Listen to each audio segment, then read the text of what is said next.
so carefully crafted that there's no possible way I'm missing any of that. I'm so dialed in on how that works, and that has changed so much.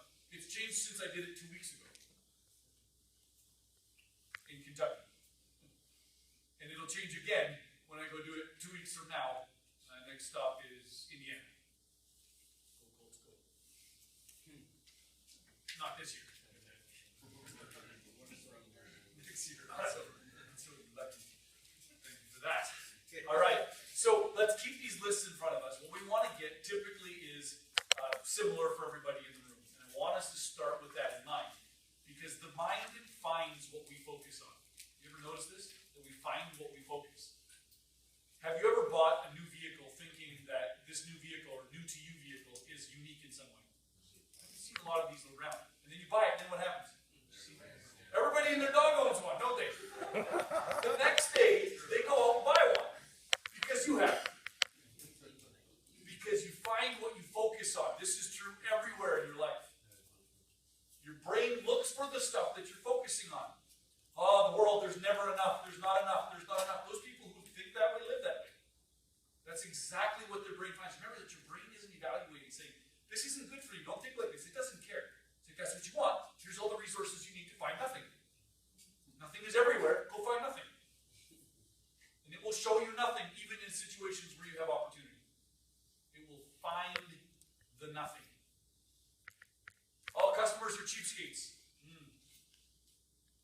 Finding what you're looking for? Right? Because then there's other people in the room who say, no, I don't care. Price is the price. I just go get my money. I just do my thing. And guess what they find? Jeez, isn't that something? See, the world is this magnificent mirror. It just reflects back to you what you're looking for. Let me tell you a story of Good Ron, Bad Ron. Move on from here. Good Ron, Bad Ron really existed. Inside of the company. Had a manager in a meeting like this, told me this story, shared this. His own experience, worked in this company as a technician. Ron and Ron were the owners, not related to each other, friends. And they came to be known as Good Ron and Bad Ron. Because Good Ron was the guy that anyone would cancel plans for to help him out, no matter which way he asked them to help him out. Because he was just that good to people. He was the guy that no matter what he did, people just said, complied, they were willing to help him out. Bad Ron, on the other hand, people would make up stories and excuses for why not to help him when he asked them for anything. The two Rons could ask the same employee for the same thing and get entirely different responses. And if you ask Bad Ron, he would tell you, oh, everybody's bad. Employees are horrible, hard to find good people, no one wants to work anymore, they're all entitled. This is what was going through his world. That's how he saw the world, and that's how everyone responded back to him. Get this. This isn't about Good Ron and Bad Ron. This is about you. Good Ron said, man, we have the best employees in the world. I don't know how we always luck out finding amazing people. Same people. Lazy, entitled, good for nothing, or amazing, powerful, I'm so lucky to have them in my life. That's you. What are you looking for and what's reflecting back on you? It's painful to get this realization. And so, I'm sorry, and you're welcome. Just live in that space and let that just recognize that the world is just this magnificent mirror. It just shows you what you're looking for.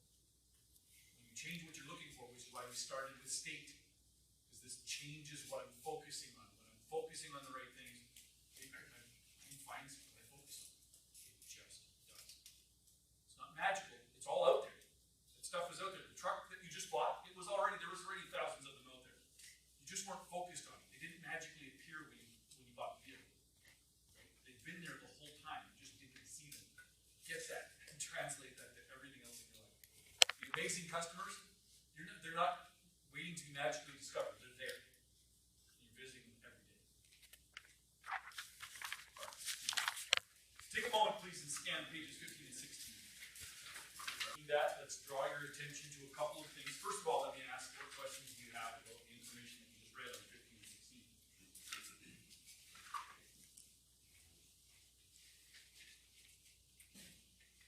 All right. We draw your attention to two things on page 16. Number one, the video recording. Who noticed that as you were reading? The video recording company. Who here was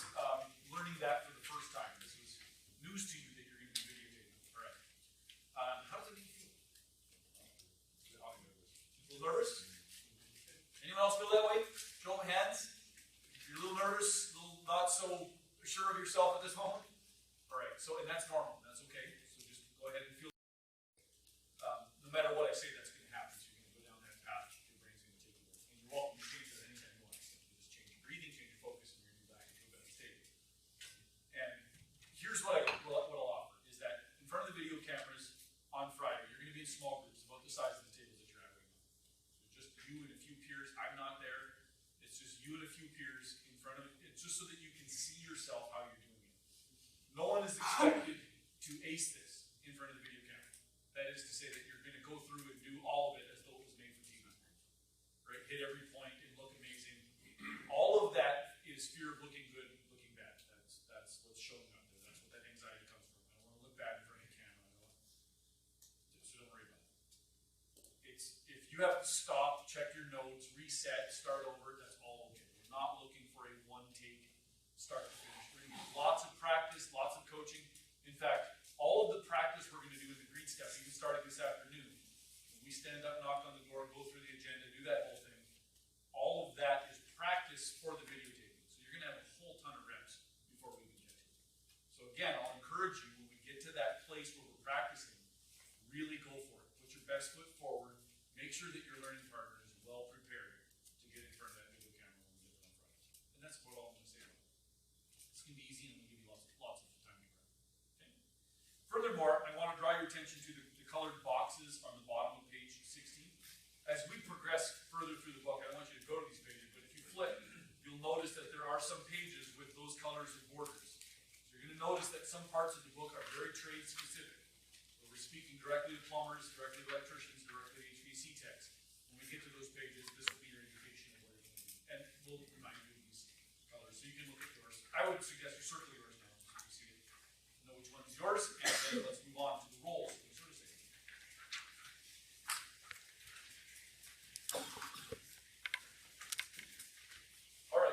Service technician. Who knows what these are? Show of hands. You know what these are? Okay, good. So what is the first one? These matter. The orders of these matter. So consider the top left one to be the first one. That's one of the functions, one of the things that we're going to do. What are the roles? Consultant is the first one. Yep. So in that top box, write the word consultant on the first pad. And then the next one, to its right, and just below, is safety. And this is our job of making sure that the customer's home is safe, that we've addressed potential hazards in their home. And it doesn't matter what trade you are. Us neglecting to do that could cause massive and permanent failure and harm to people and property in a very short period of time. True or false? True. So that's a critical part of our role. Then the next role is to be a technician. This is when we actually get to do the work. We're going to come back to the consulting element. This is when we actually get to do the work. Now, most of us got into this job at some point in our life because we were good at this. I'm good at fixing stuff. I'm going to be a technician. Most of us didn't say, I'm a really good consultant. I should be a plumber. That's not typically how it goes. But we have to evolve from here to include all of this. We'll show you how it works. And then the last one is revenue producer. Revenue producer. So, and here's a little secret. There is no other place in the company where money comes in other than you all. One of you selling something in a customer's home, that's how the company gets money, period. There's no other source. There is no other source. If we stop doing that, or stop doing it well, the company shuts down. That's just the way it works.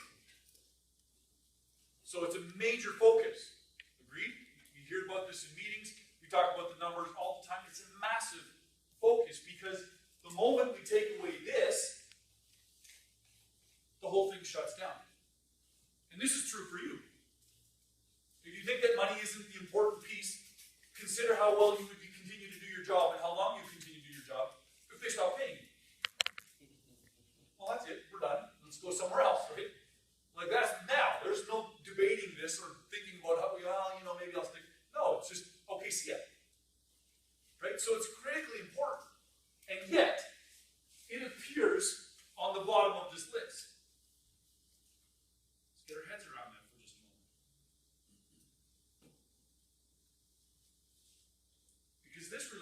integrity.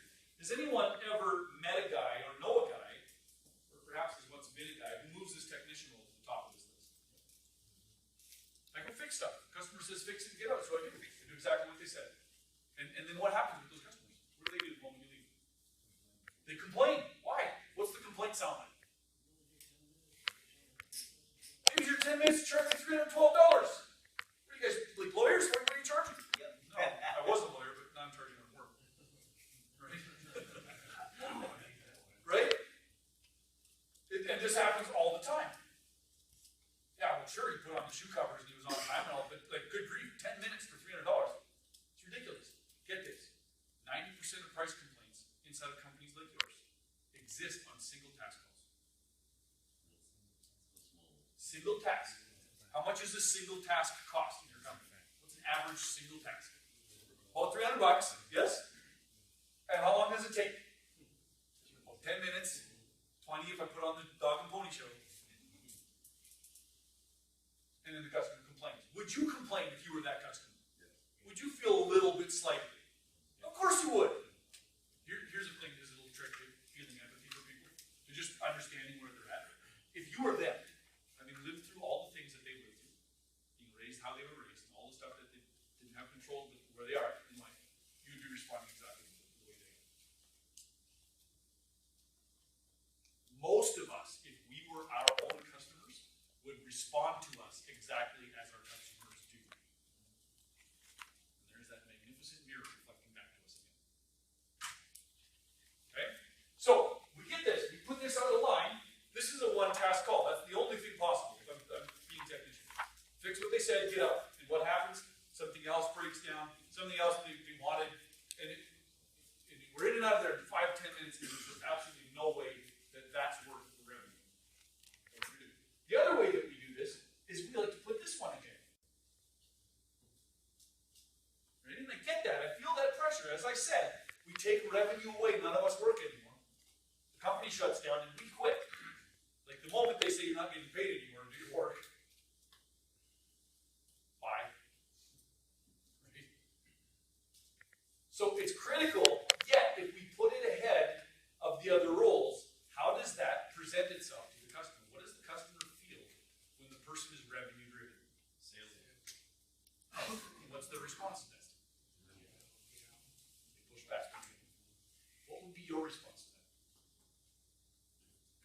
If you were being pushed by a salesperson, wouldn't you do the same thing? Of course. So don't blame them. Don't blame your price. Don't blame your company. Now, what's going on here? Okay? You're going to catch one thing for me very quickly. It's that you are completely responsible for everything in life. And we're just going to keep it coming back to that. And the more you resist it, the more I urge you to push towards your resistance. If you're feeling resistance to that right now, just consider how you can just push into that and watch what starts to happen when you start to take responsibility. Because this whole thing comes down to one of the things that we said was important here in our code of ethics, and that is this man.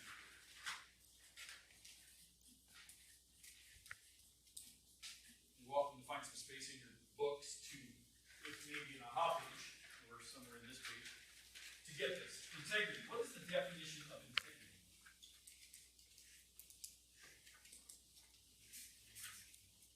Dedication. Doing what you say you're going to do. Doing what you say you're going to do. Here's a really simple way to look at it. It's when our words and our actions are in alignment with our thoughts and our beliefs. Say again? The way you conduct yourself. Yeah, it's the way you conduct yourself, but it's deeper than that in that I'm doing and saying things, and the moment I'm doing and saying things that are contrary to what I actually believe, okay, let's go back to this for a moment. Okay, this is how integrity shows up. Hey, Mr. Customer, I'm all here about serving you. I'm all here about taking care of you, making sure that you get the most out of this call, and everything goes wonderful. And secretly, in the back of my mind, what I'm actually thinking is, I got to sell this thing. I've missed 2 out of 3 today. I got to sell this thing. You're buying something today, no matter what happens. And what does the customer read? Blah, blah, blah, blah, blah. This guy's here to sell me stuff. They pick up on it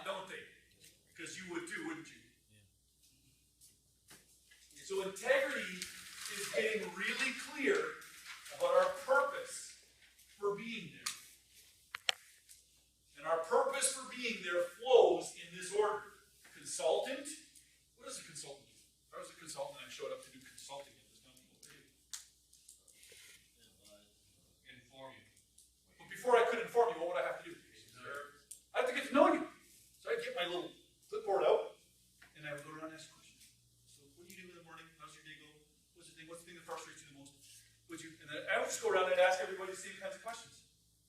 And once I had gathered sufficient information, then I would come back and I would sit and say, okay, here's what I found. Based on what you said, here's what I'm advising. How is that not exactly like what we do as technicians? Except we skip the part where we ask questions, don't we? And we go straight to advising. And then the customer says, whoa, whoa, whoa, I don't need any of that. Yes? So this consultant thing is absolutely critical, that we get the consultant piece first as we're figuring out what's going on in the world and we're gathering that information, we're checking on safety issues. Once we've got their agreement, then we go ahead and do the work, and the result of doing all of that stuff well is revenue. It flows naturally out of doing everything else really well. And in fact, when you put those things in that order and you get revenue away from the top of your list, you're going to get more of it because customers are going to sense that I've got a guy that actually cares in my home. He actually wants to do what's right for me. Those people buy more. Who's had that experience? When I actually put the customer first, they buy more. Hands up, please. Sure, right? So, get your focus shifted to here. And by doing so, you're going to do it. Now, here's another thing I want to offer about integrity. Anytime I find myself in a call trying to invent words to convince a customer to do something that they're not doing, I'm trying to memorize language. Well, what do I say when they say this? Oh yeah, I got to say that. Anytime I'm in that place, my integrity's a little. Yeah. It's not really coming from me, is it? It's coming from something I memorized to swindle them into doing something they didn't think they were going to do otherwise. Celebrating someone's graduation, whatever your stage of life, whatever you've got going on, there's a reason why we go out to this. This isn't just like random, like, whatever, let's get something to eat. Oh, let's go here to this 5-star steakhouse. You know, it's typically thought out. There's a reason why we go. And then we have an expectation when we go in there. What does the wait staff look like in this place? Say it. Not rush? Rush. Okay. All right. So what else? How else would you describe the wait staff in this top station? 5-star.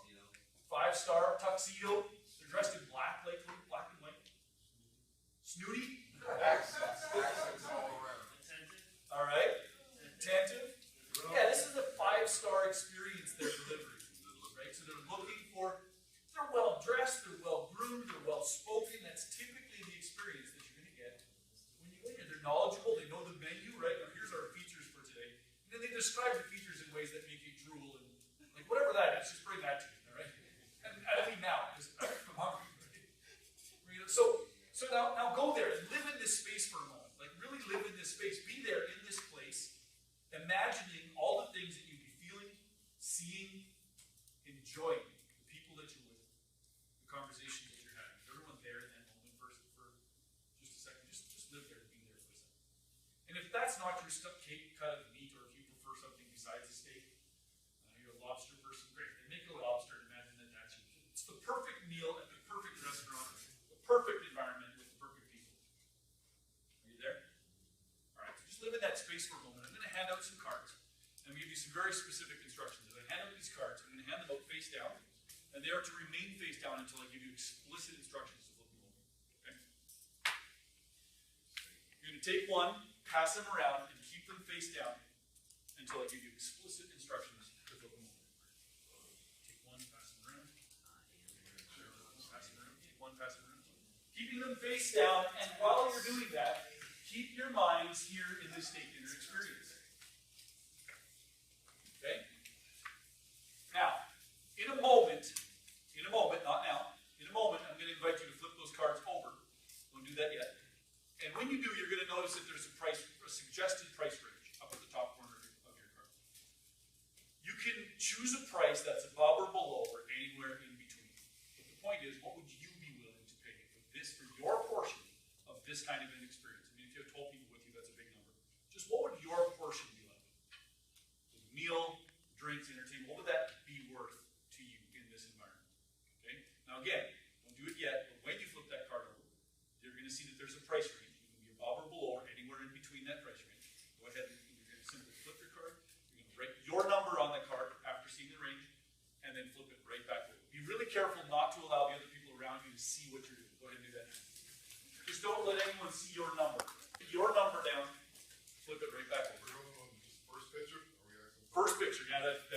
amazing steak dinner, 5-star experience. Jot a number down, flip the card back over, please, and have someone collect an extra ticket. No initials on the card? No initials, just a number.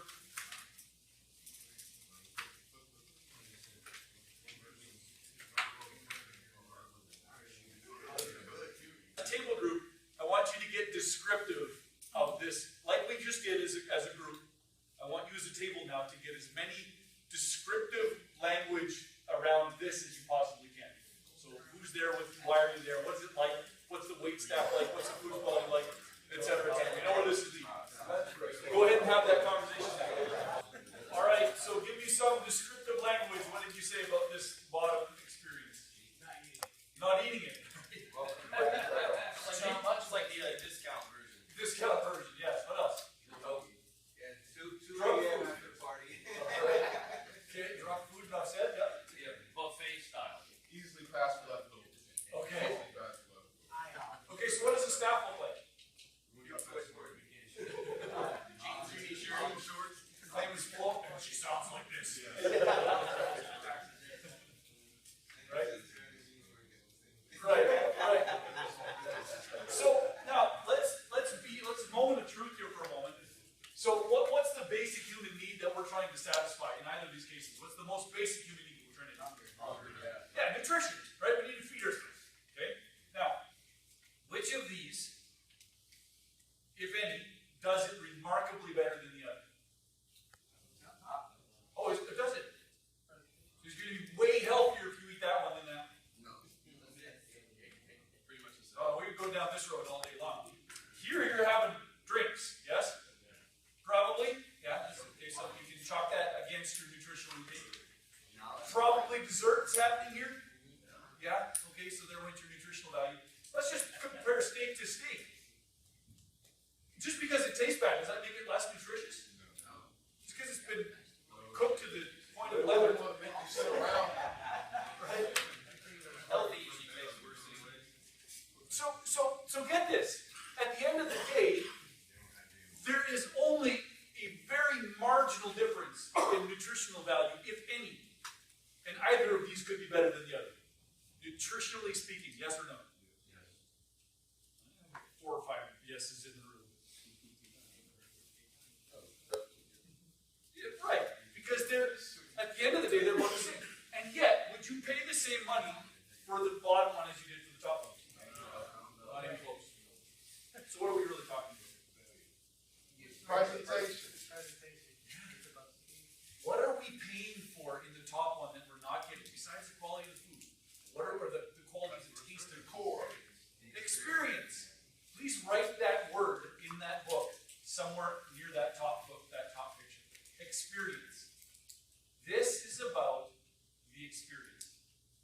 That's what we're paying for. The entire thing is about the experience. What would happen if you went to that restaurant? What happened if you went to this bottom one? You got this bottom thing, this truck stop meal, and paid this price. They presented you the bill and it was right. You would complain, wouldn't you? You'd ask for a discount. You do that anyway, Phil. I would talk to my wife about that. I'll get back to you tomorrow. I get some other prices. Right? You know what we're talking about, right? Which company is it that we set out to be every day? Top. Every call. Every customer. And when we do that, and you all have, what's the response to us? We deliver that 5-star experience. Overwhelming. Yeah.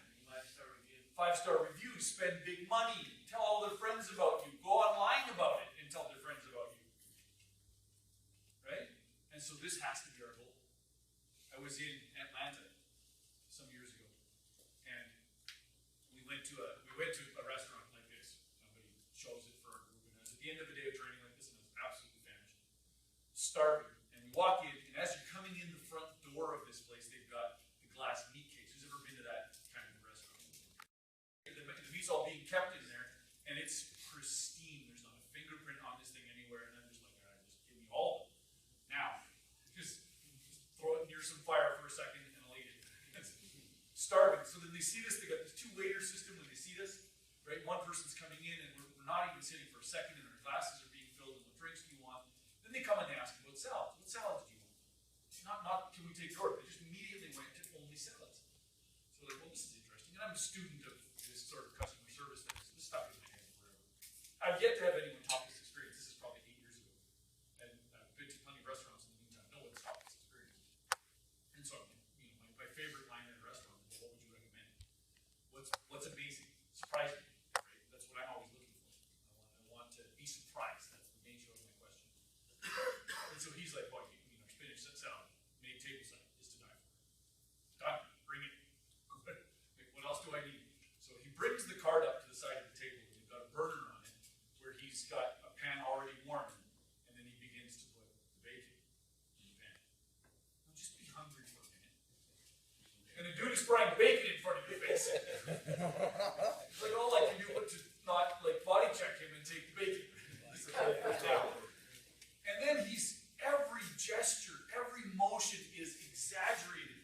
As he's saying, putting the lettuce into the bowl and the spinach into the bowl, like it's like floating in this amazing arc from one spot to the next. Like it's just it's art. There's no other way to say it. It was just like, whatever you're doing with that salad right now, just don't stop and give me more salad. He asks me exactly how spicy I want it, and he's adding all of the ingredients as he's making the warm bacon dressing.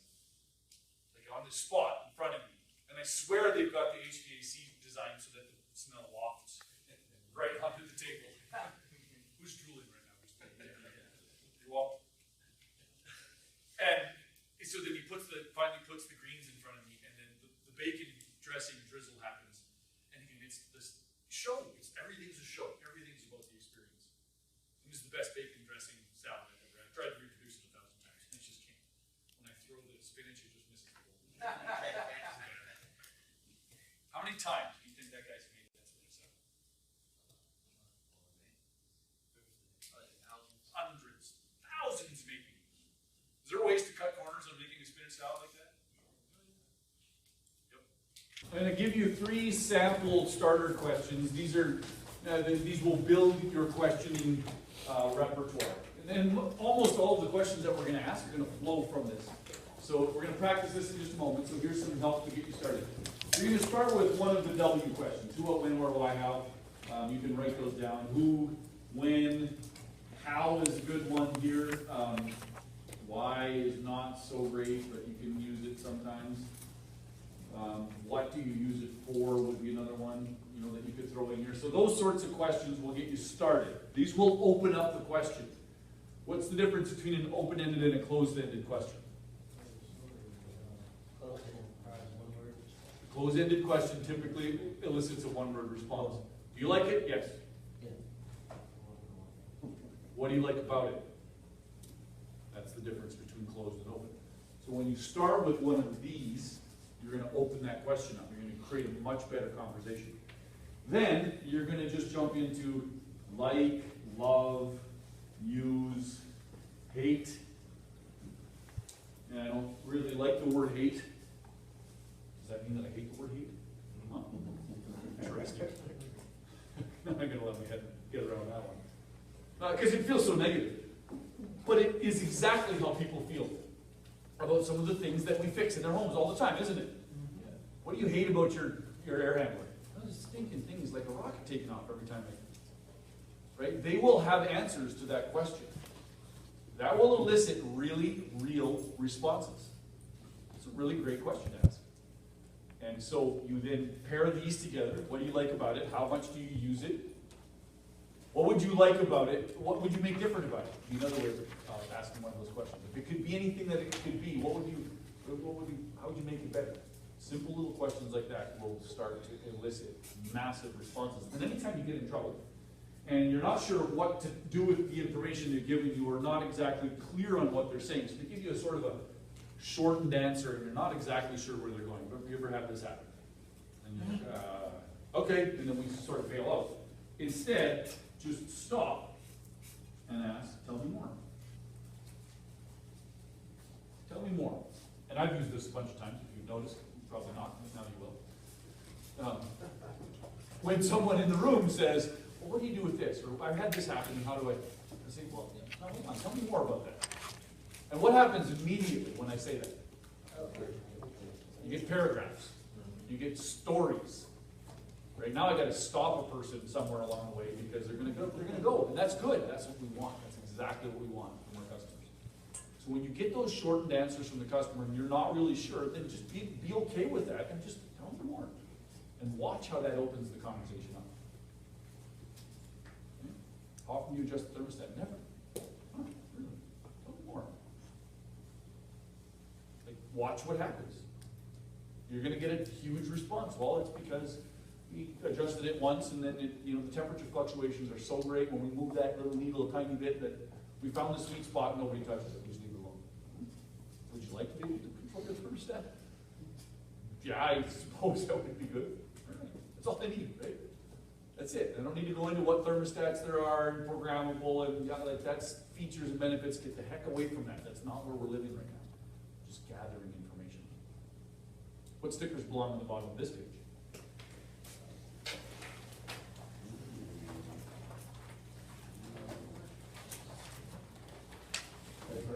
The right person.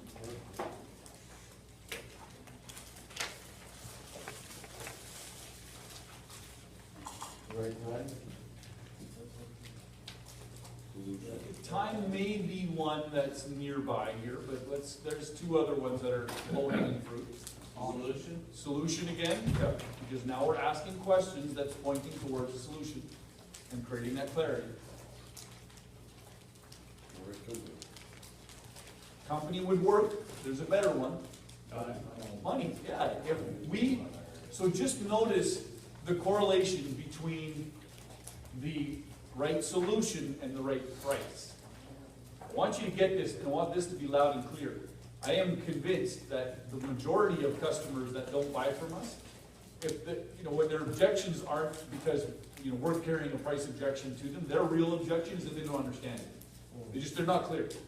They're not clear, they need more time, they gotta think about it. You're selling them headlight fluid and carburetor valve, they don't know if they need that. And that's fair. It's completely fair for them to do that. So clarity of the solution equals it's worth the price. When I get what I'm buying and why I'm buying it, now I can make a real decision and say, yes, that's worth that. If I don't know what it is, I can't tell you if it's worth it or not. I need more information. And I'm going to buy time, and I'm going to go find more information. So those are the three that are there. Flip the page, and you'll notice we've got some blank summary findings worksheets. Go to page 66, 67.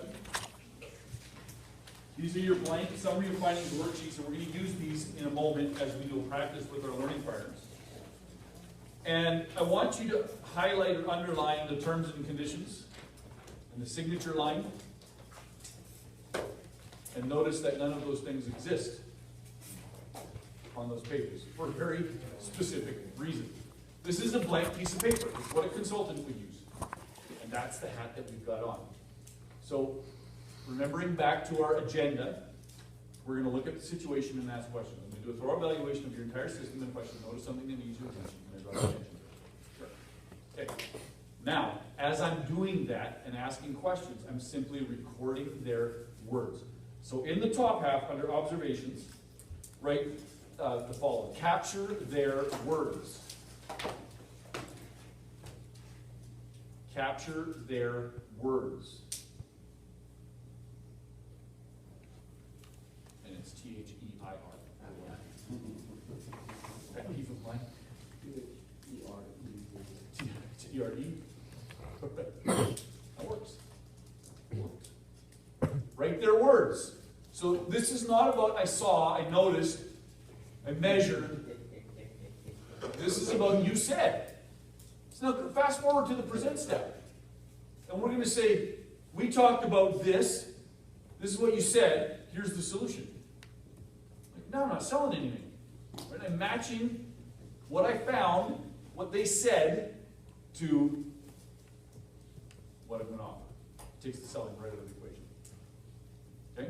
All right, so here's what's going to happen. In a moment, we're going to practice. We're going to practice box number 1. We're going to practice looking at the situation and asking questions. That's it. Okay, just this box. Going back to our agenda, remember we said we're going to look at the situation and ask questions. This, of course, is step 1 in the Explore generic roadmap. So if you want to flip back a couple of pages to that, that's this. Okay, we're just practicing number 1 right now. That's it. Forget about the rest of it. I just want to practice number 1. So in a moment, you're going to get up with your learning partner and you're going to begin to ask them questions. You're going to be standing at the garbage disposal and you're going to begin asking them questions there at the garbage disposal. Now, I want you to notice this. I just need a blank sheet of paper. I want you to notice this. What we typically do as technicians in this situation 1, especially in this looking at the initial situation, is we look at it like this. Yep, there. See the problem? Broken. I can fix that. Yep. And that's it. So how long has it been broken? Have you ever had it fixed before? All right, I'm out of questions. Right? That's it. You're done. It's magical. Don't tell anyone we're doing this. It's pretty magical. Holy crap! It's an entire, look at that, there's a whole air conditioner here. Son of a gun, who would have thought? There's a sink attached to that thing, the garbage disposal. And pipes coming out of it, man. All the opportunities in the world here. Okay, this is situation number 1. We're going to look at the situation and we're going to ask questions. So broaden your scope of view. What's it going to take to make it awesome? Ask those kinds of questions. So how this learning partner practice will go, you've already introduced yourself to Mr. Moore, you've done your green step, we're going to go ahead and look at whatever the problem was you set up yesterday, that's the problem you're going to continue to work with. Right? If it's the tripping breaker, if it's the garbage disposal, I'm picking on the garbage disposal and the air conditioner. Whatever it is that's broken, that's what you're going to start at. Okay, so Mr. Moore, here we are, standing at the air conditioner, and I've had a quick look at it, and I know exactly what's going on here, and I can give you some options on getting this replaced. So we're getting this fixed, and we know that we can get this thing running here again today. Now, before we do that, can I ask you a few more questions, just so I can get a broader understanding of how this goes? When this thing runs, being here in the backyard where it is, how much noise does that create? How much of an interruption is it to your So now I'm asking questions, and notice how I just got away from this tiny little focused view into, what is this thing? And what about the placement of it? Is this where you would put it if you could choose to have it anywhere? Is this convenient for you?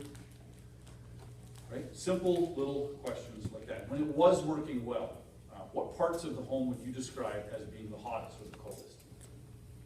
Notice that question. That's not about which are the hot and cold spots. Do you have any hot or cold spots? Yes, no, right? That's a one-word answer. And what's the answer to that question every time if we're honest? Yes. Are there hot or cold spots in your house? Yes. Are there rooms that are hotter than others when the air conditioner is running? What's the answer to that, HVAC guys? Yes. Why? Because it was built by the lowest bidder. Right? And they put the same size of pipe to every room, and they used a bunch of flex pipe up in the attic or whatever the heck they did. And the rooms farthest away from the equipment are not the right temperature. True or false? Yeah. So ask the question in a different way. Which are the hottest and coldest spots? And if there's anything you could do to make it better in your home, what would that be? What would that be like? If you could just make the air conditioning system better, what would it be? Is it noise? Is it the ability to control it? Is it what is it? So you're going to ask some questions right here at this spot. Mr. Moore, just answer, play along, imagine that you're in that situation and just be, give them some reasonable answers. This is green level, we're not, no resistance here, no questions from help. What questions do you have about this practice before we begin? All right, so we're going to find, before we move, we're going to recap the instructions. We're going to find our learning partner, we're going to do this standing, and you're going to pretend that you're looking at garbage disposal, tripping breaker, whatever it is, and you're going to start asking more broad questions around that specific area. We're not moving anywhere else. So we're not going to the panel, we're not going to the indoor equipment, we're not going to any other part of the plumbing system. We're staying at the initial situation. We're asking questions about that. So start with, I've got a good handle on what's going on here with the garbage disposal. Now let me ask you a few more questions. What questions do you have about this exercise before we begin? Find your learning partner and start. And I hand the stack of 6 out, that means that the person next to you had the opposite card that you had. Completely random, every time this happens. If you look at the median, which is the midpoint number on these, it's 82 versus 50. That's a 64% difference.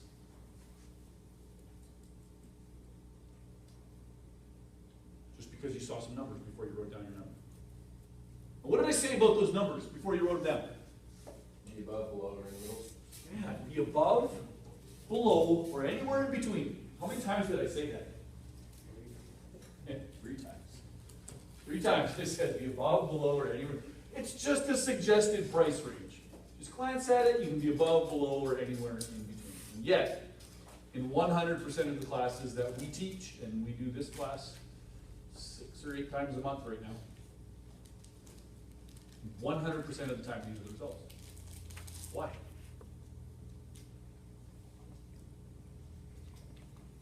Who here feels like you're immune to that? No, that wouldn't happen to me. I wouldn't do that. I would.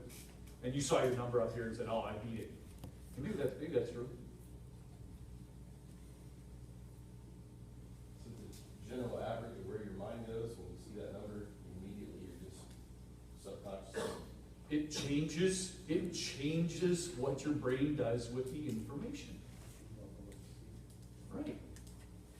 Which is, by the way, why in the retail world, the little TV that's $120 and the big TV that's $12,000, they don't sell them. But they're there to give that range because people want to buy in the middle. Right? And it gives price context.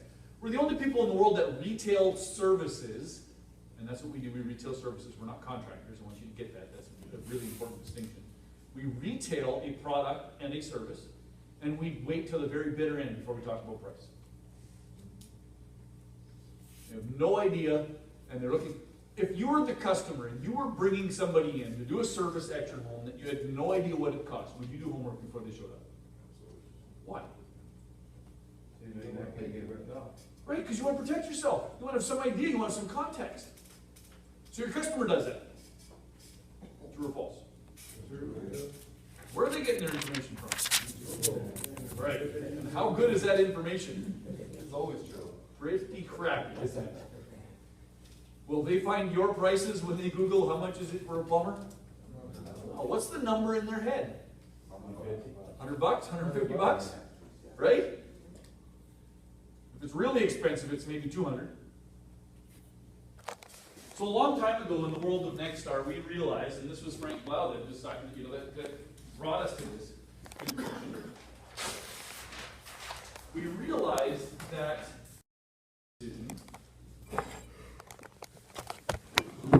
this equation has to be true. Price has to be equal to value. So think about that for a moment. This is called a value decision. I look at something and I say, that is worth this much money. Fantastic. Then I'll make a buying decision. If that's something that I want. If, on the other hand, I find that the price is significantly smaller than the value, then I got a good deal. I got a good deal. What happens if the price is perceived to be bigger than the value? So, as contractors, we didn't raise our price for 30 years. That's on us. Frank Blau said we got to change that. Automotive industry went to flat rate pricing back in the 70s, by the way. We finally catch up in the 90s, and we start going down this road. We know that the price is going to get bigger. So what do we got to do to the value? We've got to make the value bigger. So let's go ahead and grow that value box and make it huge. Because we want people to say, yep, we're paying a bigger price, but look at all the value I got. And so when you come back and you don't get the sale and you go over it with your manager and they say, did you show enough value? Okay. How do we show value? Put on the shoe covers and show up on time and promise 5-star service and use the agenda card and all of those things build value. But in the meantime, I want you to get this. What the customer has been staring at this whole time is the card. The only thing they've seen is a card that reads 20 to 50. $150, right? So what's going on in their mind is, holy crap, I'm going to get all of this for $150. This is the best $150 I've ever spent. Until we get to the very end of the call, when we're out of time, when we're on the goal line, and it's 4th down, we're out of downs, we're out of time, and the clock has run out. And then they say, Oh my goodness, that's way more than I expected. You're awesome, I mean, no question about it, you're the best service technician that's ever been here, but I'm not gonna pay that price. Does it feel like I've watched you a little, maybe followed you around? Because it's predictable. Because you would do the exact same thing if you were them. I have a price point of $150 in my head. I've looked at a 20 to 50 card. Right? Suppose you saw this one yesterday. That's it. And that has an impact on my belief about what things cost. It's not good or bad, it's not right or wrong, it's just what I've seen. And now I'm assessing the value against that price the whole time. And only at the end of the call do I get this shock value of, oh my goodness, it's more than I thought it was. And now what do I need? To be able to sort that information out, what's the one thing I need the most that I'm out of? Time. I gotta think about it. I gotta soak in that a little bit, like, okay, so like, man, that's a lot more than I thought. Why is it more? And then all those questions start coming up, and they're buying time, and they're doing everything. And all those objections are, like, I need more information, which is completely fair. So what would happen if we reversed this order? What would happen if we blew this price up early? Gave customer a complete picture of what it's going to cost way before we actually put prices down. Oh, say that again, say that louder, let everyone hear you, please. They were trying to find the value in what we're doing the whole time we were there. Yeah. So it's not, and I want you to get this, who feels slightly manipulated by this exercise, by the way? You screwed with my head just a little bit. This happens to you every day, all the time.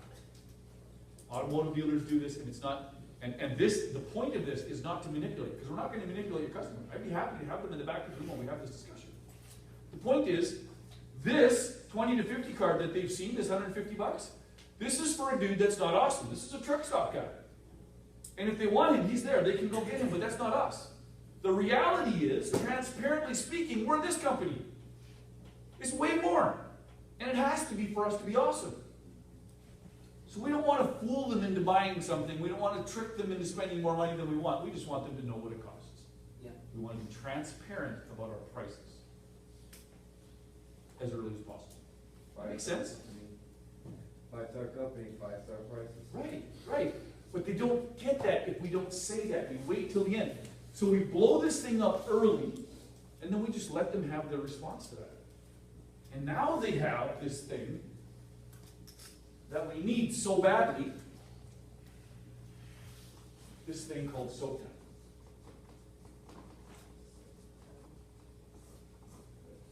Soak time. Now they can soak in those prices. And they're going to do what Josh told us. They're going to start to do this thing called justification. They're going to invent reasons. They will. They're not even going to invent reasons. They're going to they're going to uncover reasons why you're worth that. They're going to start saying things to themselves, unconsciously or consciously. You know, this is the best service technician I've ever had. He has taken exceptionally good care of me. He's really been, careful about asking me the right kinds of questions. He's given me a thorough list of options. And this guy's really, this is different than I've ever had before. There's no question why it's more expensive. It is more expensive, but I can see why. Now they've had the time to figure that out for themselves. Do you get that? You know how much you need that in your life right now to give your customers that opportunity. It changes everything.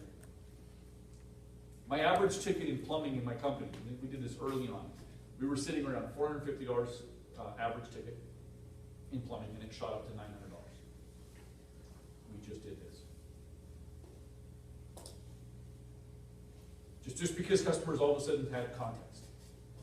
So we talk about a mini makeover, and we talk about just fixing the garbage disposal, and the customer has no idea what that costs. So what are they thinking? Like, is there, oh, how much does that cost? It sounds really good. What would it cost? Oh, I can't tell you. I have to look at the book. I have the numbers are in the book. Let me look at the book later, and I'll tell you. Well, is this your first date? Because that's maybe reasonable. But if it's not your first date, like, for crying out loud, you know how much stuff costs, don't you? They know that, you know that, and then we dance around it like, ooh, yeah, let's try. Oh, nope, can't hit me with the price. Nope, yeah, can't. Later, I'll tell you later. And that only serves to increase their anxiety around it, and it only serves to allow them more time to get settled on the 20 to 50 card.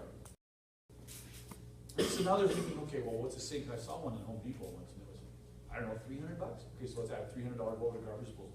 Okay, not $200, $300? Like, okay, $1,000, sounds like about the right number. Is that close?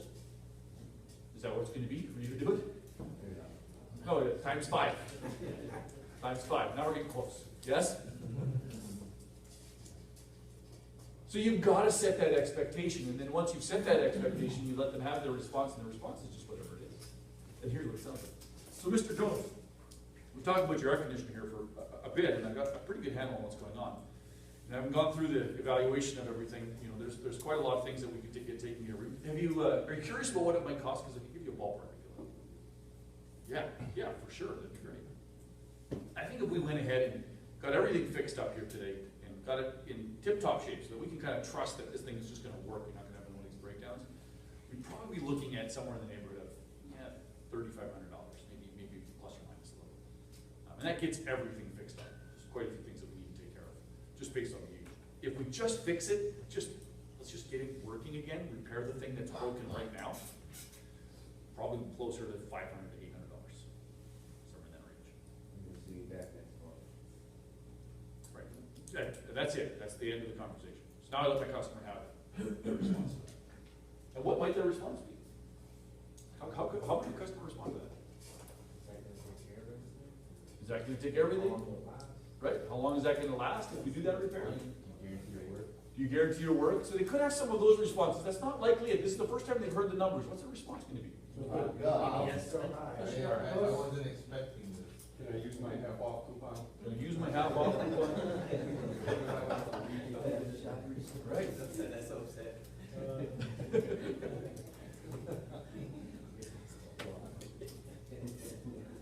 Half off coupon, man. You need to hear about that. Yeah. Can you suggest a deposit so they see a lower number? And then instead of giving the deposit, you said, an estimate, you say, look, give us a deposit now. All you have to pay is this, and then just focus on the smaller number, and then number you had before. What I'm looking to do right now is to be transparent about what things cost. Okay, so I want them to get what it costs to do business with my company. So I think it's called price transparency. It's about like, open book, this is what we charge. Like, that's it. Not defending, not explaining, none of that, no deer thing here. Just allow them the moment to have a look behind the curtain, right? That's what it is. This is what it costs. And then they have whatever response they have. And some are gonna be like, holy crap, are you kidding me? If that's what it costs, there's no way we're doing any of that stuff. The cheapest thing I'm gonna do here today is gonna be $500, are you serious? That could be a response, right? And that's the one that makes us say, oh, I don't wanna do that because that's scary. Yes? So let's not, and wait till the end before we tell that customer that it's gonna be $500. And what's their response at the end? Oh, no, it's way better, right? Let's wait till the end, because bad news gets better with time. It's insanity. Like, it's the most insane practice in the world. Let's save the worst news for the very last minute and hope like crazy. Like, this one's not gonna have an objection. Oh, dang, you did. Now let's push that water back uphill and see if we can get them to say yes after they said no. What's your response when they do say that? $5 the cheapest? Let's get to that. We'll find out a way to that moment. I want us to practice this for a bit. I'm just going to let you soak this for a moment. I just want to get clear about what it is, right? So let me give you the plumbing example. Let's give you the electrical example. So, Mr. Customer, I've got a good handle on what's going on here. Let's let the customer be the one to ask. So, man, that sounds great. Changing the lighting, like the stuff that you've talked about, that sounds terrific. What's it going to cost? Well, I mean, if we did everything that we talked about, the under-counter lighting, and then being able to control this remotely from your phone, some of the, the other things in your home connected to that same network, you might be looking at, $12,000. We just get your circuit working today, restore this thing, and fix the things that are broken right now, maybe $1,200, $1,500, somewhere in that range. And, you could be anywhere in between that. We could pick and choose things, and you could be anywhere in between that. And maybe, $3,000 to $5,000 would give you a pretty good handle on a bunch of stuff.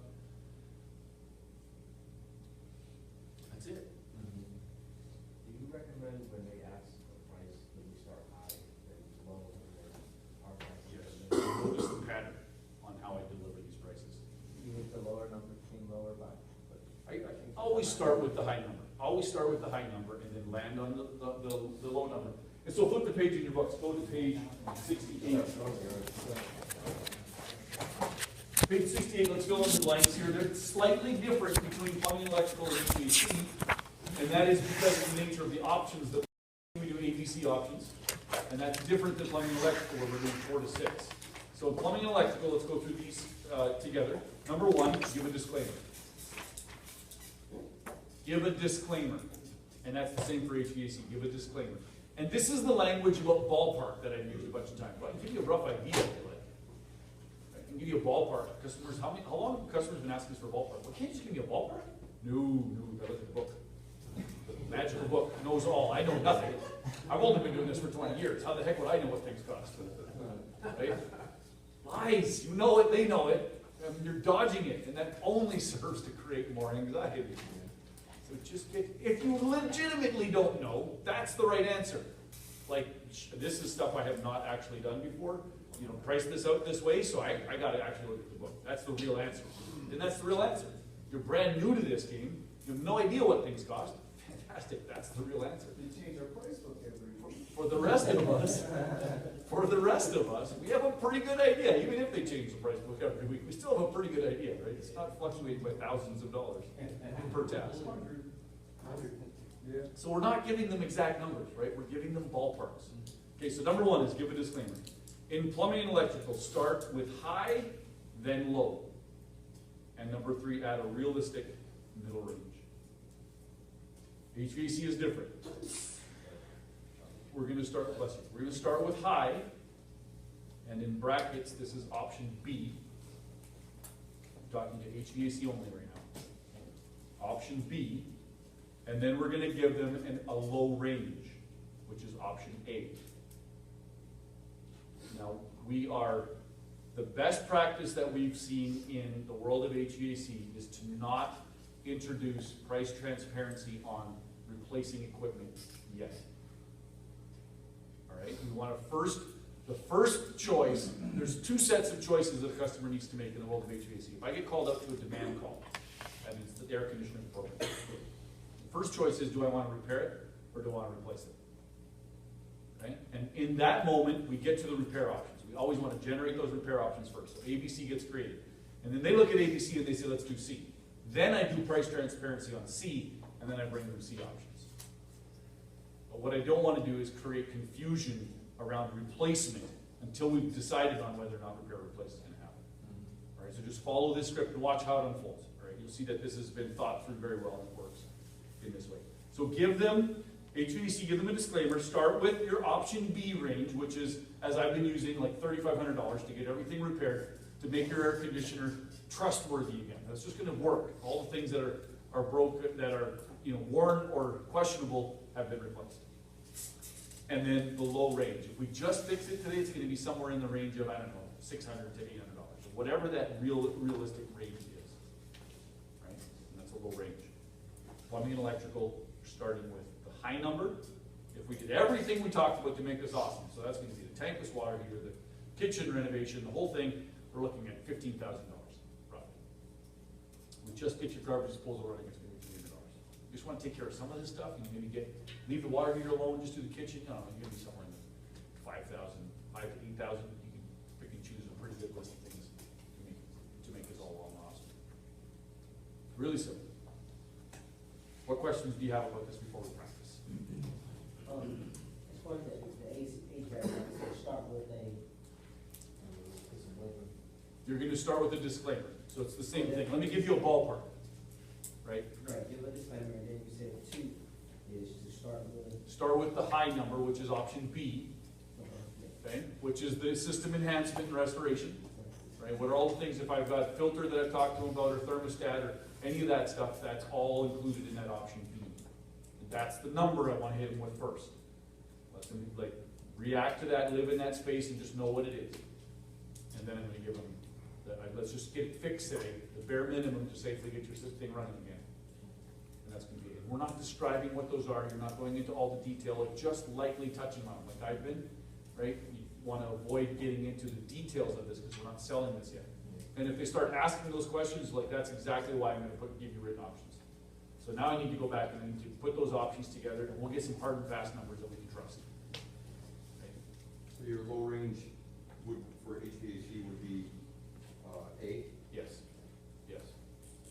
that you would include in option A. So if I'm looking at the air conditioner and I'm like, capacitor and contactor, that's 800, what is it, 800, 1100, 600, 600, all right. That's the number. I'm gonna say it's gonna be somewhere between $600 and $900 maybe to get that, right? I wanna give them that low range. And you always wanna be slightly above so that when you come in with the number that you're in the bottom end of that range. Same with the top end. Right? If I know that my tankless and my whole, restoration of the kitchen renovations, all of that's gonna be 11,000 and I say 12,000 or 13,000, then I'm in a much better spot when I can bring those options down. Now fast forward to the present step for a moment and put the numbers down. How do you feel? Feel bad. Now it's a cakewalk, right? Like that work's done for you. No surprise.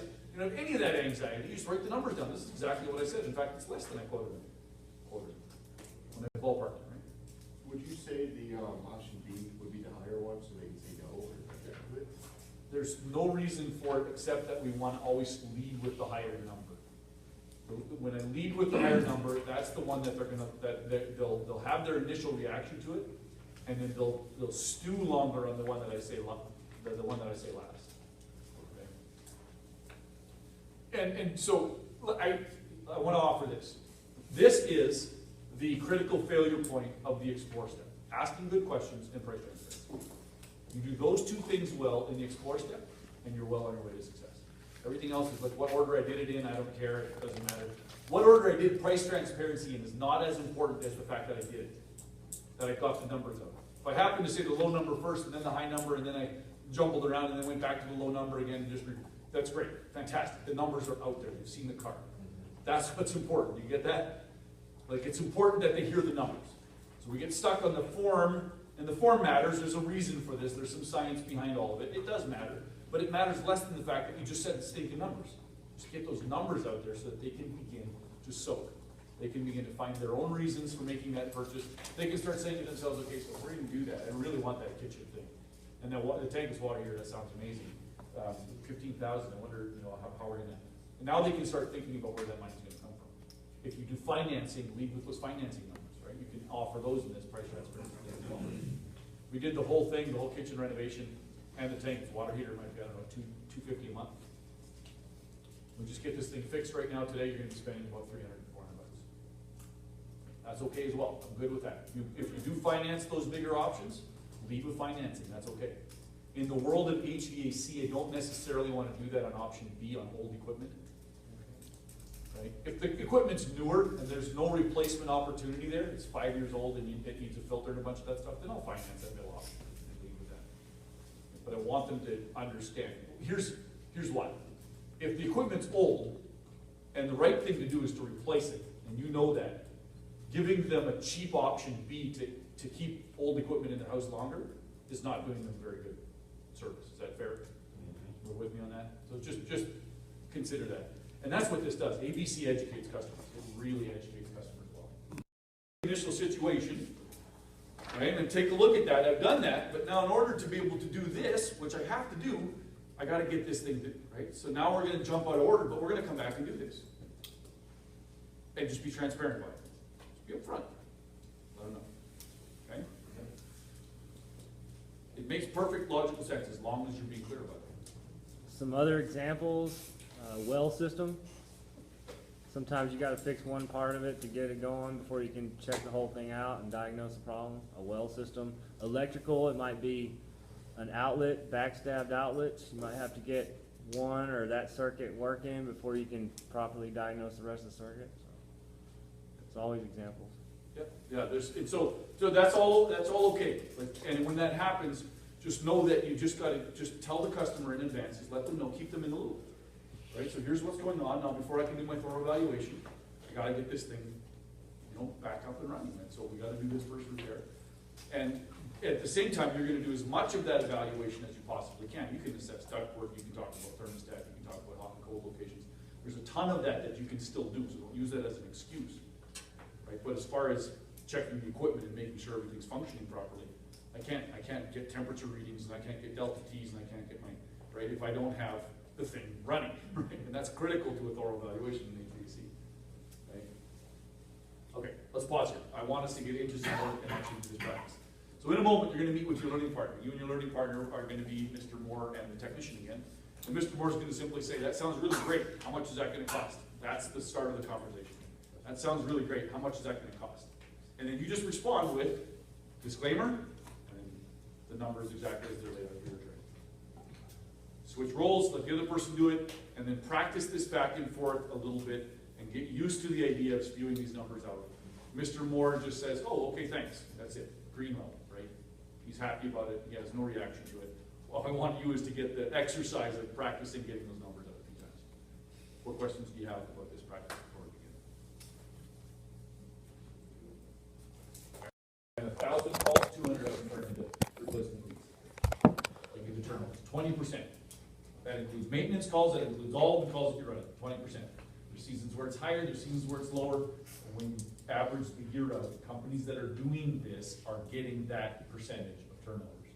That's 1 in 5 calls you visit turning into it, without pushing it, without making that our focus. Right? That's the result of educating the customer well. If I can repair it for $500 today, I can restore it for $3,500, that doesn't make sense. The thing's 8 years old, like there's no warranty left on it, or it's 12 years old or whatever.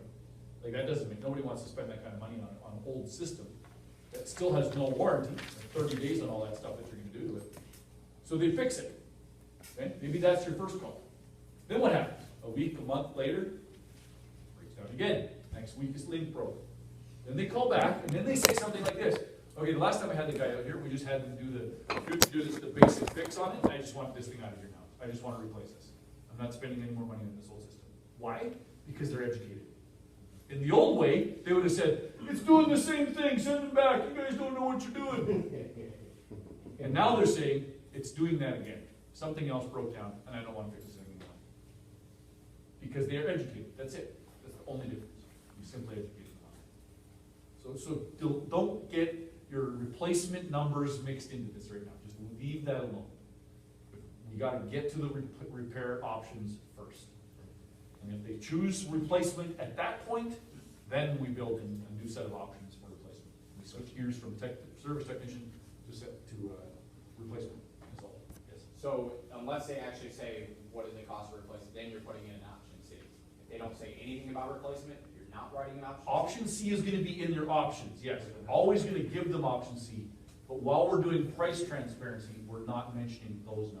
Correct. We're leaving those numbers out of this price transparency. We're gonna build the option for sure. It's there, you're Yes. just not talking about it until they say That's- something. that's Okay, I get it.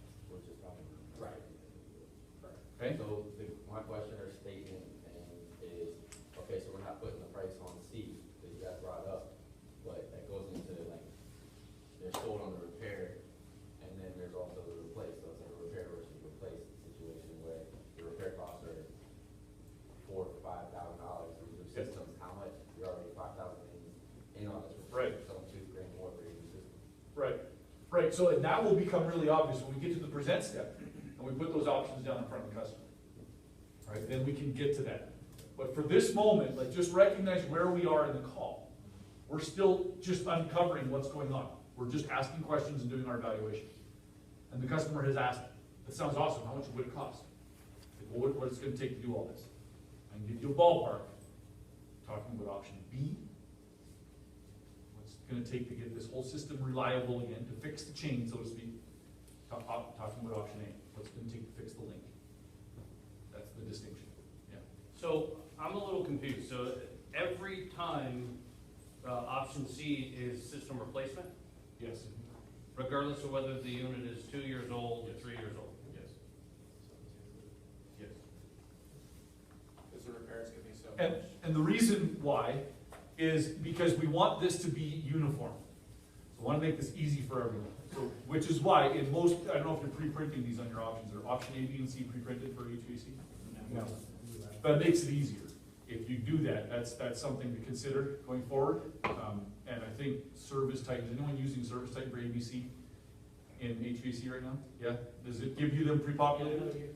Yeah. You wanna see? No, it's all right. I don't see, just, as long as they're there, then if I've got a 2-year-old piece of equipment that we replaced 2 years ago, and I'm there for a maintenance call and giving them ABC, then ABC that's not necessary right now. So we cross it off. It lives there, and it holds that placeholder all the time. And there's times when it's just not a good option. we're not gonna talk about replacing equipment, because we just did that. So you have two options, A and B. That make sense? So where do you put things like, Like enhancements. by the way, yeah, I mean, the Photomax, or the Halo, or the hot water heater? So option B is about system restoration and enhancement. So you have system restoration, which applies to older equipment, and enhancement, which applies to just about everything, unless we've already done all of that. Enhancements are what you're talking about, accessories, things that are gonna improve the quality of the home. So all of that lives inside of option B. Option A is what's gonna take the safety of this thing going. We're moving a little bit into the present step, and it's understandable because we're doing this price transparency thing, but you kinda need to know where those numbers are coming from. And all of this is gonna get dialed in. We're gonna really dial this in when we get to that present step. I'm gonna show you how to build those options and why. I just want to say that back to you. So if we're dealing with an older system, then we're calling option B a system restoration. Yes. But if it's something newer, then we're using the term enhancement. Yep. And if you look in your books, at the summary of findings worksheet, page 66. So the language for those options is built right on that summary of findings. And thank you, electricians and plumbers, for bearing with us through this. Stay where we're gonna keep on going, but if you look at your books, you'll see that it says A is immediate repair, right? So that's what's it gonna take to safely get it working again, that's fix the link, okay? System restoration, fix the chain, and enhancements. That's option B, and it always says that. And that's it, so it all lives inside option B. Sorry? No, he was asking me how many, because I do this completely different, he asking me how many options do I normally give? Right. But it depends on the bells and whistles, if I wanna, you know, the Halo is a plumbing issue, so I normally do that as like a by the way, and where I write on there, hate your water, you know, have your water tested for a new Halo water filtration, so I usually have 4 or 5, sometimes 6 options. Okay, so and with your level of experience and expertise in doing this, what we're building here is a ground floor that anyone can use this and it's gonna create results, all right? So just recognize that. And so for everyone else in the room, as we're going through this, this is what we've seen work the best in HVAC.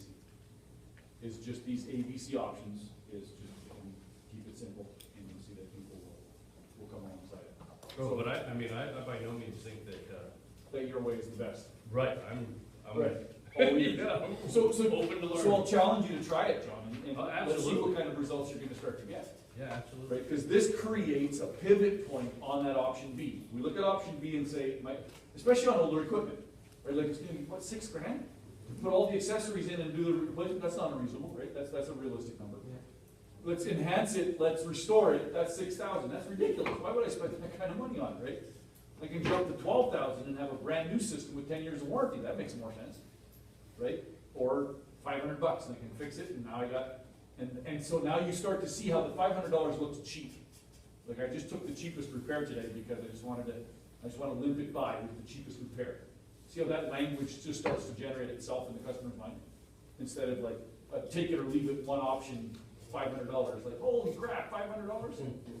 Right, see the context of the options makes the difference. Two questions. One, our systems don't always come with all of the enhancements. Yep. So that stuff you're gonna have to tack on, but what if they start picking and choosing through those enhancements? Beautiful, and we pick and choose and we throw them in. Yep, all of that's okay. They're not take it or leave it. So what we want to do is give them that one big option B, and then if they say, well, I want to do this repair, but I kind of also want this. Okay, fantastic. Now I just start adding. And they just start building whatever they want. But this gives them the awareness that the bare minimum to safely get you going is $500, and I've only fixed the link. Okay, that's what's so critically important that ABC communicates so well. So whatever you do, don't start messing with option A. It's the immediate repair. What's it going to take to safely get this thing running on the things? That's it. And there's 3 other things that I think. Right? A is what A is, and that's it. That'll make your callbacks go away. All of those customers thinking that you fixed it, now that means it should be warranted for the next 5 years. Like, no, you fixed that. You got a 30-day warranty on the capacitor. That's what you got. Capacitor's fine today. Now it's the contactors that are broken. And by the way, I put the contactors in B last time I was here. Right? You see the difference? That's why.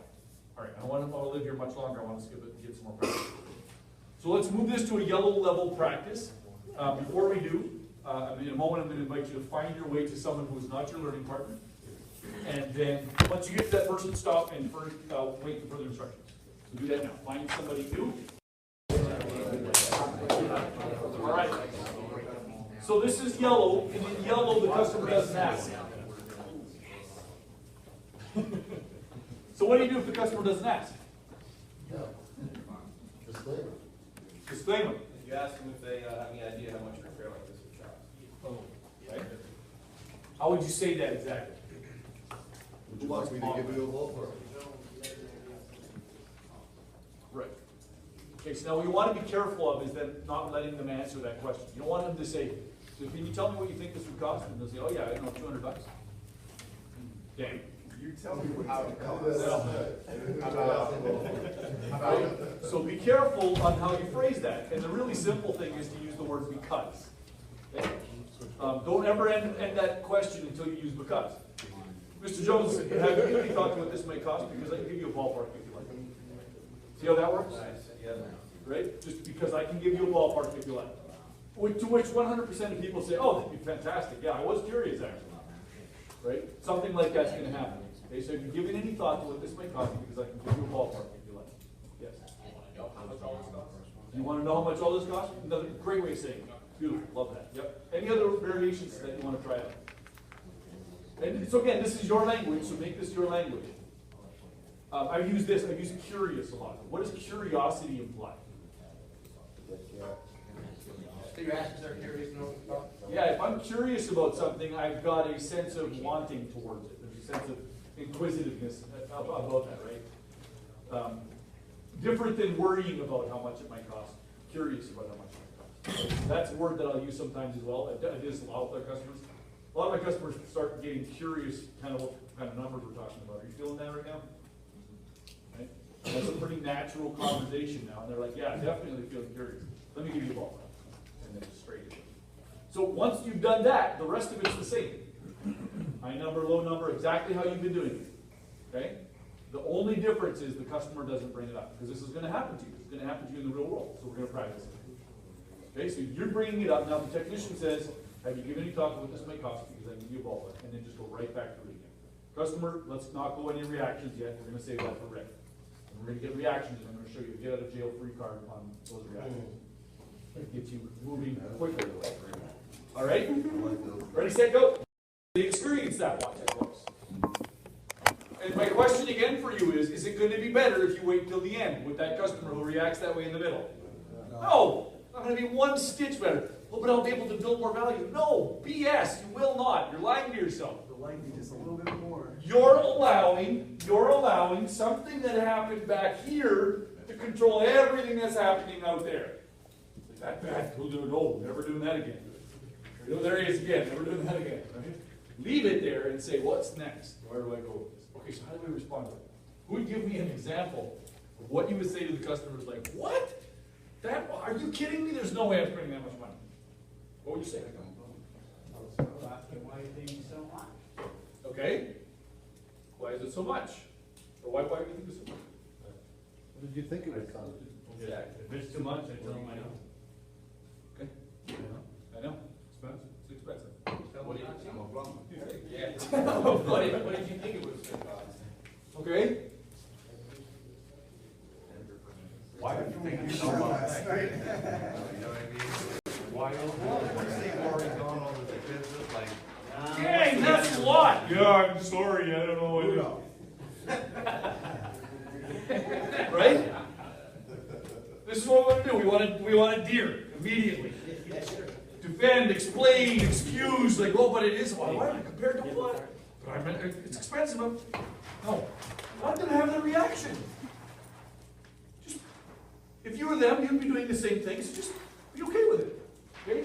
They're going to have their reaction, and then you're simply going to do this. Okay, this is magic. It's going to go with you everywhere for the rest of your life. Information, because this is what we're here to do. With options. Never Mr. Jones, I can understand that you feel that way. It is expensive. My job is to provide you with some good options, figure out what's going on and give you those options. And I'll do that for you, and I promise that I will not put you under any pressure. But at the very least, by the time I'm done my work here today, you'll know exactly what your choices are. And one of your options is to do nothing.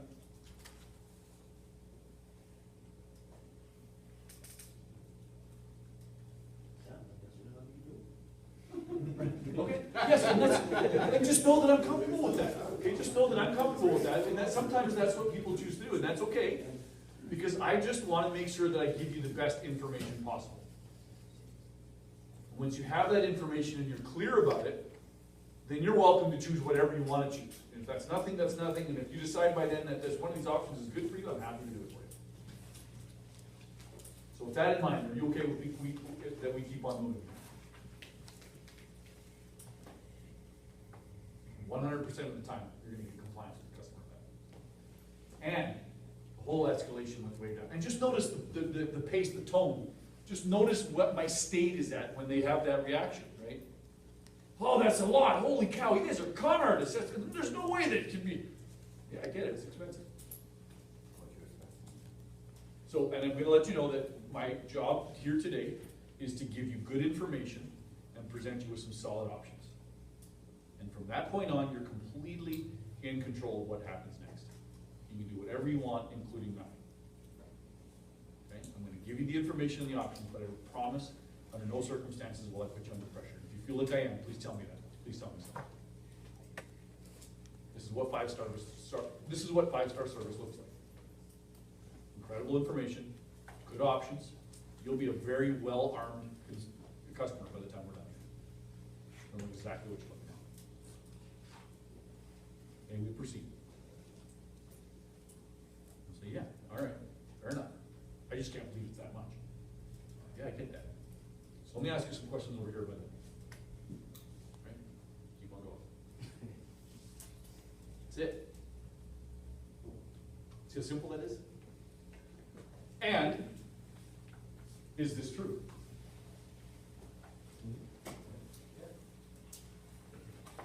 I'm not asking if it should be true. I'm asking, is it true for you? You don't need to answer that out loud, but I want you to ask yourself that question. Is this truly your intent? To provide them with good information and good options and not pressure. Because sometimes we flip this. Provide them with a lot of pressure and very poor information. Right? Those customers aren't happy with us, and neither would you be if you were them. What questions, comments do you have about this? All right, so we're going to do red, and red is going to include the customer having a reaction. Now, I don't care if you bring it up or if they bring it up. You guys can decide that. Hey, Mr. Customer, you've given any thought to what this might cost? Because I can give you a ballpark. That's acceptable, or dang, we're talking about a lot. What's that going to cost? It sounds like this is getting expensive. The customer can start with that. That's okay. Do price transparency. Give them the numbers, right? Without any variation in your own escalation, right? So just keep it calm. It's just a number. Quit giving it any kind of emotional power over you. It's just a flipping number. Give them the numbers, and let them have their reaction, and then move into this. In whatever way you want to say this, however this comes out of your mouth as you would say it, that's how you say it. Ready? Any questions before we start? Let's give ourselves context. In fact, let's give ourselves the context of going back to the generic Explore roadmap, which is on page 60. All right, so we did the initial situation, we asked the questions, we stood at that thing, and then we did price transparency. Remember I had you draw that arrow for price transparency in between 1 and 2? So that's what we did. Customer asked for it or they didn't ask for it, but we did price transparency right there. We have donors to the fund, that's awesome, appreciate that. What we still need to do is discuss, thanks Homer, discuss the thorough evaluation of the entire system. Okay, that discussion needs to be had. And then we still need to talk about transition to the present step. Now, the good news is this is really simple now. This stuff is going to be 5 minutes, we'll have this information, and then we're going to get back into some practice. Okay, so with that in mind, let's go look at some thorough evaluation examples. And again, now you're going to notice in the trade specific pages, electrical, you're page 70. plumbing 71, HVAC 72, 73. Take 1 minute and scan through those pages, your trade-specific pages, and that will give you an idea of what we're looking for in a thorough evaluation.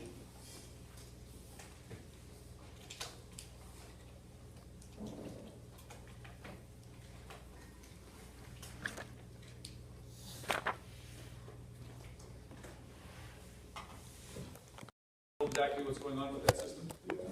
Yeah, and then again, this is going to take you a little time. Depending on the age of the equipment, you're going to do this at varying levels. And just do it as you're going to do it going through. The critical points in there are very quick and easy to grab these things. Without a doubt, you know, to get pressure temperature readings, you got to have the system running, right? So that is, per the conversation we had earlier, you know, that may be a variation in how you do it. Plumbing, there isn't the main water shutoff is in here. But what else are we missing in plumbing that's got to be a part of the thorough evaluation? Pressure.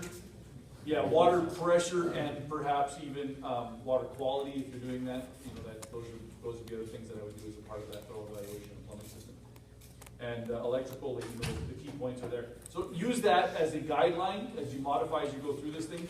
As we practice this, all I want you to do is choose one of these areas. So electrical, you might say, I've done the initial situation which is I was in the kitchen at the tripping break at the circuit that was dead, and then I moved to the pan.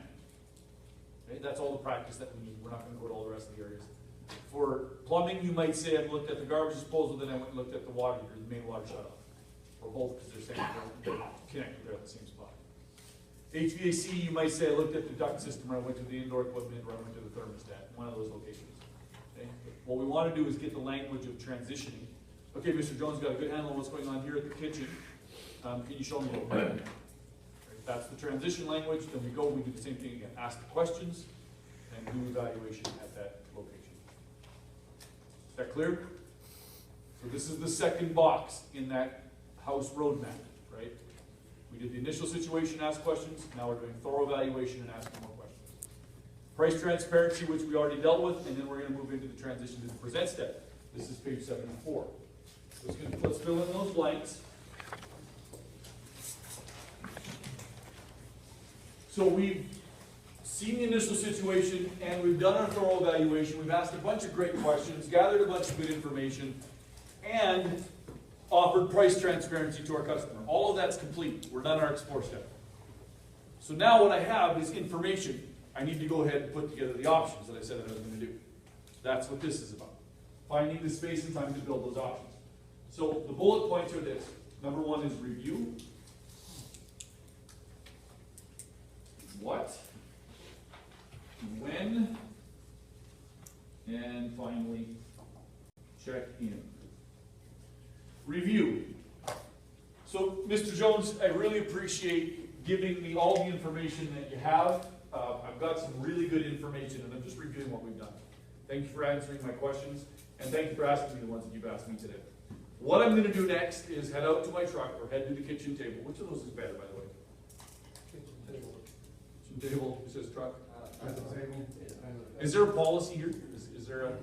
Usually the truck. Is there any hard and fast policy, so it's what's best for everybody? Okay, that's cool. What do you feel? Does it matter? Depends on which matters for me. I will do it interchangeably. Honestly, I did it interchangeably. So I would read the situation with the customer, and there were some where I absolutely knew that giving them space was going to be to my advantage. And there's others where I was like, I am not letting this person out of my sight for 5 seconds. Because I need to maintain a connection, right? Where it was tenuous and I felt that. So I would read it as it goes. My strong suggestion is if you're not 100% confident with how you're building your options, if that's taking you some time and you're fumbling around your boat and trying to figure it out, go with the truck. None of that's of any value in front of the customer. If you need to make a call to somebody, you need to get clarification for something, just go to your truck. It's going to be okay. And how you set that up is what's important. If you just disappear, then you're going to be in trouble. So what am I going to be doing? I'm going to be going out to my truck and I'm going to put together the options that we talked about. Based on the information that you've given me, we're going to get those options put together. I'm going to be out there for approximately, and now here's where you need to be real. Tell them how much time, 10 minutes, 15 minutes, and if that's what it is, and you get to the end of that, and you're not done yet, you go to the house.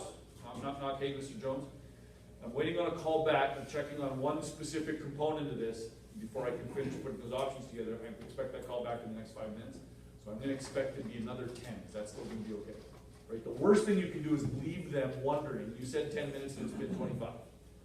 Like, that's the worst possible thing that you can do. Right, and the key point of your page says, do not reinflate the balloon. Do not reinflate the balloon. And that's how you do that. Be gone for 25 minutes, have smoke billowing out of your truck. All right, you know, that's the stuff that's gonna reinflate the balloon. So tell them what's gonna happen, and then check in. Do you have any questions before I head up? That's it. Now, here's a great place, and somewhere in the margin of this is where you're gonna bring up the spouse. Now, especially if they said, well, I'm not gonna make anything, and this may have come up in the price transparency. If it's gonna be that much, I'm gonna have to talk to my husband before I do this. No problem. Totally understand that, I get that. And lots of my customers feel that way. Carry on, finish your explore step, and then now is where you're gonna bring that up. Okay, so Mrs. Jones, I'm gonna head out to the truck, I'm gonna start working on those options that we talked about. And I'm gonna be building some options for you. While I'm out there, and this is where I like to build in, I would encourage you to have that conversation with Mr. Jones. If he's available and you can get him on the line, I'll be out of your way. You've got a rough idea what things are gonna cost, and I'm just gonna go put together those options for you. And then, by the way, when I come back in, if he's interested in being a part of that conversation, let's get him on speakerphone, or even on FaceTime if you wanna do that. I'm completely comfortable with us doing that. Okay? I'll get to be out there for about 10 or 15 minutes, and when I get back in, we'll go over those options and get the one started on that makes the most sense for you guys today. What questions do you have before I head outside? Now, I want to draw attention to this because in this check-in, I just used this again, and had a guy in Idaho who picked this up. So we just, 3 days of service system training, all the things that he picked up. This is the thing he picked up, and it made a 30% increase in his average ticket. One thing. And I've used it 1,000 times here. What questions do you have? Who's noticed that language? Instead of, do you have any questions? I asked you, do you have any questions? What's your answer? No. You didn't even think about it, do you? Nope, no questions. And you've been paying close attention. There are times when I use that intentionally. It's kind of closing a chapter and I'm moving on. Anybody have any questions? Didn't think so. Let's go. Okay. So, what questions do you have changes the nature of how your customer goes about answering that. So this causes what's called a transderivational search. And sometimes people's eyes will go in, their face will wrinkle. They're thinking. This induces that. And for the person asking the question, this creates a different kind of listening. Because if I ask, do you have any questions? I'm going to get a no, and I'm going to be ready to move on. If I ask, what questions do you have about that? What do I automatically need to do at that point? I got to listen. I got to wait for your response. Right? So I've done this a bunch of times. What questions do you have about that? And then I wait. And without a doubt, in 3 or 5 or 10 seconds, somebody goes, yeah, I kind of do have a question about that. Right? Because the thinking is happening, and I'm just doing the listening. Now I'm just waiting. Because I'm okay with you being quiet for a few minutes as you think about what questions you have. And those things will pop up. 30% increase in his average ticket. He did that. He was doing a bunch of service system stuff already, and then added this, and added an extra 30%. I don't know, maybe worth it. So you do that after you come back from that? The what questions do you have? Anytime I'm asking them, does that make sense? What questions do you have about this before we move on? Right? I'm using that constantly. That's how I check in with my customer. And what questions do you have about the air conditioner before we move inside and start talking about the HVAC system? What questions do you have about, right? That's a go-to line. And when we get to the present step, it becomes especially powerful. What questions do you have about option 1 before we move in and start looking at the others? Breathe, allow them to answer the what questions. Okay, so that's how I'm ending this as I'm heading outside. What questions do you have about that? How that works? We have a saying, we eat our own cooking. So we practice what we preach. Lots of the stuff that we teach in this thing, I do in the room. So much of it. My job here is to give you information and options, never pressure. You get how I've been living into that the whole time? Right? I'm not telling you that you have to do anything, because you can't, I can't. I can tell you that until I'm blue in the face, and I used to. Oh, you gotta do it, just do it, come on. I'm like, nah, yeah, it's not gonna happen. Now it's just like, here's good information, do with it what you want. Because I believe that if everybody has the same information, they're gonna make good choices, and they're gonna do what's best for them. What do I want for you? What's best for you? And you know what that is. Information and options never practice. So, spin. You ready to do some practice? So we're going to do the entire explore step now. All right, we've had some good practices. This will be fairly brief. The critical practices have already taken place. So what you're going to do is you're going to practice that initial situation once again. Okay, you're going to start there. So here we are at the garbage disposal. Let me ask you a few questions. I'm going to ask those questions. All right, I've got a good handle on what's going on here. Now, can you show me to the main water shutoff and where the water meter is? All right, so now I'm here at the main water shutoff, and just use those words to describe where you are. Right, just use your words. Here I am at the main water shutoff. Let me ask a few questions here. When's the last time you had to turn this thing off? Do you recall? Right, and you're going to ask a few questions at that secondary location. This is our thorough evaluation. Is everybody following me right now? Okay, we did the initial situation, now the thorough evaluation. And because we're just doing this as a practice exercise, we're not doing a complete thorough evaluation, we're just picking one thing. Is that clear? Stop me if I've lost you right now. I need you to ask the questions, because we're going to push you into this practice, and I want everyone on the same page. And at some point at this point, let's do the price transparency. Unless the customer has brought it up, at this point you're going to do the price transparency. Okay? Offer them some transparency on prices. You may have talked about a water heater, you may have talked about a new air conditioner, you may have talked about lighting solutions, whatever those things are. And then give them that high-low with the display. Once you've done that, you're going to do this. All right, Mr. Jones, thank you very much. Appreciate the time that you've given me here in answering my questions. I'm going to head over to the truck. I'm going to go ahead and put some of those options together for you. This would be a great time for you to talk to your spouse, if that's what you want to do. And let him or her know that when I get back in, you're welcome to be a part of that conversation by conference call or by speakerphone or FaceTime, if that's what you'd like to do. I'll be out there for about 10 or 15 minutes. What questions can I answer before I head out? And done. Take a moment, please, as you flip forward to 75. Identify your trade pages and take about 3 minutes and scan through those. Just briefly, don't get stuck in the detail. There's a ton of detail. Glance at the roadmap, look at the instructions a little bit, and then spend most of your time on the curbside form. Okay? You're going to flip through those pages quickly, and then get to the curbside form.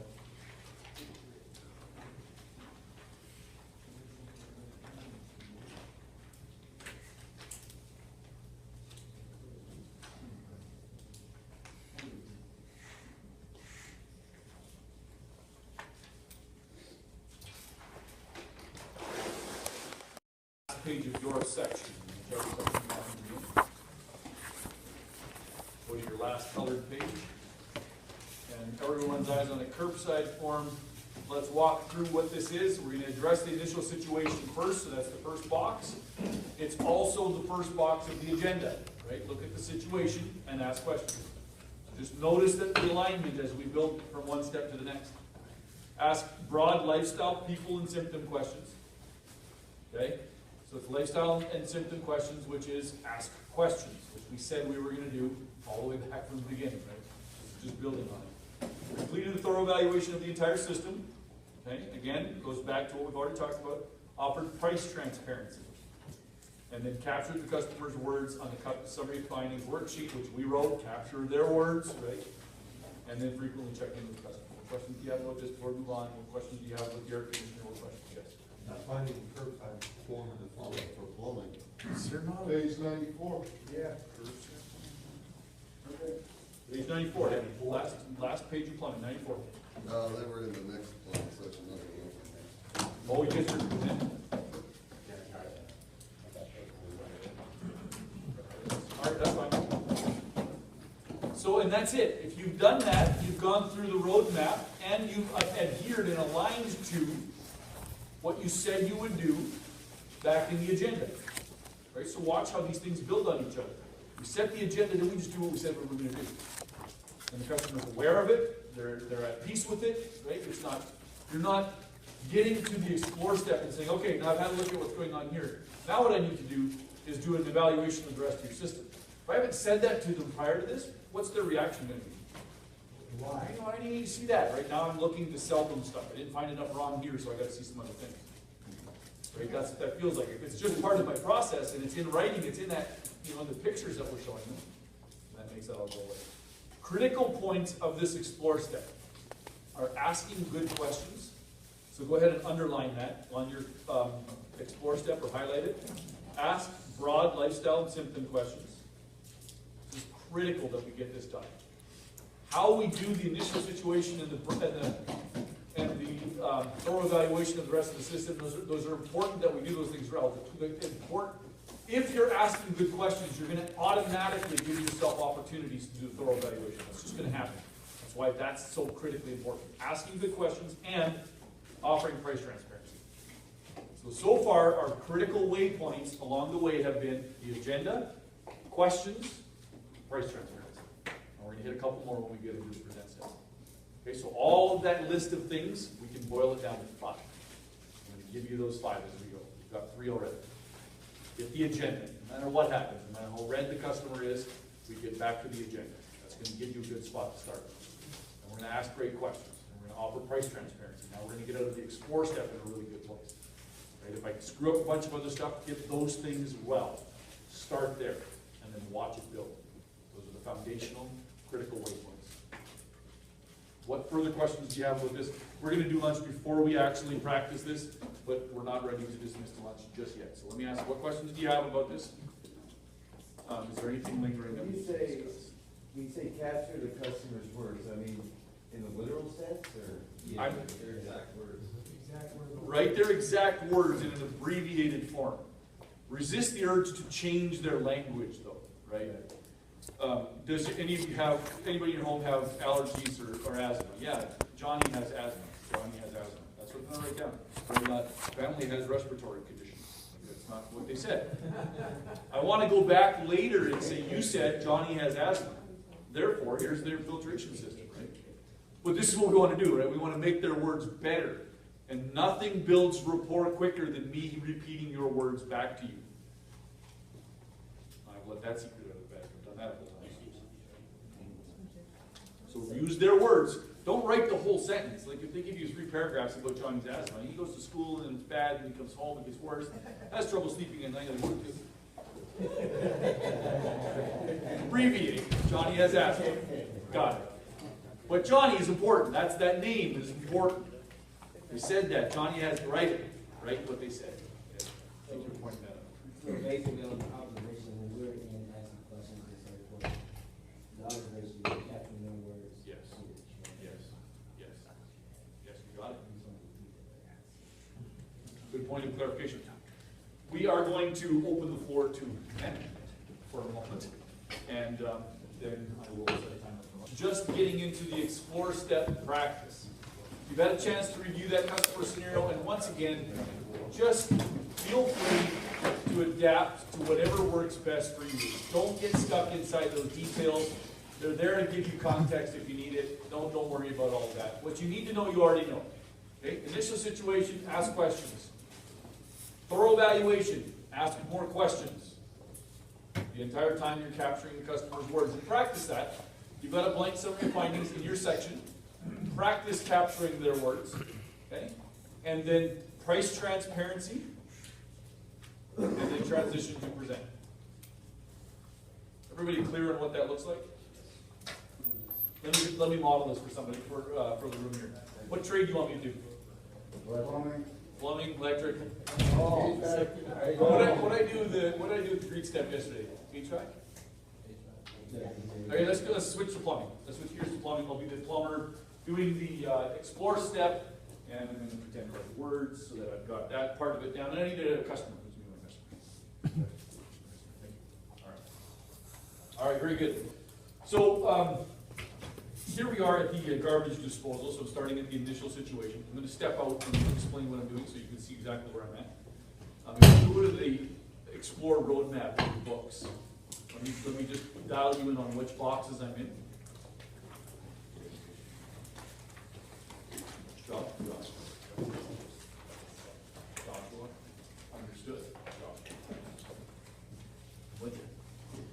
So box number one. So Joshua, here we are at the garbage disposal. I've had a good look at what's going on here, and definitely we can get you some options. We can get this thing up and running again.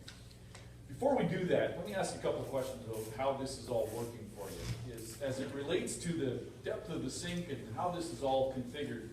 Is there anything about this kitchen area that you or Mrs. Joshua would say is not acceptable? Is there anything you don't like? Something? Or is there something about it you really love? The faucet itself, it's getting a little old, so harder to turn. Okay. And it seems like it's always in the way when putting potty pans in there. Understood. Okay. And has there been any leakage or anything like that? Every once in a while, yeah, I go pull out the garbage bags and some water down there and try to tighten it up myself. Okay. All right. All right. You have any idea approximately how old that faucet is? Okay. Okay. Very good. Understandable. Now, so that's cool, and we can definitely go to look at some options for what we do with the faucet. Let's talk about the sink specifically. So this is as it relates to homes of your age, this is what I would call builder's model. You want to follow what I'm saying with that? A builder's model is not a bad thing, but it's typically one of the least expensive options that still passes code. It makes the inspection and the house will sell. So if you were to choose something that was amazing for you, what do you think that would look like? A lot deeper than this. Okay. It's pretty shallow. Okay. And maybe just one. I mean, this guy's like two sides. Yep. I don't think I need that anymore. So. Okay, so you like a single basin and a nice deep sink. Yeah. Something with a faucet with a little bit more space to work inside of. I feel like a good solution for you. Sounds good. All right, very good. We can definitely put some of those options together for you and talk more about that in a little bit. So we got a good handle on what's happening here. Next thing we need to see as a part of my evaluation is to go and take a look at the main water shutoff and the water heater. Are those in the same location? Yeah, they're just right over here. Okay, very good. Take me there. Okay, so here we are at the water heater. This water heater, this old tank style water heater, how's this working for you? Do you love this thing? It takes a little while to get hot, but Yep. I think everyone's like that. Yeah, you're absolutely right. These tanks all perform the same way. They everyone who has one has the same thing. And most people, when they're looking at their tank, would describe their water heater as something that they love. Yeah, no, I don't love this thing. Yeah. It's rusty, it looks old. Yeah. So, one of the things that we could look at, just based on the age of this, is we could look at some options in terms of water heaters, but the ones that we put in now, people literally, you can check online, literally write, I want my new water heater. That's how they describe it. And you imagine being in the shower for as long as the heck you want, and then having any other family member follow you do the same. And then start the laundry and start the dishwasher, not worry ever over any other hot water. That's why people say, I love my new water heater. So we'll share some of those options with you. Okay. All right. All right, very good. I got a good handle on what's happening here. So we talked about quite a bit. You get any idea what this might cost? Have you given that thought, or can I give you a ballpark? I mean, maybe on this I might put everything together. I don't have a clue. All right. So it's okay if I give you a ballpark? Yeah, please. Yeah, so we did everything that we're looking at here. Maybe, like make that kitchen sink area awesome, give that the mini makeover, tankless water heater, take care of a couple of the other little things that we noticed along the way. We're looking at in the neighborhood of maybe $12,000-ish, I'll give you some hard and fast numbers on that in a little bit. We just get your garbage disposal fixed up today, maybe 500-ish. And then you've got a big range in between. There's lots of things that we could do. We picked and did a little pick and choose at the kitchen, and then maybe a water heater, but not the fanciest one. You'd be in the 4,000 to 8,000 range. Kind of gives you a big range, but gives you an idea what it's going to cost. All right. So I've got a really good handle on what's going on here. Appreciate the feedback you've given me and the questions you've asked me, and that's helped me get really clear on what we're going to do here today. So what I'm going to do is I'm going to head out to my truck. I'm going to take about 15 minutes or so and put those options together that we talked about. And then when I come back in, we'll go over those options and just let me know which one works best for what we're going to get accomplished today. Sound all right? You'll be able to get some work done today. Yeah, without a doubt. So we'll just see what options you're going to select, and that will kind of determine what we get done and how far we get going with it. Okay. Yeah, without a doubt. All right. Any questions for me before I head out there? What questions do you have before I head out there? Who caught that? Okay, very good. I'm on my way. That's it. It's more complicated than that, right? So I asked a few questions, transition, and I asked a few more questions here. Then I had price transparency. Then I transitioned to present. Watch 1, 2, 3, plus price transparency. Does that clarify for you? So that's the practice that we're looking for. We're not going to escalate this to any level, so you can feel free to have play with the price transparency. That's where escalation happens in the explore step, right? So play with that a little bit if you want to. Be the customer who's like, oh man, yikes, 12,000, geez, that seems like there's no way, right? That's fine, do that, because we know how to handle that. So that's okay, have those real responses in that space. And then we're just gonna work between you and your learning partner. We're gonna stay in this space. And exactly what I did there is what you'll do in front of the video camera. That's it. No further than that. We're not doing any more evaluation. I could have looked at other plumbing fixtures in the home, and I would in the real world. But I'm not for the sake of the practice. It's the initial situation, one other area, price conditioning, price transparency, I think it's hard to hear it, and transition. What questions can I answer to make sure this is perfectly clear before we start? So sometimes I do this, I ask, what questions do we have? And no one has a question. And then I say, go. And then 3 people come up to me and say, just one question. So if that's you, you have that question, you need to ask that now. Because what I'm going to do is interrupt the group and say, okay, Bob has a question. Let's hear Bob's question. And then the whole group will get to answer a question with you. Because somebody else has the same one, that's why I'm asking. Are we clear? Yes or no question? Yes. Very good. Find your learning partner, find some space in the room, and let's get to practice.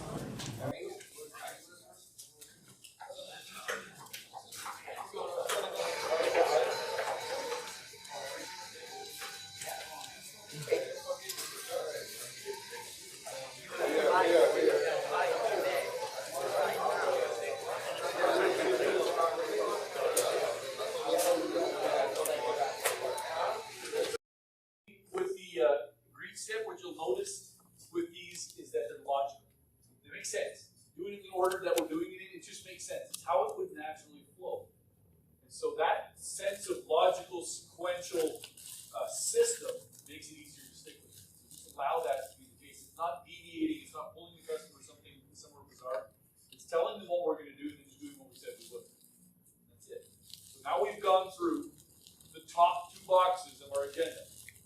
Remember our agenda. The first box was look at the situation and ask questions. Do a thorough evaluation of the entire system and ask some additional questions. And if I should notice something that needs your attention, is okay if I point it out. We did that. Now the next box is I'm going to compare options. And that's what we're going to do. Okay, so we transition, we get out to the truck, and that's where we're going to pick it up when we get back to this. Now, in a moment, I'm going to invite you to find your way back to the table. But not just any table. You're going to find your way to a table that is not the table that you're currently at, and that has no more than 6 people. Hold on, before we start moving. So we're going to do a chaos table. That is to say, I don't care which table you sit at. It can't be the one you're currently at, and it can't have more than 6 people in it. Ready, set, go. Steve. All right, so we have completed our explore. We've gathered enough information to be able to put together some options. Customer has already had prices flashed before their eyes, so to speak. They've already gotten a peek behind the curtain. They know what it's going to cost. Now we're simply going to go and do what we said we were going to do. We'll prepare those options using the prices that we've already been transparent about. See how simple this is? This is now the easiest part of the call. It really becomes quite simple. Step 4, presenting options and solutions, page 95. In fact, flip over and scan page 96. The quizzes are slightly different, but slightly the same, so let's go through them. Plumbing, the correct number of options is 4 to 6. 4 to 6 is the right number. HV or electrical, 4 to 6. And question number 1 for HVAC, blank gets 3 options every time. Every customer gets 3 options every time, and the easiest way to do this is if they're pre-printed, they're pre-populated. If that's the case, then they just happen. They're just living there every time. What specific solution must be included in every option? Initial problem. You got to solve the reason you were there.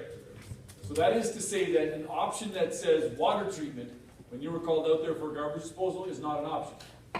That water treatment needs to be bundled with whatever it takes to fix the garbage disposal. Right? So that might be new garbage disposal or repair the garbage disposal with water treatment. Right? That's a real option. But as a standalone, that doesn't exist. Neither does thermostat exist as its own option, right? Only bundled in with something else. That solves the problem you were called out for. Rounding to the nearest dollar. in plumbing, it's asked, why is it recommended? So let's do this, two things. Should you round to the nearest dollar? Should you use commas, dollar signs? No. Why? Keep it clean. It also makes the number look bigger. It does add to the size of the number. Adding the extra 86 cents to it makes it look bigger, which may point to why I'm doing that with your brakes. Just think about that for a moment. There's a reason for everything. You've been tracked. I know some of you wondered why the weird numbers. You continue to ask yourself that. So yes, you want to keep it clean. You want to keep it simple. You just want to make it easy to read. One of the worst things that we do in our, and I don't know who told us that this was a good idea, everything you go buy has one price. Want to buy this car, here's the price. Want to buy this house, here's the price. Want to buy this TV, this is the price. There isn't 6 prices listed for that same TV. If you were born in January, but you got red hair, then you like, and that's what we do. We have these like weird, there's 4 or 5 prices for any one task. Right? Is it compared, is it with another task, or is it by itself? Or is it standard price, or is it value price, and then is it finance or not? Like, wow, you want to confuse the heck out of somebody. Every time that they have to make every time that they look at a price, they make a value decision. I want you to get this. A value decision is that P equals V thing that we looked at. This equals that. So if there's 5 prices, they're doing it 5 times for the same thing. Is the sink worth $1,000? Is the sink worth $1,200? Well, I don't know. Is it worth $1,000? Is it worth $115 a month? Is it worth? Right. So you see the problem with this, and we create this absolute disaster for customers to follow along to. One price for each item, and that price written as simply as you can, rounded, no dollars, no commas. Now, if you're using service type, it's software, the numbers are going to show up as the numbers show up. And you may not have any control over any of that, and that's fine. It looks a little different. When you put it in handwriting, it just gets messy so fast. So if you're going to do financing, that's the number you'd write. And you need with financing. And have the full price, the cash price, have that on hand so that you can bring it out quickly. But don't put both, right? Finance, full price, and then value rate, finance, full price. 4 different prices for the same thing. Does that make a stitch of sense to anybody? Like if you looked at something and they gave you 4 prices for it, which one would you automatically want to pay? The lowest one, right? It just doesn't make any sense. Why are these other prices even here? It doesn't make any sense. Just give me the lowest number. That's what I'm going to pay. I don't care how you got to do it. Clearly you're selling it for that. Sell it to me for that. Right? So just pick one number and live with it. All right. I'll get off my soapbox on that. What is the advantage of using investment instead of price or cost? It's just that. It's just an investment instead of just a short-term drop of the dollar. It's an actual investment. And yes. You're going more equity, and you're just really investing instead of just blowing money. And by using that word, it allows you the opportunity to speak to it. It's an investment. When you do this kind of work in somebody's home, especially when they get into these kinds of little mini renovations and they're doing work in their kitchens and bathrooms, those are the 2 parts of the home that create the most value for resale for a home. Any money you spend in those is money that you're putting into your home and you're going to get back. Like you're putting money away. It's like taking money out of your bank account and putting it into a long-term investment that's going to grow over time. That's what it is. It's not taking money and spending it and being rid of it forever. That money has now gone into an investment that's going to continue to appreciate value over time. So just having that understanding of why we're spending that money and how we're spending that money, that makes a big difference. Right? That's what an investment is. All right. Very good. What further questions do you have about this? Anything there that we want to... Ready to get building options? Here's what I'm going to invite you to do. We're going to go backwards for just a moment to the explore step, where you had a curbside form in your trade-specific pages. HVAC, you are page 87. 94 for plumbers, thank you. 82 for electricals. Everybody knows what I'm talking about. We're looking at the curbside, not the curbside, yes, the curbside. Well, let's go 1 page before that to the summary of findings. Okay, you got a blank summary of findings. Everybody find your way to this page. I'm on the HVAC, but get your own plumbing, your own trade version of this. Blank summary of findings. Everybody got a blank summary of findings on EBS? Yes. What you're gonna do now is, if you actually took down some customer words while you were having your explore practice, you'll have some good words to write there. Otherwise, just go back from memory. What did you talk about, and even invent stuff if you need to. And what I'm gonna encourage you to do for the next couple of moments individually is actually complete the options. The options that you would prepare for Mr. Jones or Mr. Moore, the practice that you did with your learning partner in this explore stuff. Okay? So now you're out at the truck, and now we're building the options. We just read how to. I'll go ahead and do it. What questions do you have about this? Is this clear? Yes? Okay, begin. Build some options.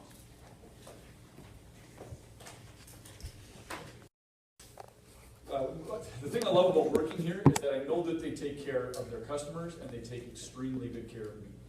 And it's few companies that do that kind of thing for their customers. That gives me a lot of confidence. I know that I can take care of you here today. Thank you, and we're awesome.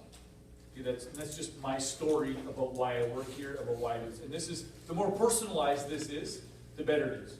So Best Home Services has been in business since 1921, and that means nothing.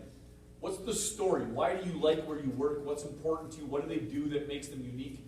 Right? Tell that story. Make it personal, and you're going to get way better results out of that. Okay? So thanks again for choosing Best Home Services. I've worked a lot of places.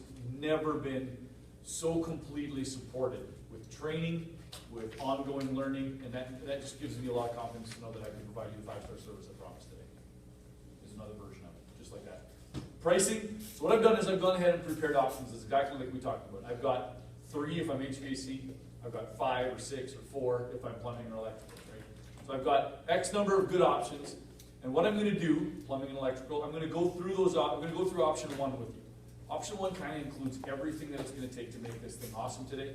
And then there's a bunch more options that follow that one, and you're welcome to just take a look through those options and let me know which one does the most of what you want to get accomplished.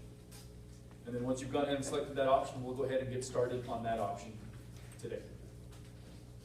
Again, just reaffirming that we're going down that road. And notice that the language is that we're going to get started on that option today. So somehow, some way, we got to get started on that option today. If that means we're replacing the equipment, maybe we're tearing stuff out. Right? Something's coming out. Something's getting undone. We're peeing on it, so to speak. Right? Yeah. You follow what I'm saying. Right. So we're going to get started on that work today. Okay? And that's simple. That's it. Use your own language around this. And to help you get started, there's some very trade-specific pages for you. So plumbing, electrical, HVAC, find your trade-specific page with the next 3 pages. Plumbing is green, electrical is still purple, and HVAC is the light blue. Find your page and simply read that script. And this covers, thank you, we're awesome. Pricing in today.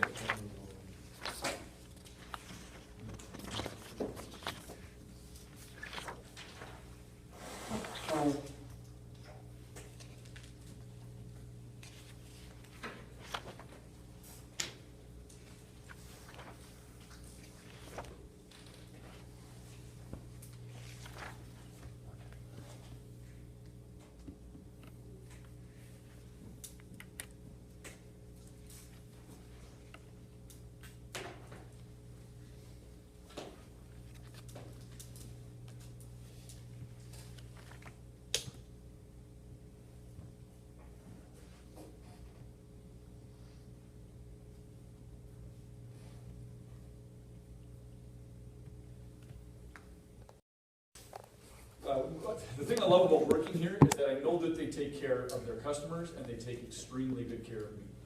And it's few companies that do that kind of thing for their customers. So that gives me a lot of confidence. I know that I can take care of you here today. Thank you, and we're awesome. Okay, that's just my story about why I work here, about why it is. And this is, the more personalized this is, the better it is. So Best Home Services has been in business since 1921, and that means nothing.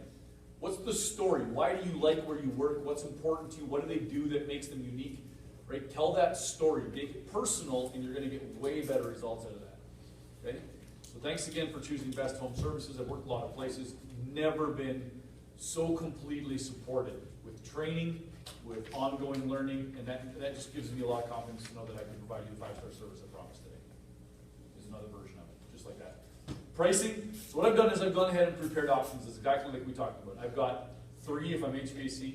I've got 5 or 6 or 4 if I'm plumbing or electrical, right? So I've got X number of good options, and what I'm gonna do, plumbing and electrical, I'm gonna go through those, I'm gonna go through option 1 with you.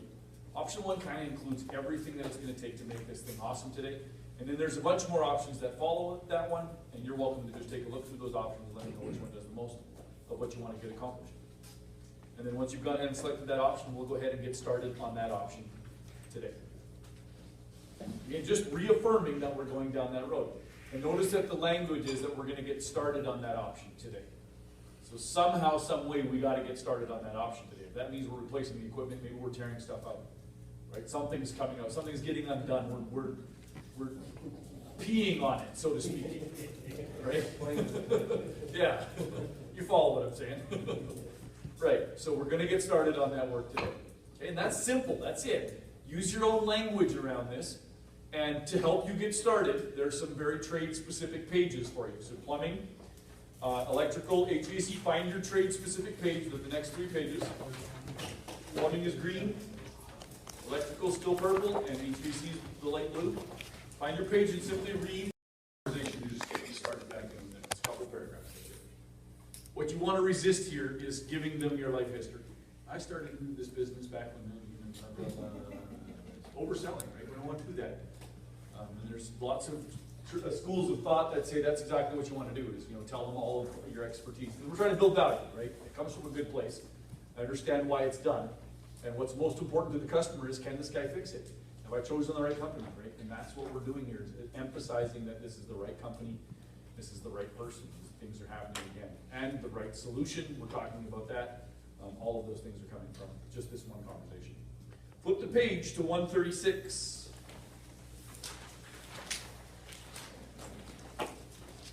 Now here's the 4-step process for actually presenting the options.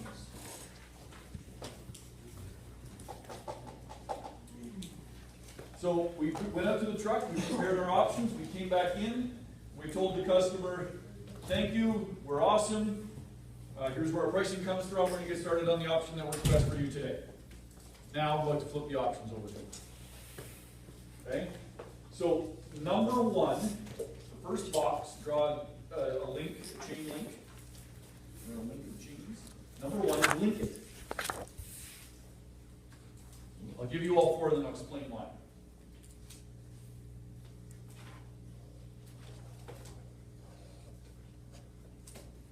Number 2 is say it. Price and warranty, say it.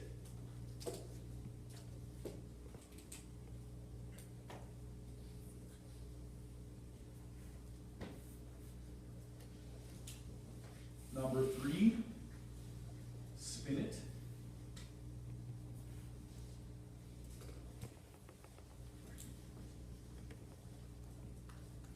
And then finally, the last one is zip it. Okay, and this is literally what it looks like. Very, very simple. It's, when you follow this process, it makes it really easy. So here, I'm going to get a different colored pen so I can give you these keys as we go. Number 1, link it. What we're doing is we're connecting this to the customer's words. Where did we put their words down? Yeah, on the top of where I'm about to read my options off of, right? It's on the same page. So I'm linking everything in my option to words they said. We talked about the asthma and the allergies, and here's what we've got as a solution for it. Right? And the word that connects these things really well and gives you a great language, great ability to communicate with those customers is the word imagine.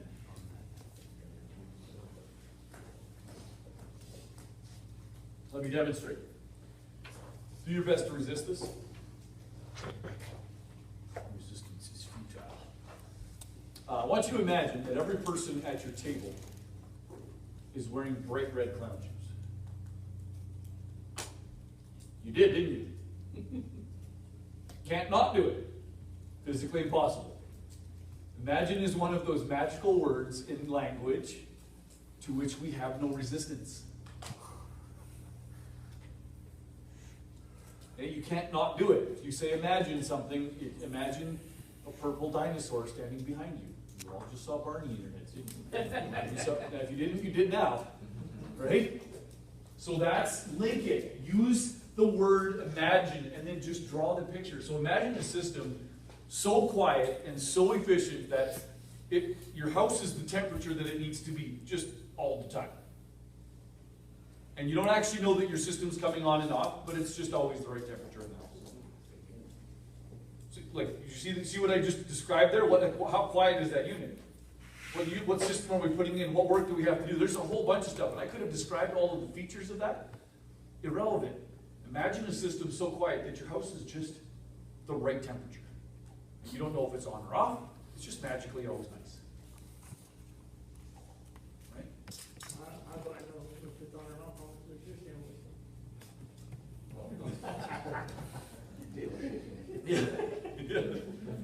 Yes, and a system so efficient that you can know that you're getting the maximum amount of cooling for the right, however you want to phrase it. You can build that in there as well. Same thing with electrical, same thing with plumbing. Like imagine a kitchen where you've had your guests over, and there's a mess at the kitchen, and it's 11 o'clock at night, the kids have gone to bed, now you're going to clean up the dishes. And you got a sink full of stuff you need to run the garbage disposal. But the kids have gone to bed. The last thing you want to do is wake them up. And then you remember, oh wait, I got that new kitchen system. And you flick it on, and no one hears it, including you.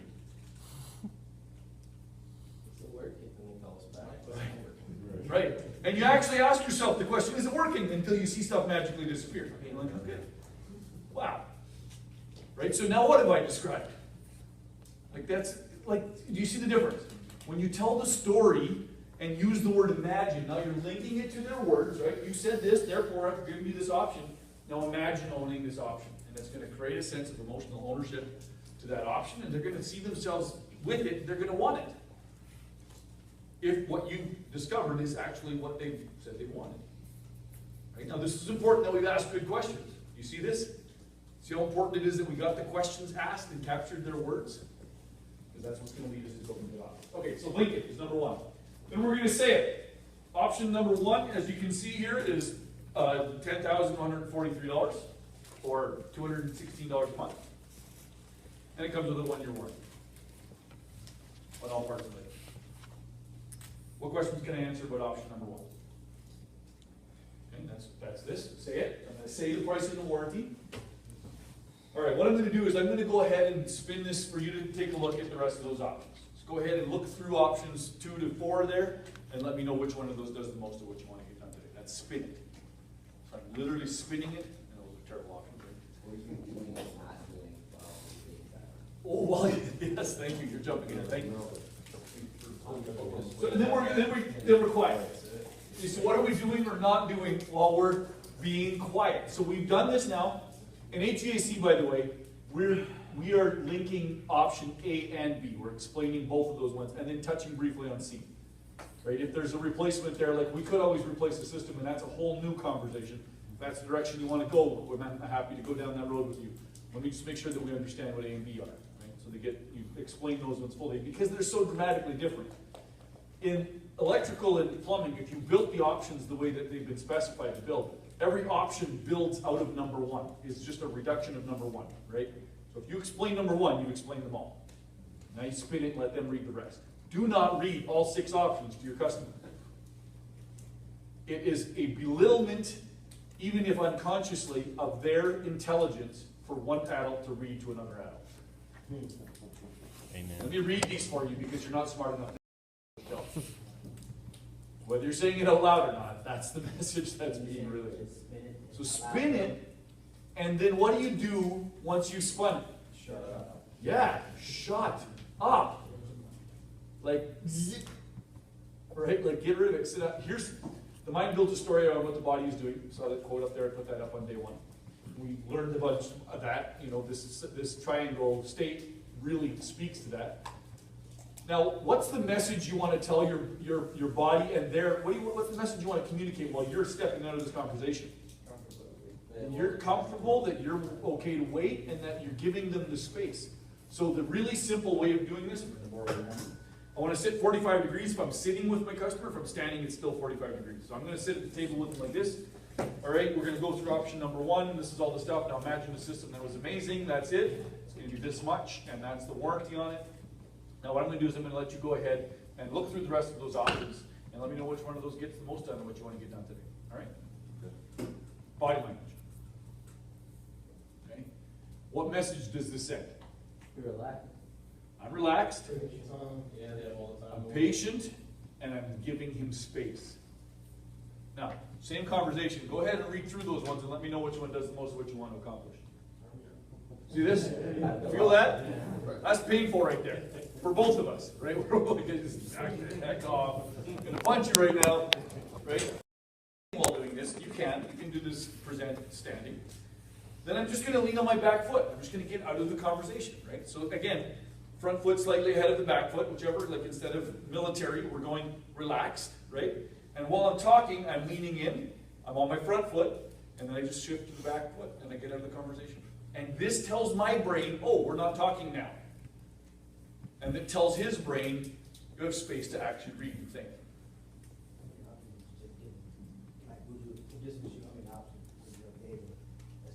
If I was, which trade? If I was HVAC, I'd give him ABC options, there'd be 3. I mean, as far as the air conditioning system, but I think you. Replacing the systems? Correct. 4 to 6. But I haven't gotten to that yet. Okay, so I first got to get through the ABC. Yeah, and then once that's happened, then I can move forward. I know, you said read the options off, is that the same for the first option off? Is that the same for the AC trade too? In the AC trade, because option B is so dramatically different from option A, you can't read option A and then expect them to derive information for option B. Does that make sense? Yeah. So you need to explain both in the case of HVAC because they're different. They're so different that they actually require. So then you're just going to go through that. And my preference is always to have it facing my customer like this. If I'm at 45 degrees, that's what I'll do. And then I can just go through it and point. And their words are here. So we talked about this, therefore this. We talked about this, therefore this. I'm just linking, right? And then I'm going to say the numbers. Here it is. Option B is this much. Option A is this much. Spin it. Go ahead and take a look at the rest of those options. And then pull out the conversation. So that uncomfortable final moment that happens when it becomes 30, 45, we've all been there when you actually have shut up. Yep. What are we, I find myself running out of things to do with my hand. I try hard to sit still. It's awkward. You guys know me pretty well. I have a hard time sitting still as it is. So what would you recommend us do in some of these moments where you just kind of want to move around? Who had a teacher that told you to stop fidgeting in school? Hands up, come on, you guys are lying to me right now. Right, we all did, right? Which is why we're so good with our hands. Those two things are connected, believe it or not. Makes perfect sense, doesn't it? I'm always doing something with my hands. Have you noticed that? I'm playing with a pen my whole life. I could stop, I could not do it. Like even while I'm training, right? I'm doing something with my hands because I'm a kinesthetic learner. That's how I learn. That's why I'm good with fixing things. That's why that stuff has always been a part of my life. And to tell a kid like that to stop fidgeting is not going to happen. So that's how we learn. That's why the toys are on the table, by the way. Did you actually learn better when you fidget? Your teacher was wrong. That is why the toys are on the table. Everybody reaches for a toy and I'm like, I can learn faster. Yeah. And I'll answer your question. I didn't know if it was you, but then just when you had told him to imagine a system Yep. that was so quiet that you didn't know it was Yep. running. Yep. Just the temperature. Magically, it just basically got comfortable in there. Yes. So I was assuming you was leaning towards a new system. That's why I asked that question. Oh, I understand. Yeah.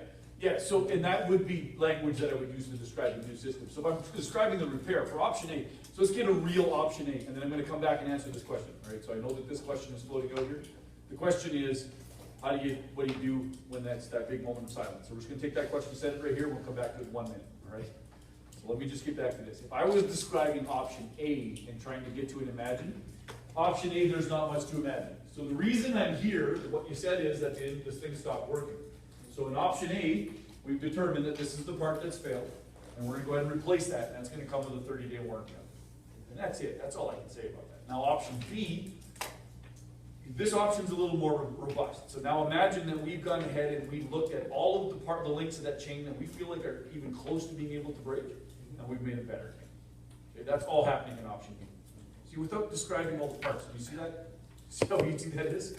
Does the customer understand what that is now? We fixed the chain, that's it, right? And we've gone ahead and we've done the cleaning in that system, so all that dirt that we identified, that's now been dealt with. Furthermore, we put a system in that's cleaning the air so well that your son now has the opportunity to breathe better in your home than in any other place in the country. This is as clean as the hospital when this is done. See that? I don't have to describe the filter. I'm describing what it's like to live inside the system that we've created for them. Because that's what they're gonna buy. Yeah, you paint the picture. Imagine we'll take you there. Imagine two-stage variable speed. Like, it doesn't even make sense to go down that road if you use Imagine, right? It's just such a ridiculous sentence. So as soon as you bring in the word Imagine, it takes you to the place where you're drawing the picture, you're building that story of what that thing is. That engages the part of the brain of the customer that we want to engage, where they're actually listening, actively looking for that information. So back to what do you do when it's time to be quiet? Lean back and do whatever you're going to do. I will sometimes pull out my phone. If it's a long time to wait, I will look at my phone. And what I want to communicate is I'm disconnected. I'm back in it the moment I feel them coming forward, right? And you'll feel that, right? If I'm doing this again with Homer, he's going to be looking at the options, and then at some point he's gonna shift towards me. And it could be just a subtle, right? Like just a little turn like that, and I'll know that he's coming back in. Then I'm right back. Right? So what I don't want to be doing is sending text messages. 1 second. Like, that's not what we're doing, right? We're not playing Clash Royale in that moment. Any Clash Royale guys in the room? Yeah. Oh, such a great game, isn't it? So much fun. Waste way too much of my life with that. So I'm not doing any of that stuff, but it's just subtle and light. You just want to communicate that you're out of the conversation. And it is hard for us fidgeters to sit. Right? So fidget with something. If you want, put a pin in your hand, and then you know how you do that thing where you unscrew the lid and you screw it back on the end of your pen. You do that 25 times, right? If that keeps you busy, that's good. That's okay. Fidget a little, sit there. Silence is one of the great arts of communication, page 137. It's your friend. Silence is your friend. Does this answer your question, guys? Absolutely. Like resist doing anything on your phone that's going to pull you out of the conversation with that customer. Stay present to them. But if just having it in front of you is just gets you out of the conversation, fidget with your pen, flip through your notes, whatever you got to do. Right? So stay out. Let them have the space to think. And please, whatever you do, don't stare at them during this moment.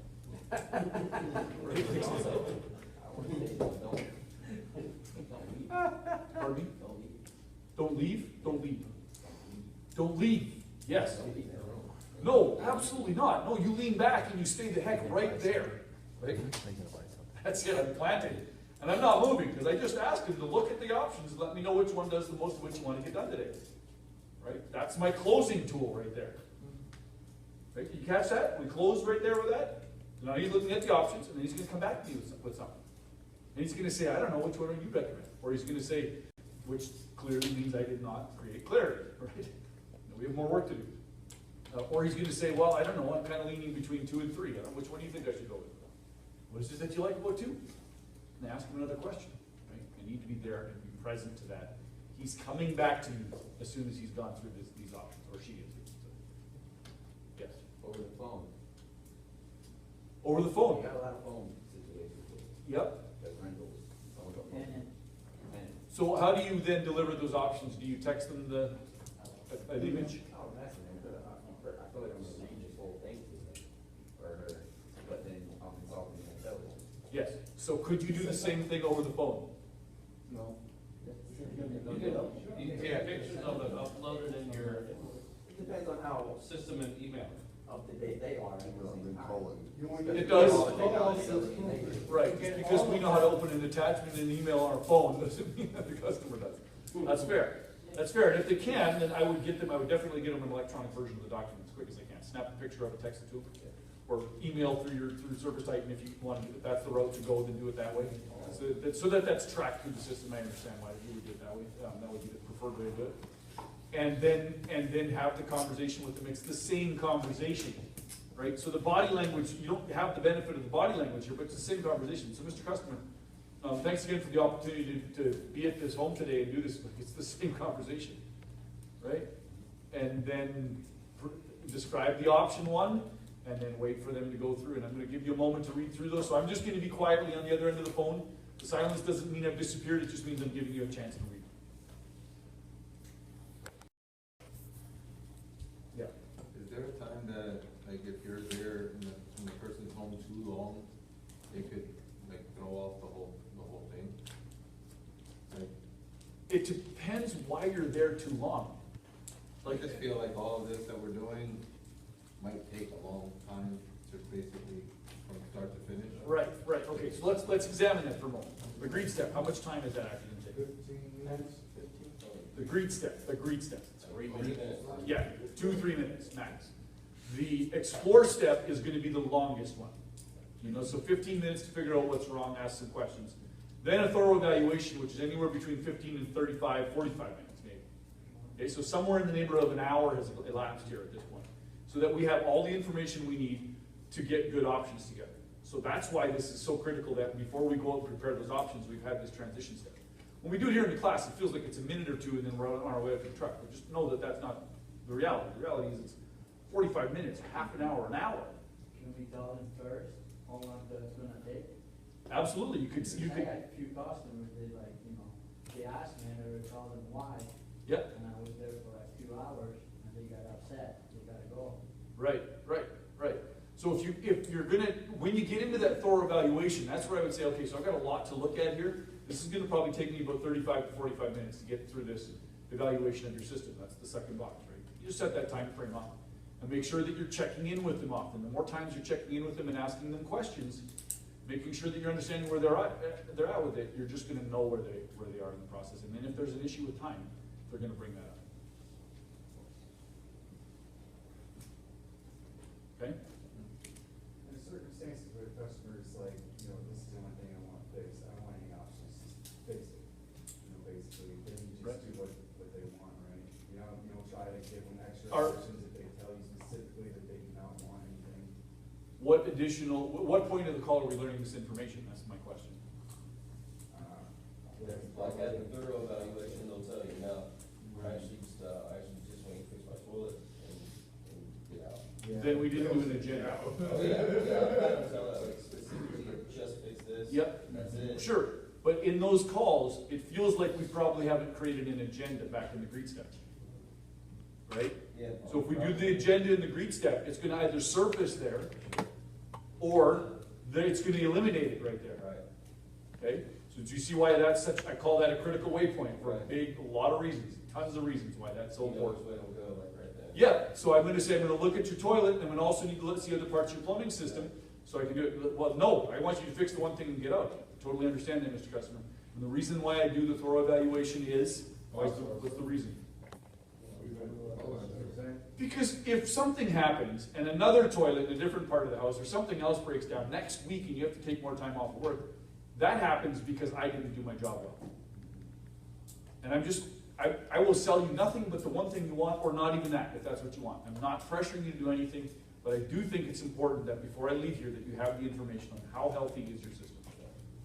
And if I'm doing that at the front door, game over, right? They're done. They're like, yes, thank you very much. This is what 5-star service looks like. Yeah, I would know right there, I would be like, right, this guy is definitely trying to figure out what he can sell. But in all reality, with it coming across to me that way, Yep. I would be like, by all means. Yeah. Yeah, I actually want to hear what you have to say. Right. And so again, I'm going to go back to this, and we're going to cut for a break here. I can see that we need one. The critical thing here is our intent. Remember that the world mirrors back to us. What we focus on, we find. If I'm out there and the real reason why you're doing a thorough evaluation is to find stuff to sell to the customer, then just be prepared to deal with that objection. Because they're going to read it and they're going to fight it. If the real reason I'm doing the thorough evaluation is to make sure that that customer is properly looked after, because prescription without diagnosis is malpractice.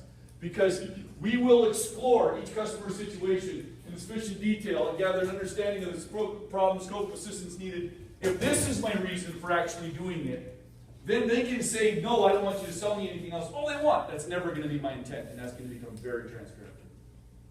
So get clear on your why.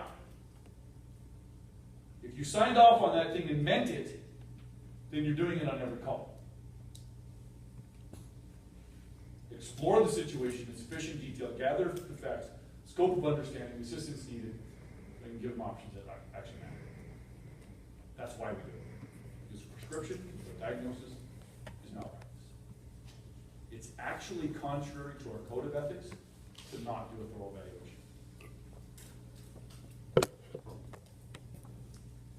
14 minutes, 38. So no break. Yes, so you say if you earn the right to include on the filing sheet, if you want to discuss with them, then technically you have the right to put it on the filing sheet. So it's Exactly surprise right. them at that point, right? That's right. Right, so back in the explore step, you've got to earn the right to present options. And you earn the right by having a conversation. That's it. Not by selling it to them, not by getting their agreement to saying, oh yeah, I definitely want options about that. That's not, we're not going that deep. Okay, we're just starting a conversation about it. Johnny has asthma, that's good enough. Right, do I want solutions for the asthma? I don't need to get into that at that point. I just need to understand what's happening so I can then pair solutions to it. And then let them decide. Right, so. Good clarifications. In your opinion, what is the advantage of verbally reading the warranty and investment to the customer?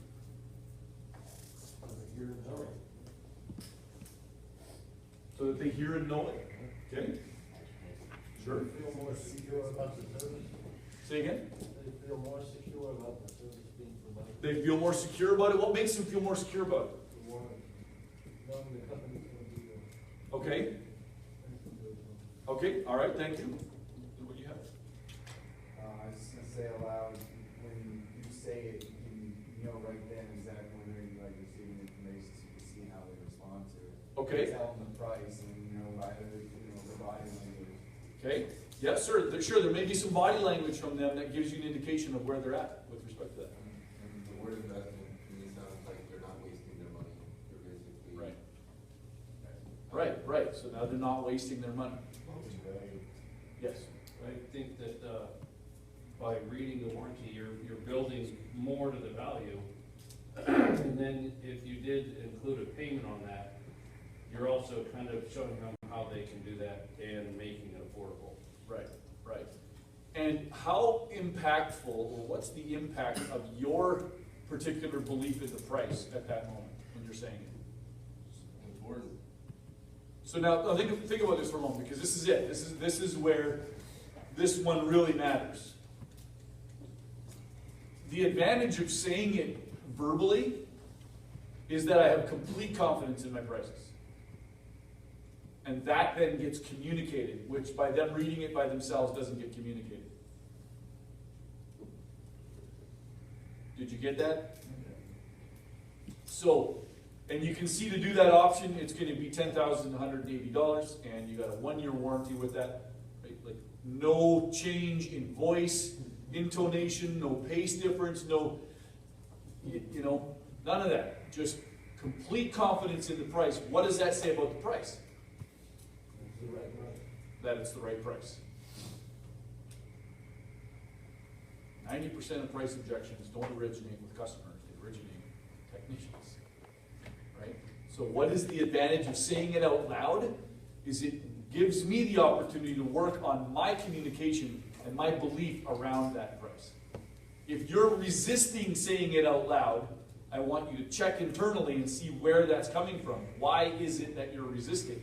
Probably somewhere connected to, I don't think it's worth it. And when I say I don't think it's worth it, I really mean I don't think I'm worth it. So that's a big piece right there. Just get that. So highlight that one or put a circle around it or something and just get that. That saying it out loud is good for you. And when it's good for you, it's good for them. Your confidence gets translated in voice, and that's picked up by the customer to get that. What keyword or phrase should you use as you spin it towards the customer? Imagine. Imagine was number one as you're linking it. It's a good Start today. today. Yes, today is the key word or phrase. Get started today or today in some way, shape, or other. Which one of these you want to get started on today? And what you do is then review the options. Zip it. Be quiet. Shut up. It says in the sheet here to ask for business as you're turning the summary of options. Yes. Same thing then? What is asking for the business? How did I do that when we did this? Where's asking for the business here? What do you want me to get started on today? Right, I'm gonna go ahead and let you review those options and let me know which one of those does the most, or which you wanna get started on today. And that's my closing on that. Right, and then if they come back to me without a clear answer to that, now I'm gonna answer questions. So I'm gonna stay in them, I'm gonna stay present to it and answer those questions. We'll get to that in a moment. Flip over and join me and let's kind of scan through, I'll walk you through this. Let's walk through the curbside form. So bundled options, this is what we did first. We went back to the explore step, you wrote down your options. You do this in the real world at your truck or at the kitchen table, right? You're gonna build those options. Thank the customer, present a positive image of company itself, explain the benefits of upfront pricing, deflate the balloon. All of this is that page that said, this is deflate the balloon. Thank you, we're awesome, pricing today. Okay? You hit those 4 points and you covered all of that stuff. Reviewed the options using customer language, link it, using the word imagine. Okay? Verbally read the warranty and options, say it. Ask for the business, spin it, and then zip it. Remain silent while they review the options. And then effectively answered questions. Those 3 words we're going to spend some time on today. But not before we practice the rest. In a moment, you and your learning partner are going to get together. And you're going to sell them your options. The ones you prepared back in the Explore step. Okay, so you're going to need to find those. And you're going to do it using this exact methodology. So you're going to sit down with them and you're going to say, all right, Fred, thank you for the opportunity to come out and do this with you today. I know that you have other companies to choose from, and it means the world to me that I get the chance to be here today. As I said, I want to provide 5-star service. I've been working with Best. I know that I have the support from my management to just take care of it no matter what it takes. That gives me a really good sense of confidence. I want you to know that our pricing comes from a book. I didn't invent it. I don't get to fix it, change it in any way. And what's really cool about that is it's not based on how much time it takes me. So that means I can do my work, check my work, clean up after myself, and do a really great job. And you're not watching the clock in that line. All right, so I've got 4 options prepared for you here today. I'm going to go over those options with you, and they're all great options. I'd be proud to do any one of them for you today. Let me know which one of those does the most or which you want to get accomplished. All right. All right. So option number 1 you can see is this. And I want you to imagine, because we talked about these things going on in your home, I want you to imagine this is what we're putting in your home. And you're going to have this system that's going to do all of these amazing things, and it's going to just make your world wonderful. I'm skipping the details of this stuff, so you can just import your own trade in there and just build that story around it. Okay? Okay, so that's option number 1. You can see that option is going to be $11,412. And it comes with a 1-year warranty. All right? So here's what I'm going to do. I'm going to give you a chance to go through the rest of those options. Let me know which one of those accomplishes the most, what you want to get done today, and we'll take it from there. And that's it. Okay, so we're not going to wait. Don't worry about handling what happens next. That's the objections part. We're going to get into effectively answering questions. I just want us to get to the point of delivering those options. So I'm gonna do this mention. Initially the highest one? Yes. Okay, so you mentioned option B and left everything else for. I went to a plumbing or electrical scenario, so I read option 1 and then I passed it across. If I was doing HVAC, I would do A and B. I would have explained A and B before I gave it to you. Yeah. That makes sense? HVAC, are we clear on that? That you're doing A and B? Plumbing and electrical, you're only dealing with option 1. Yes, sir. Does it matter the order? It doesn't matter the order so much. I start with A because that makes sense, makes logical sense, right? Start with A, and then that's the immediate repair, and then you can, it's so simple, right? So the reason I'm here, you said that your air conditioner's dead, you found out why, and I'm gonna fix that thing, and it's gonna be this much. Okay. That part's gonna come with a 30-day warranty. Now that's the weakest link in the chain. This is where I'm having that conversation. So we found the weakest link, and we're gonna replace that. What we don't know are what are the rest of the weakest, which link is gonna break next. So I've gone ahead and identified all the other weak links, and in option B, we're able to now address all of those weak links, as well as deal with the air purification that we talked about, the new thermostat, the Wi-Fi control, and all that. Right? That make sense? system was my answers. Okay, so we're practicing the present step all the way up to effectively answering questions. Once we've got it turned across and we pass it to our customer, for the sake of the practice, Fred's going to say, yeah, let's go with option 2. And that's it. At the end of the conversation. Okay? So your customer is a buyer in this round of practice. This is green. They're just going to point to the one they want and they're going to buy it. And then we're going to escalate this and we're going to get which one would you recommend? We're going to deal with all that stuff. Okay? Round 1, the customer is a buyer. You're the customer. You just pick one and you say, that looks great. Let's do B. All right? Clear? Yes. Say for example, you go out there and the contractor and the pastor is back, and it's done damage to the compressor. Your option A is your immediate repair, which is the contractor and the pastor. Yep. We know that adding a hard start kit is going to extend the life of that damage that is done to the compressor. So that's also considered an enhancement. So where are you going to put that? I'm just using that as an example. That would live. Where would that live? Option A or B? B. B. Option A is only what's required to get it running today. The bare minimum required. Okay? Damn. All right.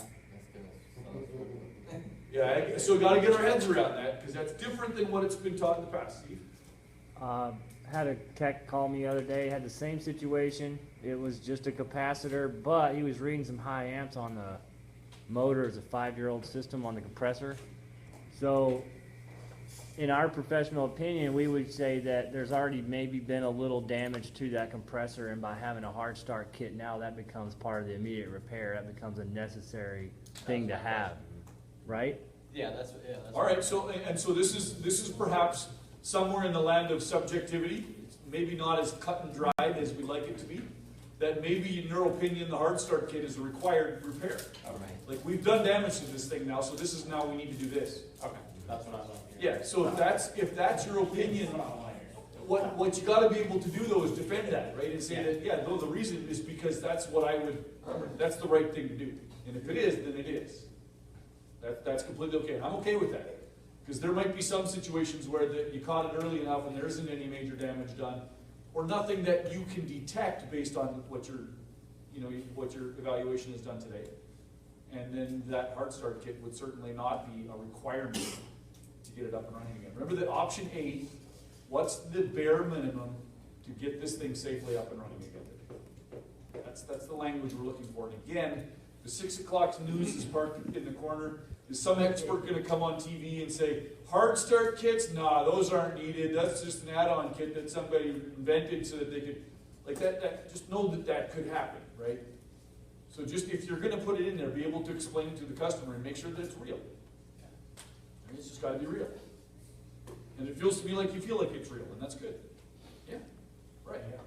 So then you can defend it, that's what's required. Okay, enough talking, time to get to work. In a moment, you're going to find your way to your learning partner, and you're going to present your options. Again, use the ones that you built back in that explore step on that summary of findings. Okay? So that's the first thing you're going to do is find your way back to that page, and then we're going to, go ahead and present options to our learning partner. Go ahead and find your learning. Yes.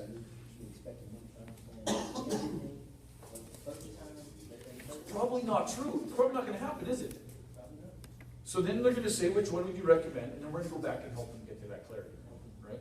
If you could only choose between two, which two do you think those would be? We have to take all these options off the page except two. Which ones would you keep on the page?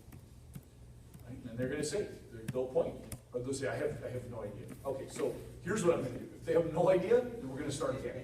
We're going to go back. Let me explain option one, and I'm going to just take my time, and I want you to ask me questions, because I want you to know what's in this option. Because I'm convinced that once you understand it well, like if I've done a good job of explaining it, you're going to know what you're getting, and that's going to be really clear for you. That's it. Just stay with it. But you see how you have to stay present to this, and not just go for the jugular and say, oh, they've asked which option I would recommend, because I can now recommend one, and I've got the deal, right? But the instant win isn't always good for long-term business. So stay with it. You've sold it. You've sold it. At this point, you've sold it. Just know that. When they ask which one of these we'd recommend, just stay present to it, and this is a sold job. Okay? So this isn't about trying to push them to the highest one. This isn't like, don't manipulate the situation, just help them get clarity. When they're clear, they're going to buy.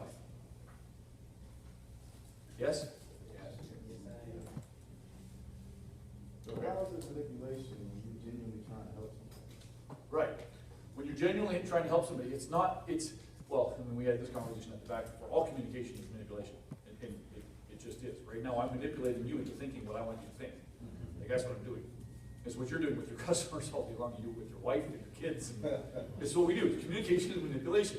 In language, we get people thinking about what we want them to think about. So it's all manipulation. The difference between, I like to create a distinction between manipulation and influence, is intent.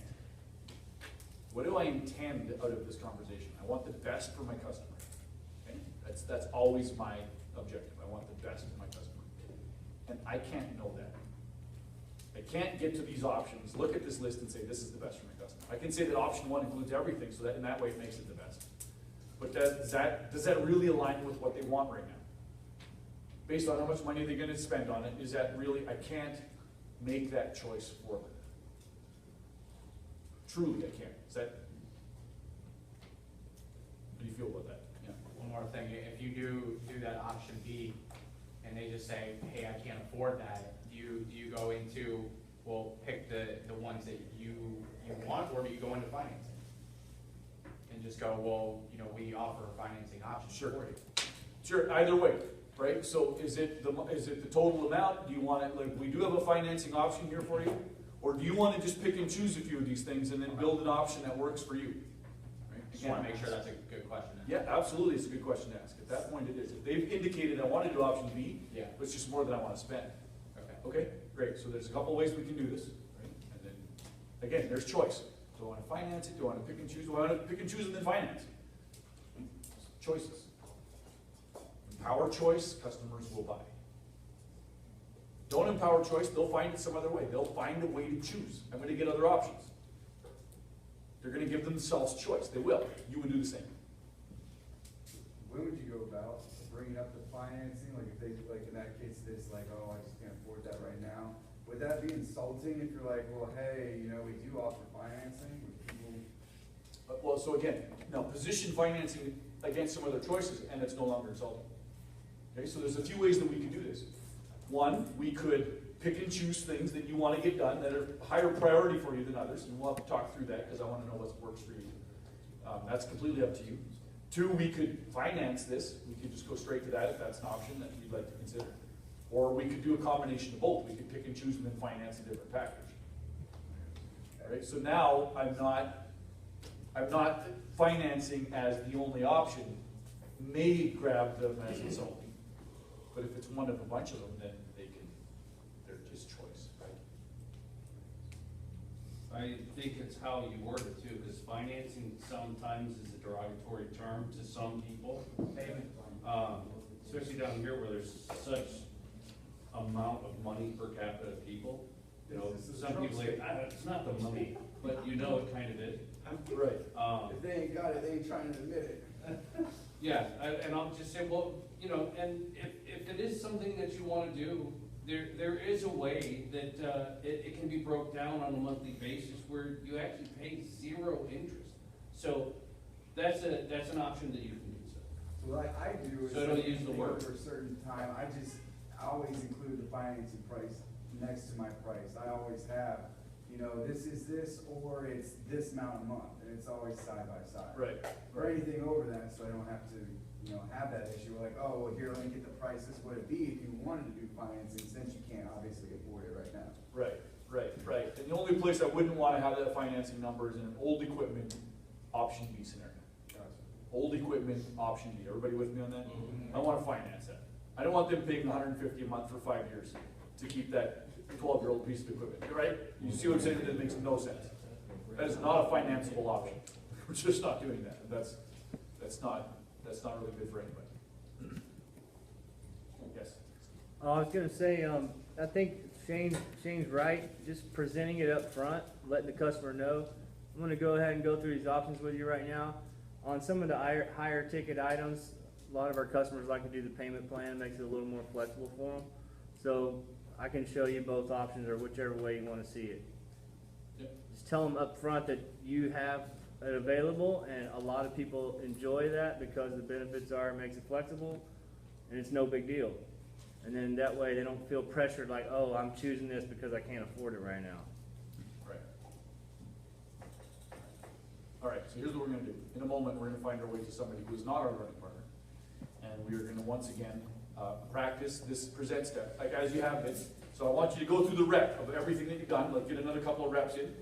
Thank you for the opportunity to come and do business with you, et cetera, et cetera, et cetera. Link it, say it.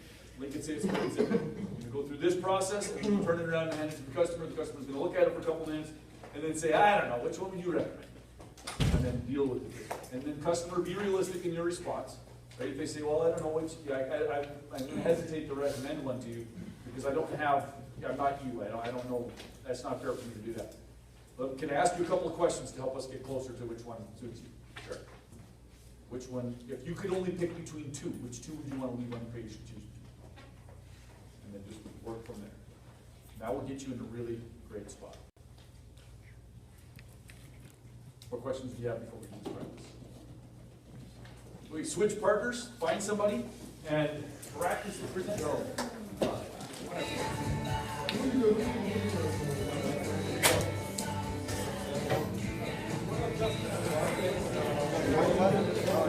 Oh, no, going back to the, it was pretty hot. Like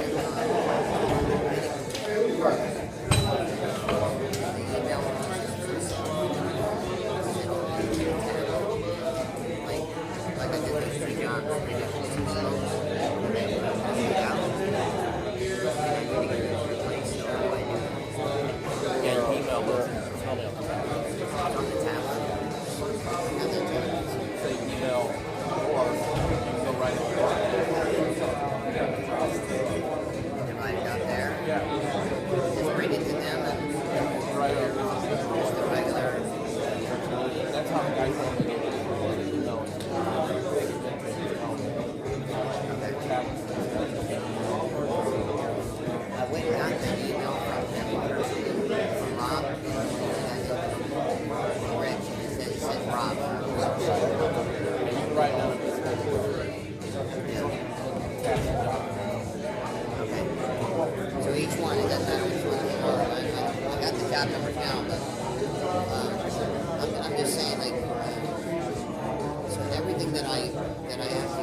customer that we possibly could. Provide them a 5-star service, so clearly that hasn't happened.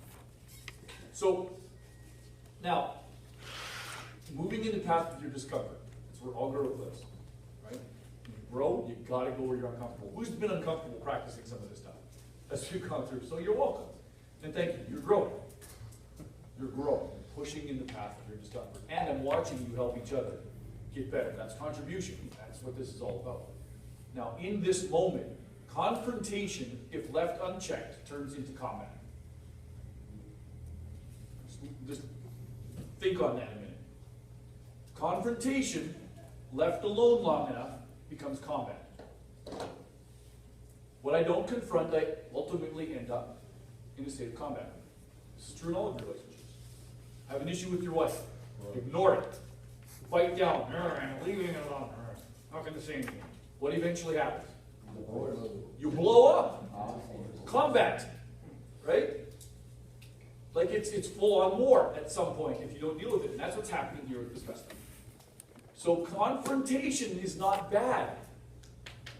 Crucial Conversations is the name of the book. If you want to really get into this and know how to do this, if you read books, it's a good audio book. It's a really easy to listen to audio book. If you've got an Audible account, Crucial what? You guys have a shared Audible account? Is that what's happening? Yeah. And it's phenomenal. You guys should all check it out. Vinny's all over it, and I love that. Your enthusiasm for the books. Anybody that wants on there, send me a text. Steve will get you hooked up. Crucial Conversations is the name of the book, and the author eludes me. There's another one called difficult conversations. It's not as good. Crucial conversations is the one and only that you need to read on this matter of living inside of confrontation. And here's what I want you to get. I don't care if it's get out of my house. I don't care if it's I need to get other prices. You guys are con artists. I can't believe you charge as much. I don't care what that is. The solution is the same in all of these. Stay present. Stay present and be willing to live through that confrontation. Okay? And whatever you do, don't let them dictate the state. You stay where you want to be. Right? Focus. Yes. Keep yourself focused. And what do you do to do that? What's the first step? Breathe. So you're going to take in some big breaths. And sometimes you'll do this, and if you're in a state of rapport with that customer, like you've been near them long enough, they'll mirror that back to you. They'll see you breathe and they'll do the same. They won't even know that they're doing it. That's good for them. It's just as good for them as it is for you. So breathe. Breathe, dang it. I shouldn't have to say that's such a weird thing to be an aha in a class, right? What did you learn? To breathe. Oh, good. You spent 3 days learning that? Yep, pretty well. Breathe. So start with breath, and then just stay present to the situation. Like refuse to run out of there while it's in such a high state of conflict. And so if I'm going to do that, how am I going to bring that down before I leave? What would you say and do to de-escalate that before leaving? Because at the very least, I want that de-escalated before I'm out of there. I mean, personally, I can't stand living in a state with another human being that feels that way about me. Right? Like that goes against the grain of who I am to be. So how do I get that down? What do you suggest? I've never actually been in that position before, and quite frankly, I can't imagine what it would take to get there, so. Okay. Anybody actually, because I can't imagine having any sort of report bill and being told to get out of the house, regardless of price. So my question would be, what have I done wrong? Okay. That's my honest answer to that. I don't know. Yeah. I'd be asking, what did I do wrong? No, Right. it's not just price. If you're being asked to leave, then it's not just your price. Yeah. What did I do? I think another thing too is if you did price transparency, Yeah. I don't think you would have that problem. Right. Very unlikely that we're going to get to that level of hostility. And if it is, then it's body language is always the first thing. So I'm going to get rid of my pen here, so I've got this. This is the universal signal, for I have nothing in my hand with which to kill you. That's what this communicates. That's why this is so safe, right? That's why we do this. As soon as we're like, whoa, hold on, right? It's surrender. Look, see, empty. No weapons. Okay? So that's what I do. So listen, Mr. Customer, I apologize for where we're at right now. Clearly, something I've done has gone completely off the rails. And I just want to offer my sincere apology for that. Now, can we talk about what's creating this state for you? What have I done? Where did this go wrong? How are we at this level at this point? So now, listen to the tone, listen to my pace, listen to my sincerity. I want to know what I did wrong, okay? That's what this is about. And so then they'll answer. They'll be like, well, you flipping con artist, or whatever, right? Like, okay, so now I appreciate that is this about price? Is that why you say that? And just let them answer the questions. But stay present to it, right? Like, everything in you wants to run out. That's not where you're going to grow. You're going to continue to face that. Where did this come off the rails? Well, you said that you weren't going to put me under pressure. Okay, you said that like 4 times. And now we're getting to this end, and you won't take no for an answer. And frankly, it's me off. And I want you out of my house. I'm done with it. I'm terribly sorry. I'm terribly sorry. And yes, I can see how I have put you under pressure here today. I'm just going to acknowledge it. Right? And it is truly my training, my wish, everything in my intent is to not do that, and still sometimes I get to that place. And so I apologize that happened to you today. So can I just withdraw my options here today and say that one of your options is to do nothing? Let me just remove all the pressure right now. Can I do that? You comfortable with that? Right. That's one way to deal with that. Now we're talking about way level red. Okay? So that's 1% of the world. But that's how you deal with it. And I wanted to live there because it's the same principle. Stay present through your discomfort. And stay calm. Watch your state. don't forget to breathe, right? Remember to breathe, remember to breathe, remember to breathe. Start there and you'll feel yourself immediately get calm. Because that state of deep breath is anchored to calmness. We did that in day one. You didn't know that happened when we did that intentionally. I'm good, I don't need a pen. Thanks, man. You can put it down on that. All right, so let's move into talk to spouse. There's two that I want to deal with. Talk to spouse and break it down, get other prices, and or, these things all kind of come into the same thing. I need to get other options. And that's this pie chart that we built yesterday. We were fast forwarding and we were going to jump in. So this is where this fits in. This works for get other prices. This works for, I need to think it over. This works for, I don't know why it's so expensive. You can pull that pie chart out and they get an immediate sense of where it's at. Why are other people less? Well, because somewhere along that they're doing the work cheaper, and we refuse to do that. They're being in business in some way that's cheaper. You can't be 5-star if you do that.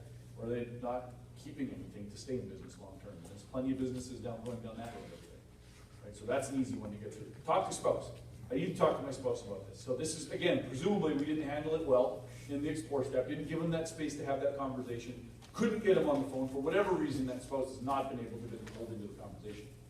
Now, know that if you've done the system the way the system is spelled out, you've handled this already. Right? And still, there's going to be times in the real world where we haven't, and that didn't happen, and the spouse has not been brought in, and now they're going to say, I need to talk to my spouse. What do you say? Let's get them on the phone. What do they say? Not going to happen. All right, so it's not going to happen, so we know that. So what if we just dodged that altogether and said, well, we could talk to him if you want, but if he was here, which one or two of these options do you think you'd be choosing from? It's the same question, you see that? It's the same question. And that's it. It's that easy. If he was here, which two of these do you think you'd be choosing from? Oh, I don't know, probably, I have no idea. Okay, so, and that's fair, because he may have a completely different take on what these options are. So let's boil it down to the very basic minimum. I'm assuming that both you and your spouse were, on board with the fact of having somebody out to get this thing fixed today. Yeah. So do you think it's fair to say that we should do at least that? While you're waiting to have that conversation, should we just take care of getting it running again? There's a really simple yes or no. Now they can do that, and you can still have the conversation. Now you can still let them have that conversation. And they no, absolutely not, we're not doing this. Then I'm going to call out the elephant in the room. All right, so your air conditioner's broken. You said that you wanted it done today, but you're saying that your husband would not want you to get it done today. So am I safe to assume that there's something else happening here besides that you want to talk to your husband about this? Yes, it's way more than I want. Okay. All right. See, so notice how just staying present to it flushes out the real objection. That's just staying present to it. And most of the time, when you do the talk to spouse thing, you ask which one of those they'd be interested in going ahead. They're going to have an answer for you right away. Which two of these do you think they'd be choosing from? No point. And why is that? Which one of those do you think that? When you're actually going to the door, and you're in your first greeting, and it is just a man or a female there, especially if it's a female, how do you approach that situation to find out if they are married and if the husband is not there in a tactful manner? Because I mean, you really don't want to just go. Are you married? Are you single? Hey. Is the decision maker present? I mean, is there a real tactful way to actually approach that so that you can, because sometimes they don't let you know until the very end. So I would like to invite you to think back through the complete step, and what was one of the key questions that we asked that might flush that out? We will be getting it done today. How many people? Okay, so now think about that for a moment. If I'm married and I know that I wanna have a conversation with my spouse before I do this, that's now gonna surface right there. Okay, so it sounds like something that we're gonna go ahead and get fixed today. Yeah, for sure. Okay, fantastic. Then I've got the information that I need. And this person's is in the position to make that call. Now, if you're going on a replacement lead, okay, so that's an entirely different call. We're talking service system, that's sales system. In sales system, where we're talking, where they've called us out to give them a price on replacing equipment, that's specifically the reason for the call. And I'm gathering that most of the calls that you run, even on sales calls, are turnovers from leads, from repair calls. Is that true? Or do you get a number of them that are just, give me a quote on a new air conditioner? Yeah. Yeah, I mean. You get both. We get both. There's a specific person that runs pretty much the lead. The marketing lead. That's marketing leads. Yeah, But there are tech leads that get sent over. That doesn't, I would say the majority of that scenario where a quote on the system is necessary comes from a service call or a maintenance. Okay, so in those cases, you're not gonna set the spouse thing up on the phone. When you have a pure marketing lead where they phone you and say, hey, I saw your ad and I wanted to, get a price on changing an air conditioner. There's scripts on the phone that we would use to make sure that both decision makers are present there. In that husband and wife are both present. And it's very assumptive in that case. How many people are in your family? 4. All right, so who else is gonna be involved in making the decision? This is a phone call setup on a sales lead. So let's get back to the world of service. You're standing at the front door and there's only one person there, and you want to know if somebody else is going to be involved in making that decision. Can I assume that we're going to go ahead and get this fixed today? Or is it your intent to get this thing fixed today? However that intent question is, that's going to flush that thing out very readily. Now, as it grows, as you uncover more things, and perhaps even they start thinking, well, maybe this is about replacement today. Now it's possible that we need to bring a spouse into the conversation, right? And so that's where, if you go back to the explore step, this is all built in. As I'm going out to prepare options, please take a moment and have that phone call with your spouse. You've already got an idea what things are going to cost. And be sure to allow them the opportunity to be involved in this conversation via conference call or FaceTime if you want to do that. Okay? That will take that away. We don't even need to have them present. Right? The technology will do that in the conference call. And I dare you to start this. Just try this a few times and watch how many spouses you get on the phone. And it just makes the whole thing so much easier. It's just so much easier. Because now there's not one person second guessing the next, they're talking about it. And then there may be a time when after I've gone through the options, then I say, would it be better if I just dismiss myself for a couple of moments and give you a chance to talk through? Right? And I'll do that. Just excuse myself outside the house for a couple of moments and let them have that space to talk. That works really well. Yeah. It's just being transparent, and I got nothing to hide, like, oh, here's my options, and just pick which one you want. I have been in a situation before though where, if I know that they are ready to have it fixed today, and, the answer has been, let's get it fixed. Right. Especially if, a female, because most women don't like houses without air conditioning. Then all of a sudden when it did come down to price, it was, oh, I need to talk to my husband. Right. And the whole time I didn't know that was, one of the variables in my solution. Right. So that's why I was wondering, is there a way to hint at that, or is there a way to, if you're not sure, or if you don't have, if you don't think that you're getting all the information that you need, is there a way to hint at that to just verify that maybe there isn't one, or where is he if there is one? Yeah. At the front door, that's difficult, because no matter how you ask that question, it's who wears the pants in the family. Like that's what it is, right? You're insulting whoever's that's standing at the door. It doesn't matter how you do it. Well, what about who's the decision maker in the home? So it's the same thing. Same thing. If I'm standing at the door and you're asking me that question, Oh, I'm not saying at the door. right? I'm saying at that point right there. Okay. Or okay, never mind, I see what you're saying. So a better question, if you're at that point and you're not sure why they're not making a decision, So one of the ways to flush this out, and this is a sales system thing, and I teach sales as well as service. This is service that we're talking about, but we're kind of blending lines here a little. So I'll offer the question: how do decisions typically get made on this kind of a scale in your home? You're going to open up all kinds of responses. Well, you know, we're going to get some quotes. We're going to get a few different numbers and make sure that we're getting a fair price. And we're going to sit down and talk about it. And you're going to, I'm assuming that you're talking about that with your spouse, yeah, right? Or I'm going to sit down and I'm going to think it through. I'm going to do my research. Right now, that's a very individual. Right? So let them answer the question: how does decisions like this typically get made? And, well, why do you want to know that? Well, because I want to honor that process, whatever that looks like for you. I want to make sure that I'm doing my best possible work to make sure that you can do that. Say that again. How do decisions like this typically get made? There's a how question again, much better question than why. Decisions on this scale. Yeah, they might ask why you want to know that. Why do I want to know that? I want to be able to facilitate that. I want to be able to make as much allowance for that to happen as possible.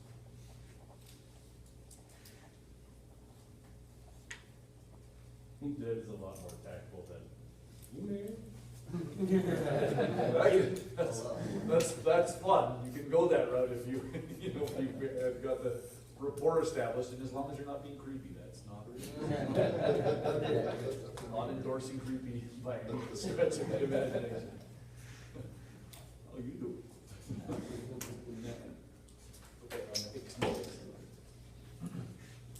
Who's been helped by this conversation just now? Diane, you got some tools that you can put to work. You got some thoughts to brew around.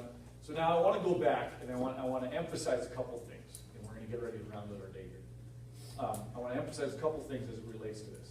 So one of my hesitation is to even talk about objections here, because we get so stuck in that. Like, that's where we're going to live. That's what's going to happen.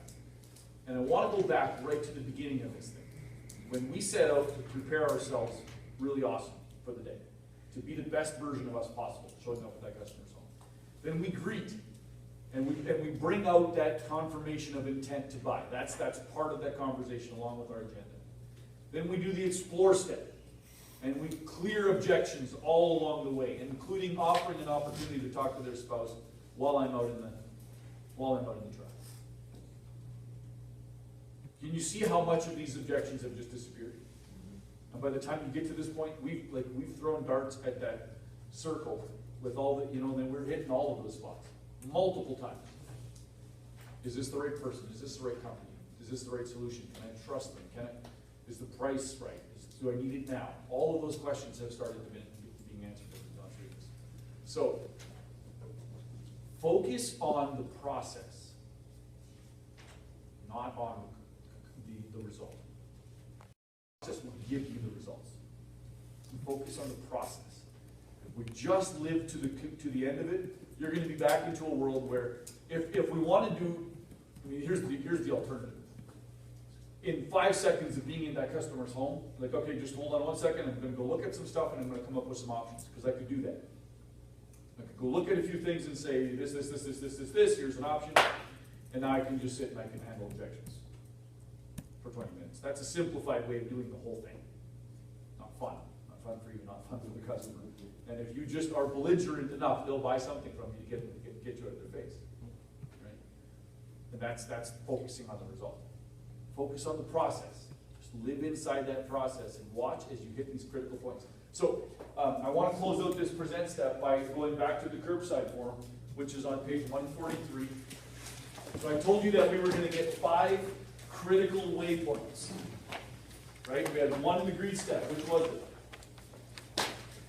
What's the critical waypoint in the greed step? Agenda. We're going to start over again if we don't get these right. We'll be here till 8 o'clock, folks.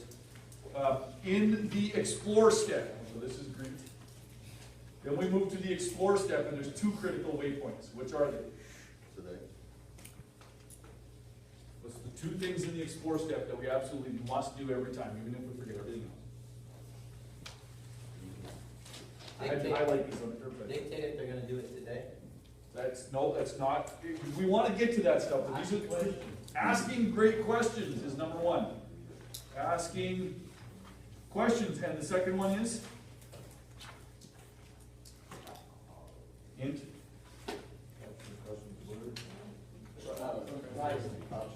Price. Transparency, yes. In the explore step, there are two critical waypoints. Number one, build great options. All right, follow the process. Trust it, it works. If whatever trade you're in, build great options. And so if you look at your curbside form, that's the number one thing, bundled options. Okay, it's on the top of the list. You can't set, like, everything else is gonna be handicapped if I don't get my great options built. So build great options is number one. And number two is stay present. So this is effectively answered questions. And staying present is the key to effectively answer questions. And that's the bottom item on your curbside form, page 143. So 5 things. If I only did 5, if you went through all 3 days of training, did the videotaping, learned everything that you learned, and only did 5 things, these are the 5 that you're going to do. And then by doing these 5, the rest are going to fill in quickly. You're going to get to those really quickly. But these are your first most important focal points as you go through this. I've already told Steve this. If I'm doing ride-alongs, these are it. These are the, whoops, nope, that call's not going to, that doesn't count towards your certification because we didn't get 5. These 5 have to be it. Agenda, ask great questions, offer price transparency in the explore step. Then in the present step, build great bundles, create good options for the customer, and stay present. Effectively answer the questions. Don't bail the moment they give you a little bit of resistance. Stay present. Live through that confrontation. That's where all of the magic happens. Right? One of my slides has this in it. This is your comfort zone, right here. Where the magic happens. Right? So get out of your comfort zone. The more uncomfortable you are, the more you're growing. It's good for you.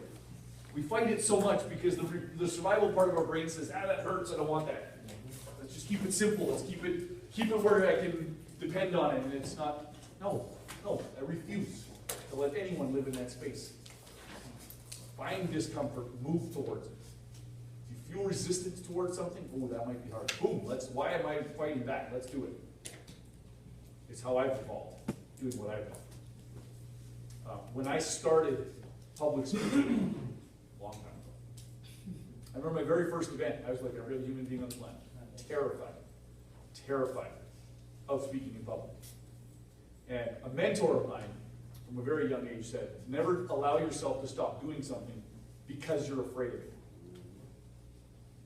Stay with it until you're no longer afraid.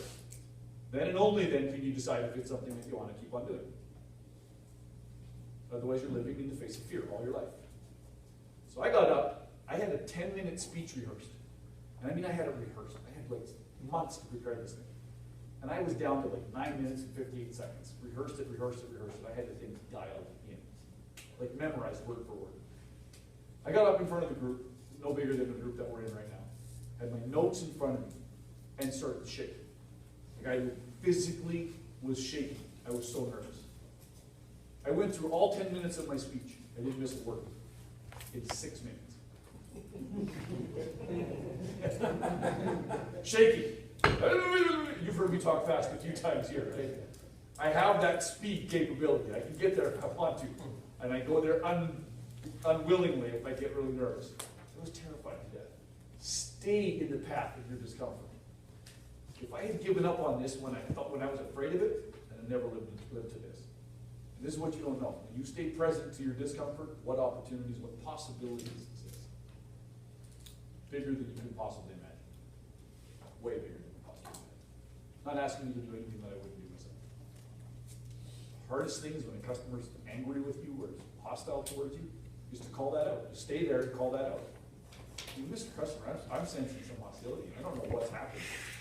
I want to accept responsibility for that. Whatever I've done has created some kind of a barrier between us. Can we talk about that? Think about that. non-confrontational, but it's very confrontational. Right? We're calling what it is. This is for every relationship in your life. I'm sensing some sort of barrier between you. What's that? What's happening there just now? Because I'm not clued into this. Yes, exactly. Exactly. You want to know what's wrong? I'll tell you what's wrong.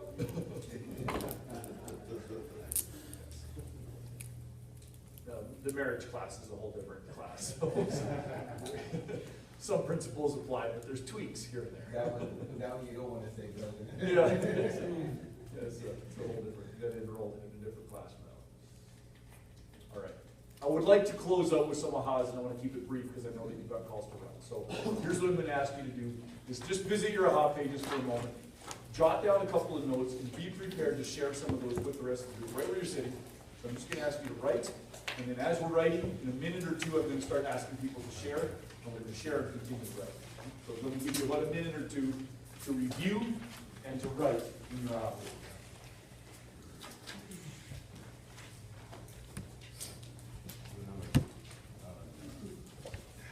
Oh, you're on.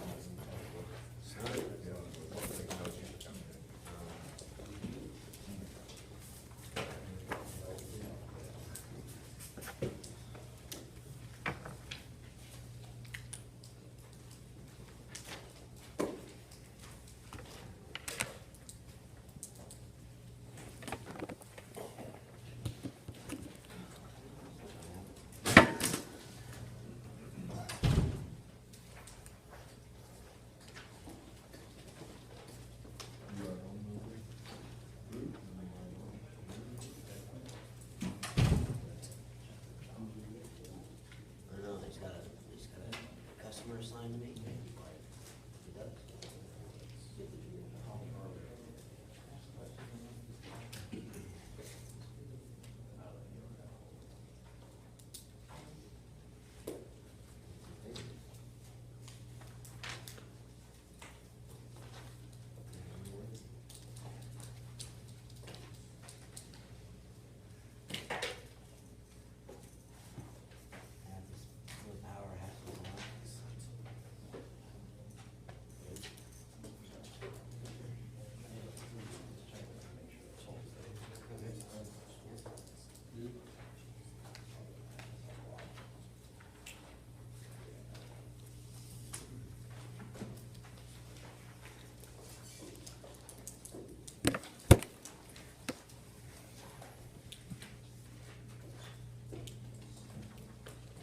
All right, so as you continue to write, we're going to share. So now we're going to transition from having reviewed and writing to doing both. So we'll get people to share, and I want to encourage you to continue to write and capture these as they're coming out. So what ahas do you have that you would like to share with the group? Yeah, I really like information with options, never pressure. Information with options, never pressure. Yeah, good, thank you. Yeah, I like the way you kind of changed the way you asked the question, so what will it take to make the unit awesome? Yeah, just shifting that focus, right? Yes. Listen to learn. Listen to learn, yep. Ask questions with intent. Ask questions with intent to listen. Price equals value. Price equals value. Being uncomfortable with what else can happen. Living in the path of your discomfort, yep. Capture their words, don't change the verbiage. Capture their words, yeah, don't rewrite them, right. Prescription without diagnosis is malpractice. Yeah, thanks. Thank you, guys. What else? Stay present, yeah, stay in the present. Stay in the present, living in, this is it. That was our opening talk, right? This past, present, future. Ask lots of questions, and listen to the customer. Ask lots of questions and just listen, yeah. Such a massive key to this is the questions we ask. Yeah, I like the way that you had put that same thought into a saying, which was seek first to understand, then be understood. Yeah.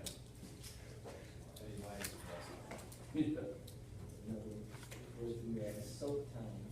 Soak time. Price transparency and soak time. Yeah, you see the value of price transparency? I think so. We went beat that one up enough today. Steve? check in by asking what questions do you have, and then wait for their answer. Yeah. Yep. What questions do you have? Yeah. Everybody wants to go to heaven, but nobody wants to die. That was deep. I don't think that came from the class. So what's deep about that is that you derived that somehow. Thank you. It's true. It's true. Everybody wants to go to heaven, nobody wants to die. Can't argue with that. Customer is always perfect. Customer is always perfect. We started the day out with that. Yes, thank you for helping me close it out. Customer is just perfect, is what they are. And so, you know, one of the things, I'll get to you in a second, maybe, one of the things that I work hard to do in this class is to take away all of your wiggle room to make excuses why it's not happening.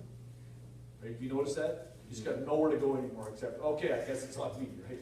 Can't blame the price anymore. Can't blame my customers anymore. What the heck am I going to blame?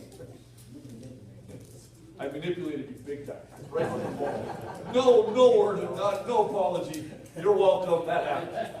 That's going to continue to happen. Many years ago. So I wrote one down that is probably a little more, needs a little more explanation. I'm not sure what triggered it, but it could be that guy that gives good information. And what triggered that thought is, have you guys ever gone to a house for the AC guys? It might be the guy.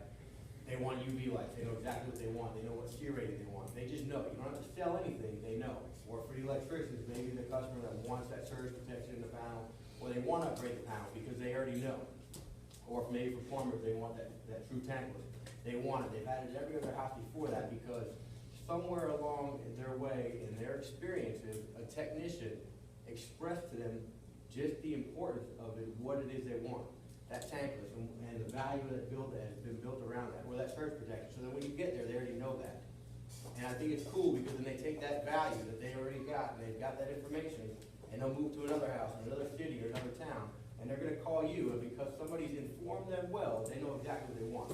And they just put money in your pocket, and they've got that much value. So I'd like to be that guy that gives that customer that information that they take with them and make it better for everybody throughout the entire. All we're going to do is we're going to do an exercise that's going to be done in complete silence. And I'll give you an example of what's going to happen. We're going to put a word that's associated with each letter of the alphabet. And the word must be something that's connected to the content we've gone through in the last couple of days together. So for instance, in that word, that letter can appear anywhere inside of the word. So I'm going to give you one, and I'm going to take it away. So, all right, so I'm going to show you what it is, and then you can't use this word. The word prepare, for instance. I could use it, the obvious place would be on P, prepare. I could also say prepare. See what I did there? The letter can, wherever that appears, that gives you an infinite number of possibilities here. All right, now the way that is going to work is this. This exercise is done in complete silence. No one's talking. Not a word is said. When I say go, it's quiet in the room. One person approaches the flip chart and fills in a word, and then steps away. Someone else must write the next word before you can go again. So that is to say, no person can write more than one word at a time. You write one, you let someone else go. And only once someone else is go can you go again. And the idea is to get everybody in your group going until you've got all 26 letters of the alphabet populated with a word. Connected to content. So the words are not random, like pizza. No, doesn't connect. All right? Related to content, 26 words. What questions do you have here? Can you use your book? No. What further questions do you have? Are we ready? Absolute silence starting now. Really great tool to use to review if you want to use this in that way. And then we've got the bundles are built into the road guide as well, how to build those bundles. An abbreviated version of what you went through in your books yesterday, along with some examples. And what I want you to notice first is find your way to the example that matches your trade. Plumbing, page 7, electrical, page 9, HVAC, page 11. And put a sticky note or something in that page so that you can find your way back to it. You're welcome to use, as we're practicing today, you're welcome to use this as your summary of findings for the sake of your practice exercise. which means all of the customer information's been filled in already, you know, what you talked about with them. In addition to that, your options have already been built. Okay? So you want to familiarize yourself with that a little bit. You don't need to do that exactly right now. We'll get you there. But that's yours to use to just as a cheat, just to get us through that without having to actually sit down and write down options. All right? Clear? With that in mind, let's move forward to page 14 and get our eyes on a curbside evaluation form. What we're going to do for the next hour or so, hour and a half, we're going to work in the groups that we're in. These are going to be your videotaping groups. Okay? So these are the people you're going to go into the rooms wherever we go off and split off and do the videotaping. This is your group. And we're going to spend some time with some focused practice. We're going to take them apart. We're going to do read, explore, and present separately. Those are the 3 steps that we're going to do in front of the video camera. So we're going to practice them, get a chance to just get everything out of the way, and then actually have a chance to practice some of these in front of the group. So not the whole group, but your group. So to get a feeling of what that feels like, to get feedback from others. And what I want you to pay really close attention to is what you get in terms of learning as you're observing others doing it. Your job is to give them feedback, constructive feedback, so that they can get better each time. But watch what happens in your own mind, in your own learning, as you observe your peers doing this. This is the power of today. Because you're going to see someone do something and you'll be like, dang, that's brilliant, I love that. You're going to see other things, you're going to say, yikes, I don't know if I'd say it exactly like that. Right? And that stuff is going to stick with you. That's way more powerful than all the other practice that we've done. And then we're going to take that up yet another level when you get in front of the video cameras and you do that whole level of practice. All right? So right now, instead of focusing on, oh no, I want to be ready for video cameras, get all of that focus taken away from yourself and on the people at your table. So that's it. Just make sure they're doing their job. If they're missing something, let them know what they're missing and help them along. All right? Yes? Do we let them know they're missing something or doing something that they can be doing a little better at that time, or do we let them finish? I would let them finish. In these early rounds of practice, you could stop them midway and say, look, we should go do this instead, let's put this in. That's okay. As you're getting further into it, you're going to want to let them go through it and then give them the feedback. Right? And just watch. Again, when you see somebody miss confirming the intent to do the work today, someone misses that, and then you point it out, watch everyone else hit it. Just because we've had that learning experience. So that's what others are doing for you today. That's what your job is to do for them today. Take your focus off of yourself. Right now you've got 3 or 5 other people at your table that are focused exclusively on getting you to look awesome today. That's it. Just focus on others. Can you do that? Yes. All right. Let's go through the greet step and then get immediately into a practice. So the steps of the greet are, check to see if the truck is parked okay, ask permission to enter. Put on the shoe covers. And again, for bonus points, hand them your book while you're putting on the shoe covers. Right? Give them something to hold so that you've got 2 hands free to put on the shoe covers. Establish a personal connection with the customer. This is that thing we're talking about, that's their hobbies, their habits, whatever things that are important to them. For some of us, it's kids, pets, they got some fancy car in the driveway, whatever it is that you can connect with them on, that's what we're looking to connect with here. And again, as we said when we practiced this the first time, this is genuine interest is key here. Don't talk about something you're not actually interested in. And if it doesn't happen at the front door, don't force it.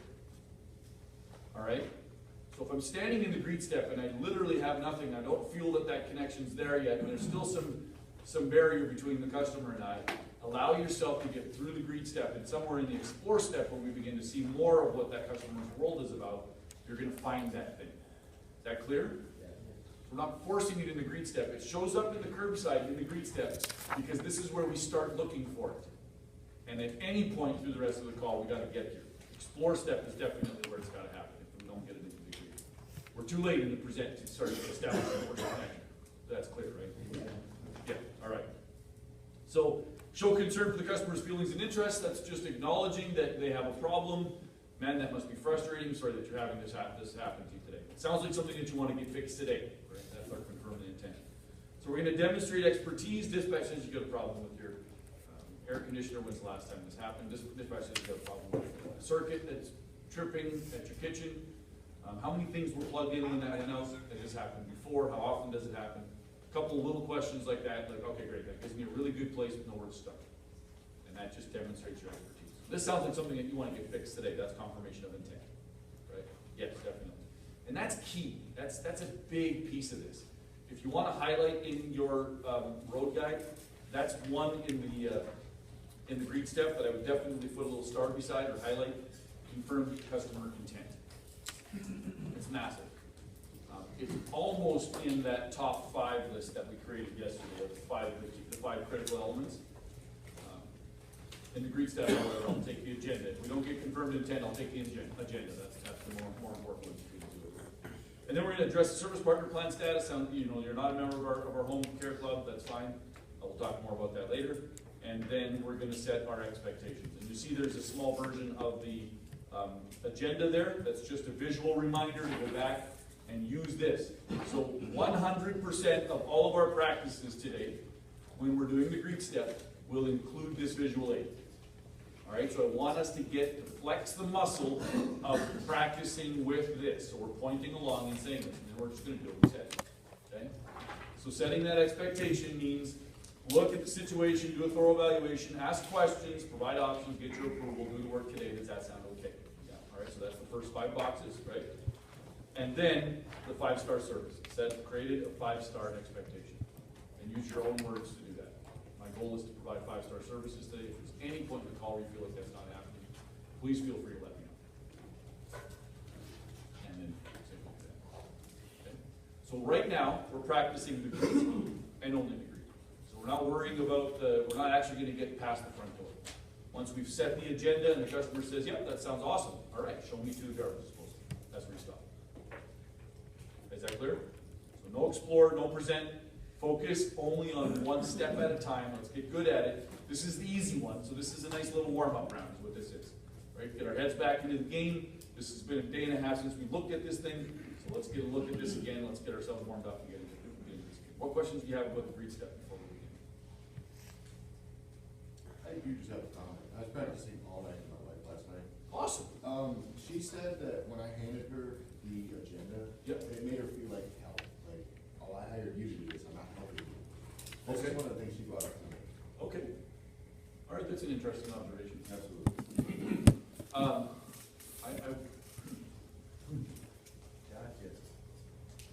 I think though, when you're doing something with a consumer, they're intuitively going to be nosy.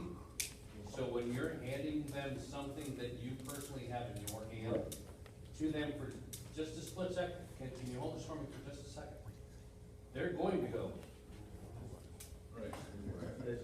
You know, so I think that maybe the context of you and your wife sitting in the house, you know, is just so much different than what the context will be when you will be knocking on the front door. I don't think that you'll be confronted with that. Okay. And I think that's fair. And as I was doing my search through my head, I was going through the hundreds of customers that I've done this with and I've seen this done with. And I have not, I was looking for that to see, has that actually happened to me that I just didn't notice it? And I have not felt that from anyone. So we keep our eyes open for it for sure. I did it last night. Maybe didn't look at it, but she was glad we had that. Right. So she did take it. Yeah, she did. Okay, no problem. Yeah. She didn't look at it. Yeah, I've had no one ever resist that. And everyone glances at it. I mean, that's maybe she. Well, she might help out. Yeah. I was putting my shoe cover. Right. Right, and that's the thing. So I remove eye contact at that point because I'm putting on my shoe covers, right?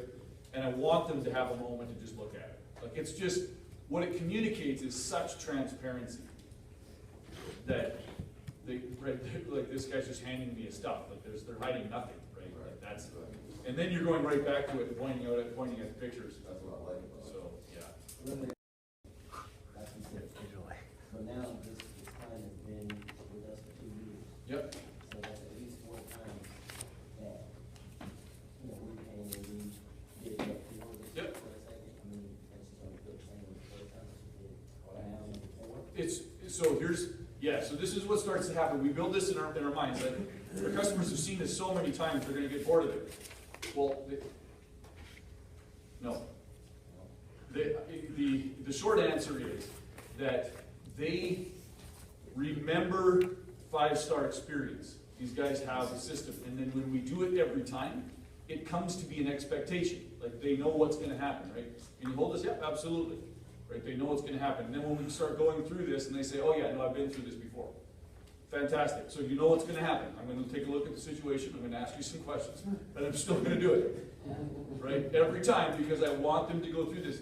How many times do we have to practice this to know what it actually meant? Right, so they see you 4 times in 2 years and they know what this is? No, that's a story in their head. They don't know. They recognize it, they remember it, they remember the pictures, but they don't know what these pictures mean the next time you come back. At time number 3 or time number 4, they just remember, yeah, this is the process. So he's going to tell me what's going to happen now, right? That's what happens. So I'm going to suggest, as much as you can, stick to the process. Just stick to it and let them know what's going to happen. Of course, on a maintenance call, this is slightly varied. It's the same 5 boxes, the same 6 boxes. I just would vary it just slightly. I'm going to look at the situation, do the thorough evaluation. That's all part of the maintenance that we do over here. Now, if I should notice something that needs your attention, is it okay that I point that out to you? Sure. All right. And the way I'll do that is, I would put together options for you. Now, these are just options. And if any of those things are a high priority for you, you want to get them taken care of, we're going to get that done for you today with your approval. Does that sound okay? And the whole time I intend to provide. So it's the same exact spiel, slight variation. Works universally. All right, so let's get into this practice. In a moment, I'm going to ask, this is the first round. This is just to get our muscles flexed and get back into the game. You and your learning partner are going to break away from your table groups. You're going to do this standing. Find any space in the room to work like we did before. Just you and your learning partner. Really focusing on helping each other between these. So do the practice round. Look at your curbside and say, did we hit the steps? Yes or no? What do we need to do different? And then the next person goes. Look at the curbside. That feedback between rounds is essential. Practice doesn't make perfect. Perfect practice makes perfect. Right, so look at it and say, you didn't hit this. All right, fantastic. This is the time to be critical, and your honest voice is helpful. I want you to get that. False kindness is doing nothing for no one. See that double negative?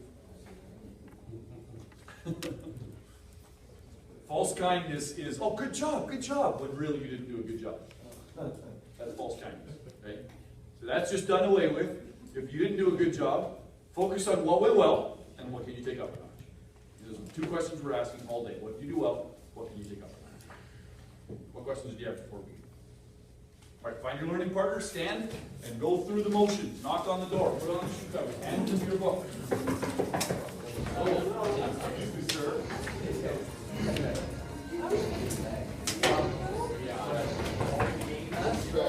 Stand up, and the rest of your table can stand or sit. That's up to you. Go off to the side. And you'll just be observing, and then as soon as you're done, a little bit of feedback. Keep those comments brief. That can get long. Let's keep those brief. Give them a couple things. What did you do well? What could you take up a notch? Okay. Comments focused on what's in that curbside form. Stick to that curbside. What we're looking for is the steps. We'll get to subtleties and nuances, like you said, a lot. Like, that's not important. Talk too fast, talk too slow. Remember that all of those things are contextual right now. We're in a weird environment, and there isn't a customer here, and so that stuff is going to come up. Don't worry about that. Are they hitting the steps in the curbside? Well, what did they do well? What could they take up a notch as it relates to the curbside? All right, so we're going to keep our comments to that. A couple of comments, a little bit of feedback, and then switch, let somebody else go. We're not going to get, for the tables of 6, we're not going to get around the whole table. So we're going to have a few of you get a chance to go, and I want you to feel both what it feels like to stand and do this while the rest of the group is observing, and then also as a observer, what learning you're going to experience having seen a bunch of other people do this. What questions do you have before we begin this round of practice? Greet step and greet step only. Go ahead and choose your first volunteers. Begin. In the real world, it's a thorough evaluation of the entire system. In practice world, it's one other area. Is that clear? People get stuck on this sometimes. They're like, well, how many spots are we supposed to visit? Just one. So just get the transition. What's important is we get that transition language down. And that's not, is it okay if I look at the panel next? Right? You see where that's coming from? I'm very likely to get a no with that because there's zero confidence in that question. All right, I've got a good handle on what's going on here. The next thing I need to see is the panel. Can you show me where that is? Entirely different form of question. So you're not asking permission to go further, you're transitioning. You're telling them where you need to go, and you're getting their help to take you there. That's the difference, okay? So I got a good handle on what's going on here. Can you show me to the, is your transition station, okay? Then you move here, you ask some more questions. Okay, here we are at the main water shutoff, here we are at the indoor equipment, or here we are at the thermostat. Ask some more questions. And remember to focus these on the person as much as possible, okay? You'll go back and forth, and simple questions aren't bad, but keep them on the person. At some point in this process, you're gonna introduce price transparency. All right? And here with your customer, it can be yellow, it can be red, however you wanna deal with that. You and your learning partner decide that in advance, and then deal with it as it comes up. If the customer's gonna bring it up, fantastic. Let's make price transparency super simple. Let's keep it really uniform. So it will only come up after we've done the secondary in all cases, all right? So we're gonna visit the kitchen sink and we're gonna have that conversation, then we're gonna go to the water heater and we're gonna have that conversation, and then we're gonna do price transparency. So it looks exactly like the book shows. Is that clear? And then from that, you've done the price transparency, they've had whatever reaction they've had, and remember this is, it could be as much as this, it could be as low as this. If we just fix it, it's gonna be this much, and you could be anywhere in between. Most customers would be in a range of $3,000 to $5,000, whatever the heck that happens to be for you. Okay, that's price transparency, and then transition to present. Thank you for the good information. I'm gonna head out to my truck, put some options together. I'll be out there about 10 or 15 minutes. It's a great chance to call Mrs. Jones if you want to do that. And when I come back in, we'll go over some options together, and I'll get your approval on what you want me to get done. Before I head out, what questions do you have? My wife did also mention that me saying, now would be a good time to call your husband to, go over this. She said she didn't want to call her husband twice. Okay. For an estimated value or a definitive value. Okay. Okay, so that's again, that's good feedback. And so remember that the language that I've always used with this is, this would be a great time to have, call to have that conversation with your spouse if you want to. And I've had plenty of people take me up on that. So they can kind of catch them up on the process. Okay. And then I also include, and by the way, I'm completely cool with having them in on the conversation when we get the options in front of us. So make sure that they're available. If they're available for speakerphone conversation or for FaceTime, let know that I'm completely comfortable with that. Okay. And I welcome that. Okay. So again, just giving them, there's options again. You can call them now and bring them in, or you can just bring them in, or whatever you want to do with that. Or that it's irrelevant, you're just going to make this decision without them. I'm good with that. But I guess I'm a little confused on assessing the initial situation. So for HVAC, we have to check throughout the whole system, indoor and outdoor. If we take them outside, I've got a handle on the initial situation. Yep. Your next step is to take them to the indoor, but we already know where the indoor is. I'm confused on how, like, hey, I've got a handle on things here. Yep. You mind taking me to the indoor and I need to ask you a few questions that? Yeah, so we already know where the indoor we've is. been at the outdoor and we've asked the questions. Yeah. Right? Okay, good. I got a good handle on everything that's happening here. So the next thing I need to see is the indoor equipment. Can you take me to that? Well, we've already been there because we have to do a thorough evaluation to find out what's going on. Okay, so then if you've been at the indoor equipment, then if that's where you started, right, then that would be box number 1. So in the world that I'm looking at, I'm saying, like literally, I showed up at your house and you said the air conditioner was dead and you took me to the outdoor equipment.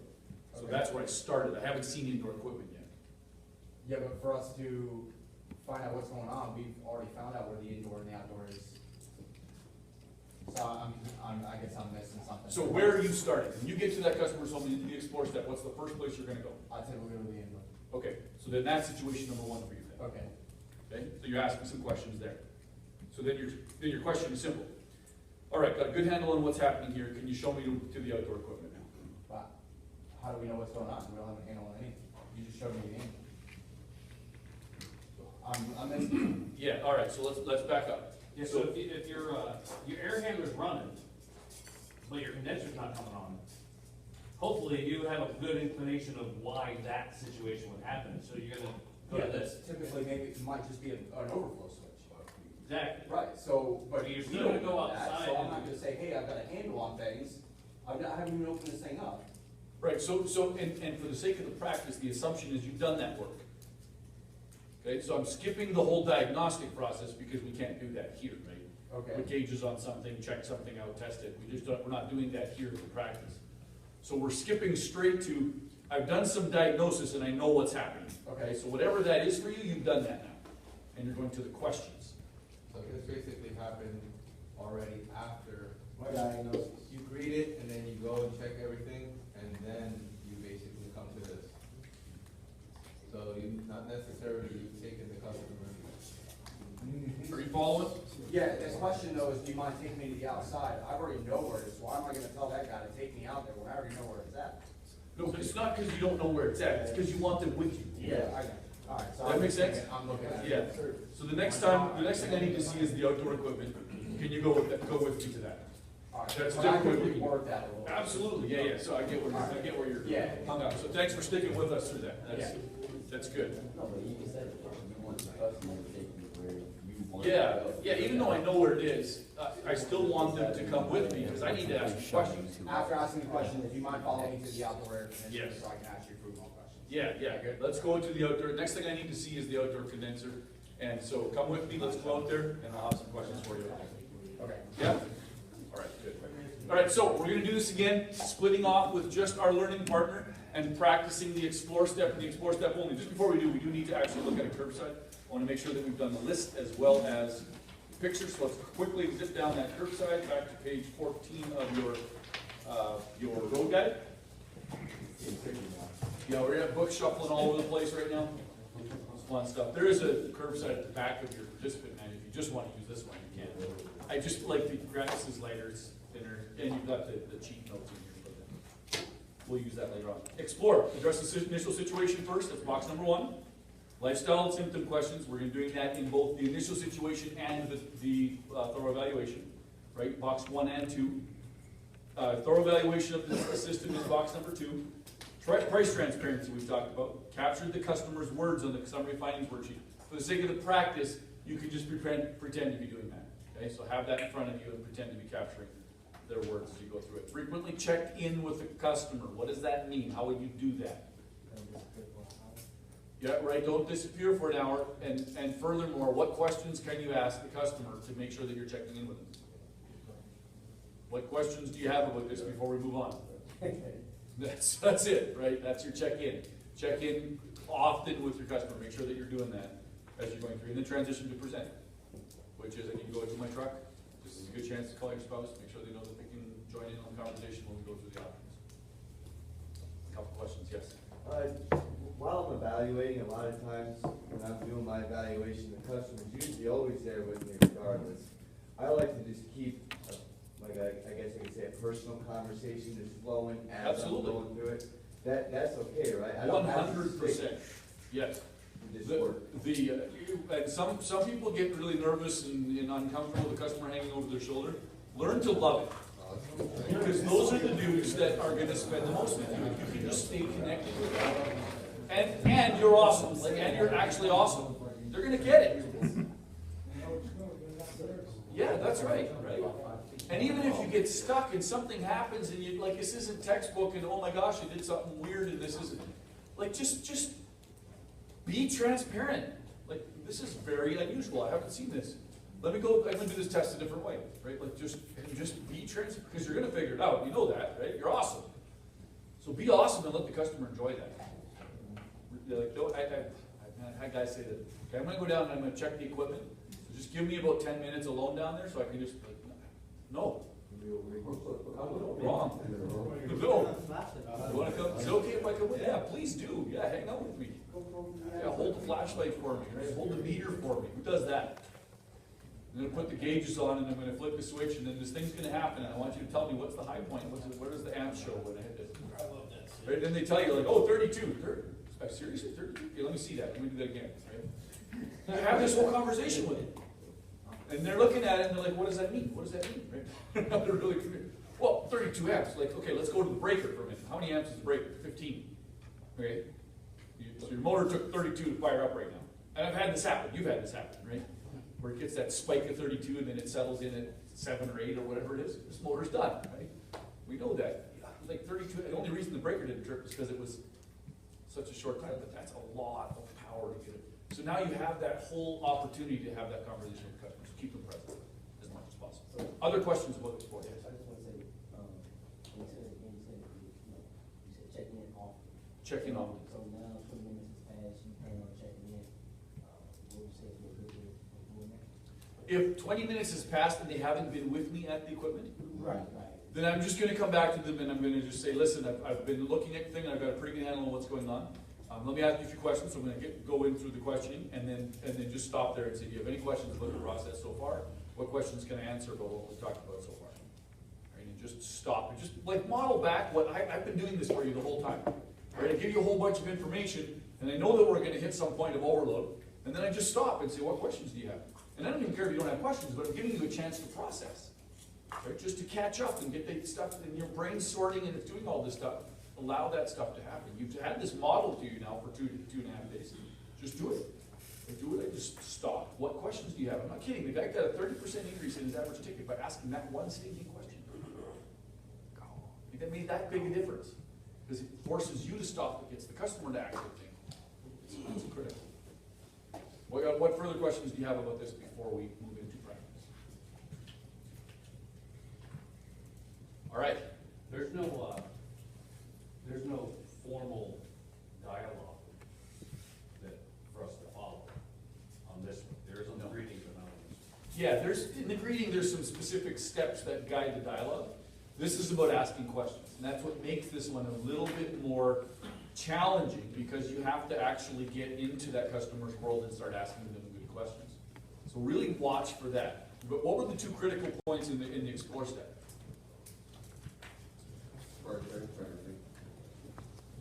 Price transparency and asking questions, yes. So that's what we're watching for. As you're doing this practice, those are your two there, those are your two critical points in the explore step. Asking questions and hitting that price transparency. And the types of questions we're asking is, do you love it? Do you hate it? How much do you use it? Right? What would you make different? If you could make this anything, like if you could improve it in some way, what would you do? Those types of questions are going to unlock all kinds of opportunity for you. All right, I want to get you back to work here. I'm done talking. Find your learning partner, find a space in the room to work. Explore step only. Greed is gone. Delete it. History. Because it's the truth, right? And that's honestly how I feel about it, so steal that and have fun with it. All right, so we're going to take a couple of minutes, probably to get through one more practice here, and I'm just going to lay out a little bit more of the morning. And we're going to take a short break, get everybody out of the room for a minute. We're going to come back, practice, present, and then we're going to get out and get into our videotaping rooms. By 10:30, we'll be in those rooms ready to go, and we'll spend that until noon doing videotaping. Come back, have a short afternoon session. By 2 o'clock at the latest, everybody's out. That's kind of our that's any version of that. I'm looking at page 14 of my road guide. Bundle the options. This is done for you. That's in your books. You flagged those pages already, right? Everybody know what I'm talking about? You've got that summary of findings already done for you. Then thank the customer. Present positive image company yourself. That's thank you. We're awesome. Explain the benefit of upfront pricing is pricing. Play the balloons. We're going to give you a bunch of options. Let me know which one is you're going to go ahead with. Review the options using customer language. Link it. Verbally read the warranty and investment, say it. Then remain silent. Ask for the business. This is spin it. Go ahead and look at the options. Let me know which one you want to go ahead with today. And then finally do it. And then once that's done and the customer's had a chance to review the options, this is where we're staying present. This is the final piece of the 5 things that are critically important. This is number 5. Stay present. I don't know which one I should go ahead with. I don't think I'm going to do this today. Okay, thank you very much. See you, bye-bye. Right, that's not staying present. Stay present. Ask questions. Uncover. Right? Be transparent. Just test what that feels like. And in the face of that confrontation and that discomfort, lots of great magic can happen. Ready to practice? Yes. Find some space to work with your learning partner, and we're working on that. Got to work on that. Yeah. Who else would say that you got to work on that? Yeah. Without a doubt. And it's remember the 2 keys. If you just boil this down, there's so much to think about, right? Everyone feeling that overwhelm right now? And that's normal, and that's just what it is. So if you take all of that and boil it down, this is your goal. This is it. If we do these 5, you're going to be on your way to being able to do all the rest. Okay? These will facilitate the rest. Set a good agenda. Use that card. And then do what you said, right? Ask questions, transparency. Those are the 2 big things. So just what are the nature of the questions you're asking in the next step? And are we offering price transparency during that phase? Do those 2 things, and now This will facilitate building grade options. And this will have already told them what those options are going to cost. This makes your present step a cakewalk. Because now what we do next is easy. This step is absolutely easy. We're going to build grade options, and then we're just going to stay present. Just refuse to bail on this thing just because we got one no from the customer. All right, stay present. Yes. If you are transparent with your price right there, and there is somebody else that's making the decision, it's secretly that benefit, they're gonna tell somebody else while you're out there doing the paperwork, hey, Yes. this is what I got coming. Yes, so now you take this whole thing, you're absolutely right. And then as you're about to leave, you tell them, have that conversation with your spouse. Like, they know what to have the conversation about. There's context, there's a price, right? They can tell them the whole thing. The guy said, I don't know, $300 or $500 or something to get it fixed today. But then he was talking to me about this, doing this kitchen makeover thing, which sounded pretty cool. The new sink and everything else is going to be like $5,000. But he's going to bring options back in a few minutes. Right? So now they can actually have a real conversation about what's taking place. We're not waiting till we're on, fourth down and the time clock has got 1 second left before we're putting all that information out. Right? It gives us time. That's what it does. So trust this. This will get you there. This is all of the curbside evaluation form. 5 simple steps. Get these things done, and then you're going to fill in the blanks on the rest. The rest of it's going to start to happen. But this will drive you immediately into the land of making your life easier and getting this stuff, getting it done. Let's transition to present.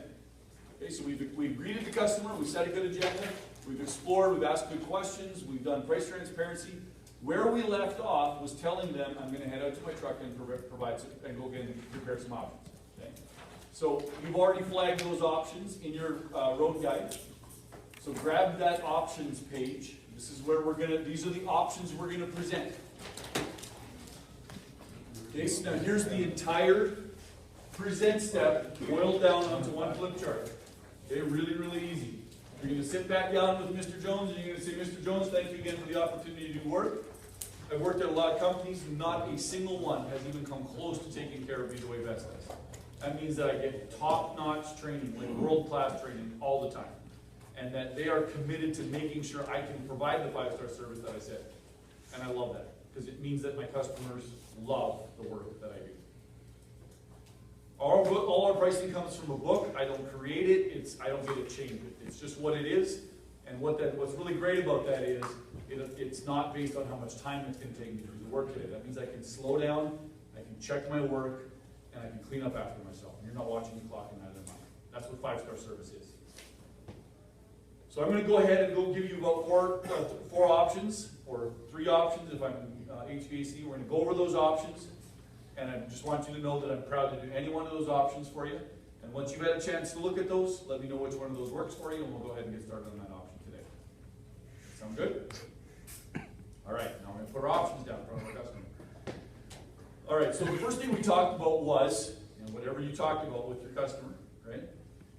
The reason I'm here is because the thing broke down. And so, in addition to that, we talked about a few other things. Therefore, and this is linking it to their words, right? Therefore, I've got option 1 prepared for you, or option A prepared for you, and it includes this. Now imagine, right, you use your imagine statement. For HVAC option A, there's not much to imagine, right? With option A, you're getting your system fixed. It means that it works again, and we've only fixed the link that's broken. That's it. We know which link is broken, and we're going to fix it. What we don't know is what link is going to break next. We know that there's other weaker links in the chain. We don't know which one's going to break next. Say it.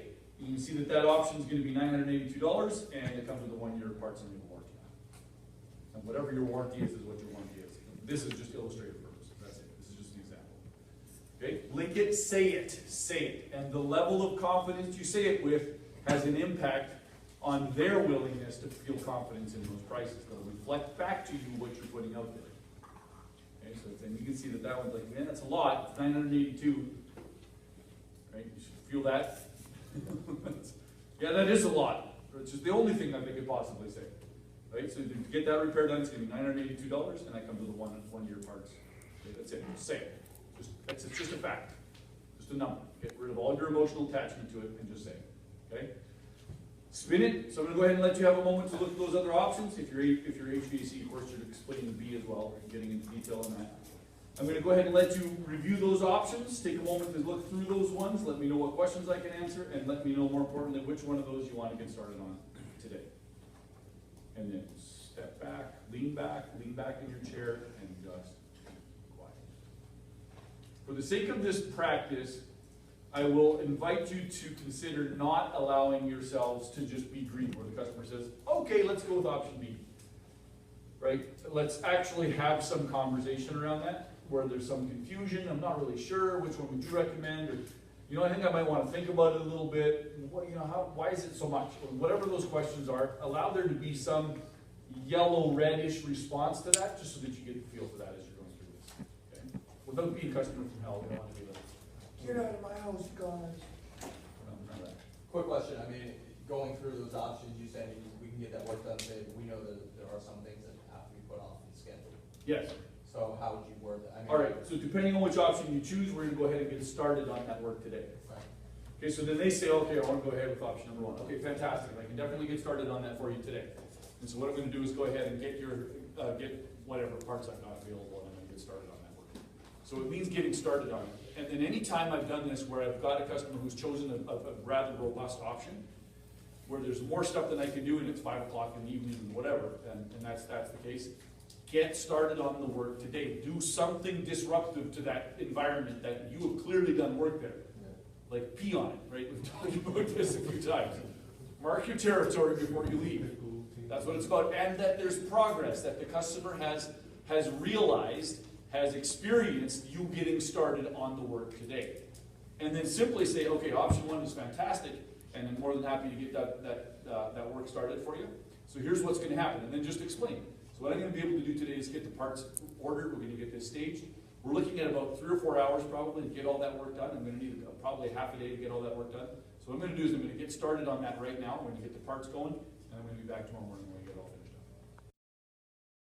up. So here's what's going to happen. I need, first of all, for you to appoint somebody at your table who is electronically savvy.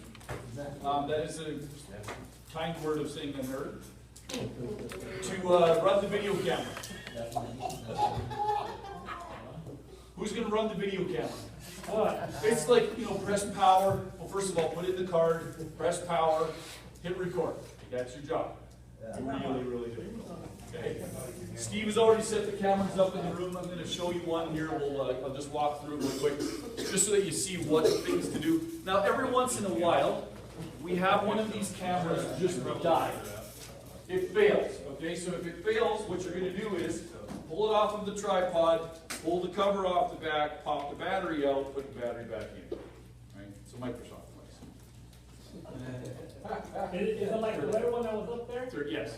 Yes. You saw that, did you? Yeah, so that's my own videotaping. I wouldn't ask you to do something I wouldn't do myself. And then you turn it on, you hit record, and you let it run. That's it. You don't follow them around, there's no pan and zoom, and you know, we're not doing anything. It's on a tripod, you hit record, and then I need you to watch it, because every once in a while, so if you're the person, watch the screen on the back. Be in a position that you can actually see it, because every once in a while it'll just die. It'll just stop recording, and that's not what we want to have happen. You have to start again from the beginning, and the person in front of the camera doesn't want that to happen. So pay attention to that, and if it dies like that and you can't get it to turn back on, pop the battery out. If that doesn't work, I've got 3 extra cameras back here. So come back into this room, grab one off the back table, package the other thing up in the bag that it's in, and take this one out and run this one instead. Okay? There's SD cards in your rooms as well. Pull them out of the package. And there's Sharpies. Write your name on the tiny SD card. Your managers are collecting all of those at the end of today. What? Yes. Man. Once your managers have collected them, they're going to make copies of them and you'll get them back. This is intellectual property. It is, yes. And they will review them, as will you. So my advice to Steve and the managers has been to have you watch your own videos and create your own feedback on them. And then you bring that feedback to them. Okay, so the conversation isn't them looking at it and saying, you did this and you did that, and I would, right? You do it. You look at it and see how you did. It's not about getting it awesome. Please get that. This is like recording a practice on the football field. Okay, we're recording the practice. Why do we record the practice? Because you're gonna see stuff you wouldn't have otherwise thought was happening. Right? You're gonna be like, oh man, I jump on that play every time, I'm 2 steps ahead. If I slowed that down half a second, I would be right on time when we make that pitch. Right? Like that's the stuff that you see when you record the practice. That's what this is about today. This is not about, am I good or bad or anything else. That's not what this is about. Please get that. Yeah. All customers are green light? All customers are green, just keep them green, keep it simple, make nothing difficult, unless your learning partner, who is the technician, specifically says, bust my beep, right? Then do it. If he doesn't say that, you're green, all right? Unless you've been told otherwise, you're green, all right? Just keep it simple. We're not asking to make this difficult. You're going to do greet, explore, and present, and you're welcome at any point to greet, explore, and present, to pause, look at a curbside form, look at the roadmap, look at whatever it is you need to do to pause and look. The only thing I will not permit is you reading some script that you've written down. Dear Mr. Jones, thank you for the opportunity to be here. That's not okay. Put on the wall. Teleprompter, nope, not going to happen. So just be real, let it happen. And as the other folks are watching in the room and you get stuck, if that happens, simply offer some coaching as you're going. Right? The other people in the room say, okay, well, hang on, you're about to do the agenda. Show us the agenda card and go straight to that. Like, that's okay for the other people to say that. We're not building a made-for-TV commercial here. Are you with me? Okay? The pressure's off. Don't worry about it. You've already practiced this. The only difference between what you just did here and what you're about to do in front of the video camera is your thoughts about the video camera. You get that? What video camera? Exactly. Make it disappear and just do your practice.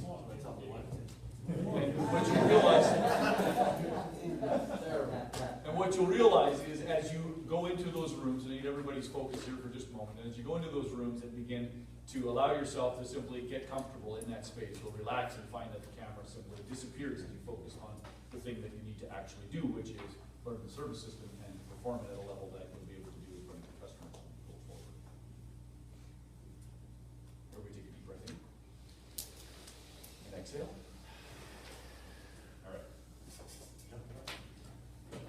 You asked me later privately, I'll unpack what I just did. So timing, you got 6 people in the room, you got 15 minutes per person. That's going to take you an hour and a half, so we're going to be just into lunch. Okay, and that's okay. If you get done a little earlier than that, that's okay as well. Don't push yourself hard, but 15 minutes per person in the groups of 6. In the group of 5 and 4, you're going to have a little bit more time than that. You'll get done fairly quickly. And in that 15 minutes, the camera runs the entire time. Don't stop when it's time to debrief. So as 2 people get up and do their practice, everyone else in the room writes the name of the technician on the curbside form. There's a stack of them in your room. Okay, so if I'm going first, you're all writing Dan on the curbside form. And then as I'm doing my practice, you're circling how I'm doing it.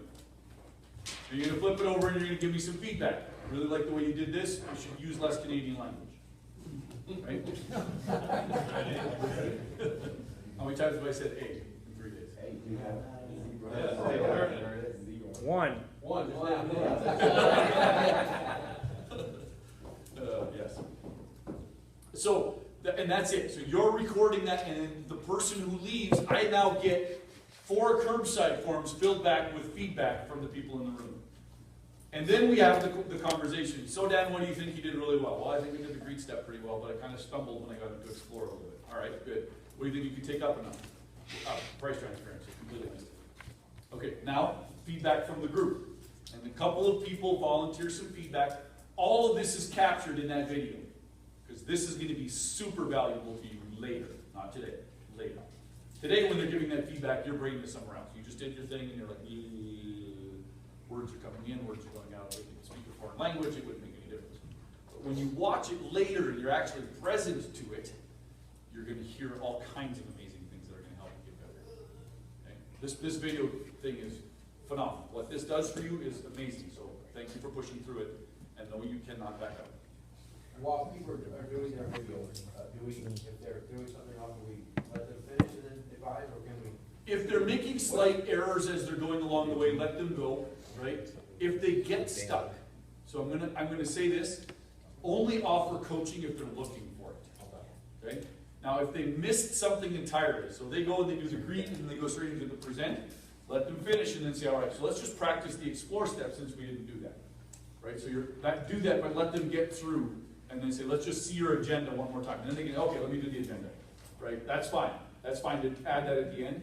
Otherwise, don't interrupt them unless they're like, I'm stuck, help me out, where should I be next? Right, and if that's you in front of the camera and you're stuck, then be stuck. That's okay, that's just where you're at. It's not good or bad, it's just where you're at. Okay?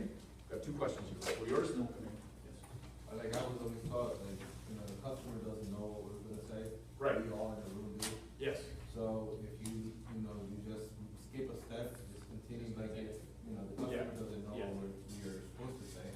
So just continue naturally and do what you do, and then at the end, if you miss something, then you miss something. Right. There's no customer standing with a curbside form and whoa. Price transparency, forgot to do that. So right now, I'm still thinking 20 to 50, so this is the best $200 I've ever spent. You're never gonna have that conversation with a customer. They haven't been to the training gone. So, when you said that the camera runs the entire time, Yep. but you mean the entire time of that one individual? Yes. Everyone has their own individual car. Yes, correct. So as you complete yours, John, we turn off the camera, we pull out the card, here you go, John. And then we put the next guy's card in and we start the process over again. So but we're recording your entire 15 minutes in front of that camera. Oh crap, I screwed right up. I'm gonna start over again. Fantastic. Camera rolls. And the camera's also rolling for the feedback after. Yes. The whole group. Critical, yes. So get the feedback from the group, capture that on the camera, and then you'll have all of that for you. So when you walk out of that room, you're gonna have a stack of curbsides from the people that were observing you, and you're gonna have your video testing card. Yeah, an award-winning performance. So it's one And per- an award-winning performance. one video per person or Yes. one per program? One per person. And they're in the rooms, put your name on it, Sharpie when you leave them, that's the first thing you're gonna do. Unleashing awesome. So the most important thing you can do is make the other people look good in the room. Okay, that's it. Just allow the other people in the room to look awesome. Help them, coach them along, forget about you, just make them look awesome. And then the 2 questions that we've been using all day today, what went well, what could you take up a notch? Really simple. If you have additional time at the end, you get through really quick and you want to do some more, practice some more in that room. If you want to get your video again, and this happened, I know this sounds insane, but some of us are insane, and that's completely okay. Because it's just a word describing really awesome people, that's all that it is. If you're insane and you would actually like to videotape yourself some more, because you've got additional time, in a small group sometimes this happens, you're welcome to do so. Okay? Use up the time that you're in there, and when you get done, you get done. When you get done, we're going to get back here, we're going to have a short lunch today. We're going to eat our sandwiches or whatever's coming in, I imagine it's more sandwiches. And we're going to get back to work. We're going to do the execute step, which is critical. I'm going to show you how that works. It's a major piece of this that we blow past. So we're going to get dialed in on that. It's super simple and it's a lot of fun because we've already done all the hard work. Okay. I need you to come right back and get full attention to that. We're going to get out of here with the close and then we'll be done for the day. Mr. Dan? Yes, for sure. When we come in, we're not talking about this backstage, we'll get the back up and pull. Right. It's a slight variation. It's the same exact, like this stays the same, right? Yes. So I'm here to go ahead and do that evaluation on your system today, as a part of your club.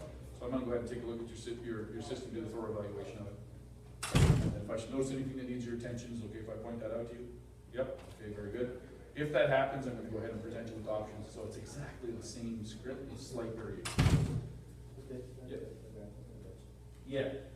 Yes, and thank you for pointing that out. I'll definitely work to getting more time to the maintenance version of it. It's built into it, it's just that we didn't spend a whole ton of time talking about it. Okay, I appreciate it. Thank you, Fred. Which is happening everywhere here. You can see it coming. All right, so Mr. Jones, we had talked about getting this all fixed up. Put in the new circuit that we talked about, got that all restored, and so it started all here at the panel. Now, what I want you to notice about what I did here at the panel is, first thing is the wires that were coming in here just looked like, I can't stand it like that, so what you notice is I straightened everything out. So it's all clean and straight. A couple of the points where it comes in, these connectors were bad, so it's not what we talked about, and I'm not charging you for it, but I just went ahead and just fixed that. I can't leave my panel looking like that. All right? So that's done properly. In addition to that, there was a couple of gaps where, breakers had been there before, and I got all the plugs back in and everything's properly labeled. So this is 100% now. We know that this panel is doing exactly what it's supposed to do, and that's feeding that new circuit that we put in upstairs. And so as we come up over to the kitchen, you notice that this wall, light switch cover was in really bad shape. There were some cracks in it, and I walked by and I noticed it, so I just went ahead and replaced that for you. And again, we can talk about that, and it's exactly the same color as it was. It's just not broken now. I couldn't walk by and see it, just leave it like that. All right. So, I did see it. yeah. All right. Right. There's a couple of smoke detectors in the home that I checked those up on my way by as well. I put some new batteries in this one right here. This one was on its way out. That's something that, we talked a little bit about that earlier, and so it's just something that I just did as a part of my thing. And then again, everything is spotlessly clean. So if you come back over to the pad, I really took my time to get the wires clean and neat, but then I dusted everything off, and it looks like it's brand new. And that's just the only way that I would like to leave things when we're done. So would you say that you're happy with the work? Is this what you were expecting? Yeah, I really, really do appreciate everything you've done. I also like the legible writing. I like that I can know where everything is at, so that's big. Yeah, well, I'm glad that you appreciate that. That's part of what we do. Yeah. Huge. All right, so Mr. Jones, the only thing that we have left to do is kind of go over the paperwork. So, the invoice details out, this is the option that you chose, okay, and this is the amount that we agreed upon here. That's all familiar to you still? It's all ringing a bell? Now, the one thing that it points out here on the invoice is our home care club. Okay. All right, and we talked about that a couple of times. And this is, it's a club because it's kind of by invite only. So we get to the end of the call like this, and there's some customers that we just absolutely want to have a partnership with. And I'd love to invite you into that family today. Okay. If that's something that you're interested in being a part of. And what does that do right now? Well, what it does is, first of all, I get to come out to your home, or one of our folks comes out to your home, and we just check over everything. And this happens a couple of times a year. Okay. So it prevents things from, it helps us to catch things that are about to break down before they break down. It's not that we get it 100% of the time. Sometimes those surprises still happen, but the surprises go way down. Right? So we just keep ahead of it, and you're always informed of what's happening with your system. Your home is aging, and as this stuff goes on, it's important that we check that stuff. So you don't have to worry about it ever again. We just call you and say, hey, we're coming out. You just let us in, and we come take care of it. And there's the annual fee to do that, right? That's a monthly amount right there that you can see. And then the other thing that it does is it means that it comes with a 10% discount. All future work is 10% off, and I'm going to go ahead and extend that 10% off to today's work as well. Wow. All right, is that something you're interested in doing? All right, so we'll fill that paperwork out here. All right, so now we're skipping to the end of that. Now, so again, thanks very much. So now we're moving fast forward to the end of to the front door. Collected the payment. We've got the paperwork done. He signed up to the agreement. I'm on my way out the door. Okay, so Mr. Jones, one final thing before I head out the door today. I said at the front door, on my way in, we're standing right here, that I intended to provide you with 5-star service. Do you feel like that's something that's happened today? Yeah, definitely. Yeah? All right, very good, because that's why I do what I do. It's, what I've done in your home reflects upon me personally, and that means a lot to me. So if I can just make one selfish request before I leave today, is that okay? Yes. We have this thing that we do that's online, where people can go in and they can write reviews for us. And if you feel like you got 5-star service, would you go online and write a review for me today? I don't have a computer.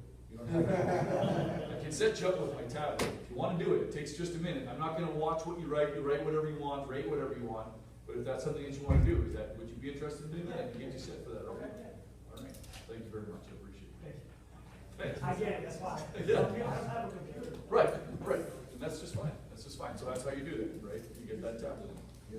Steve, do we have a way to? Let's give him a big round of applause.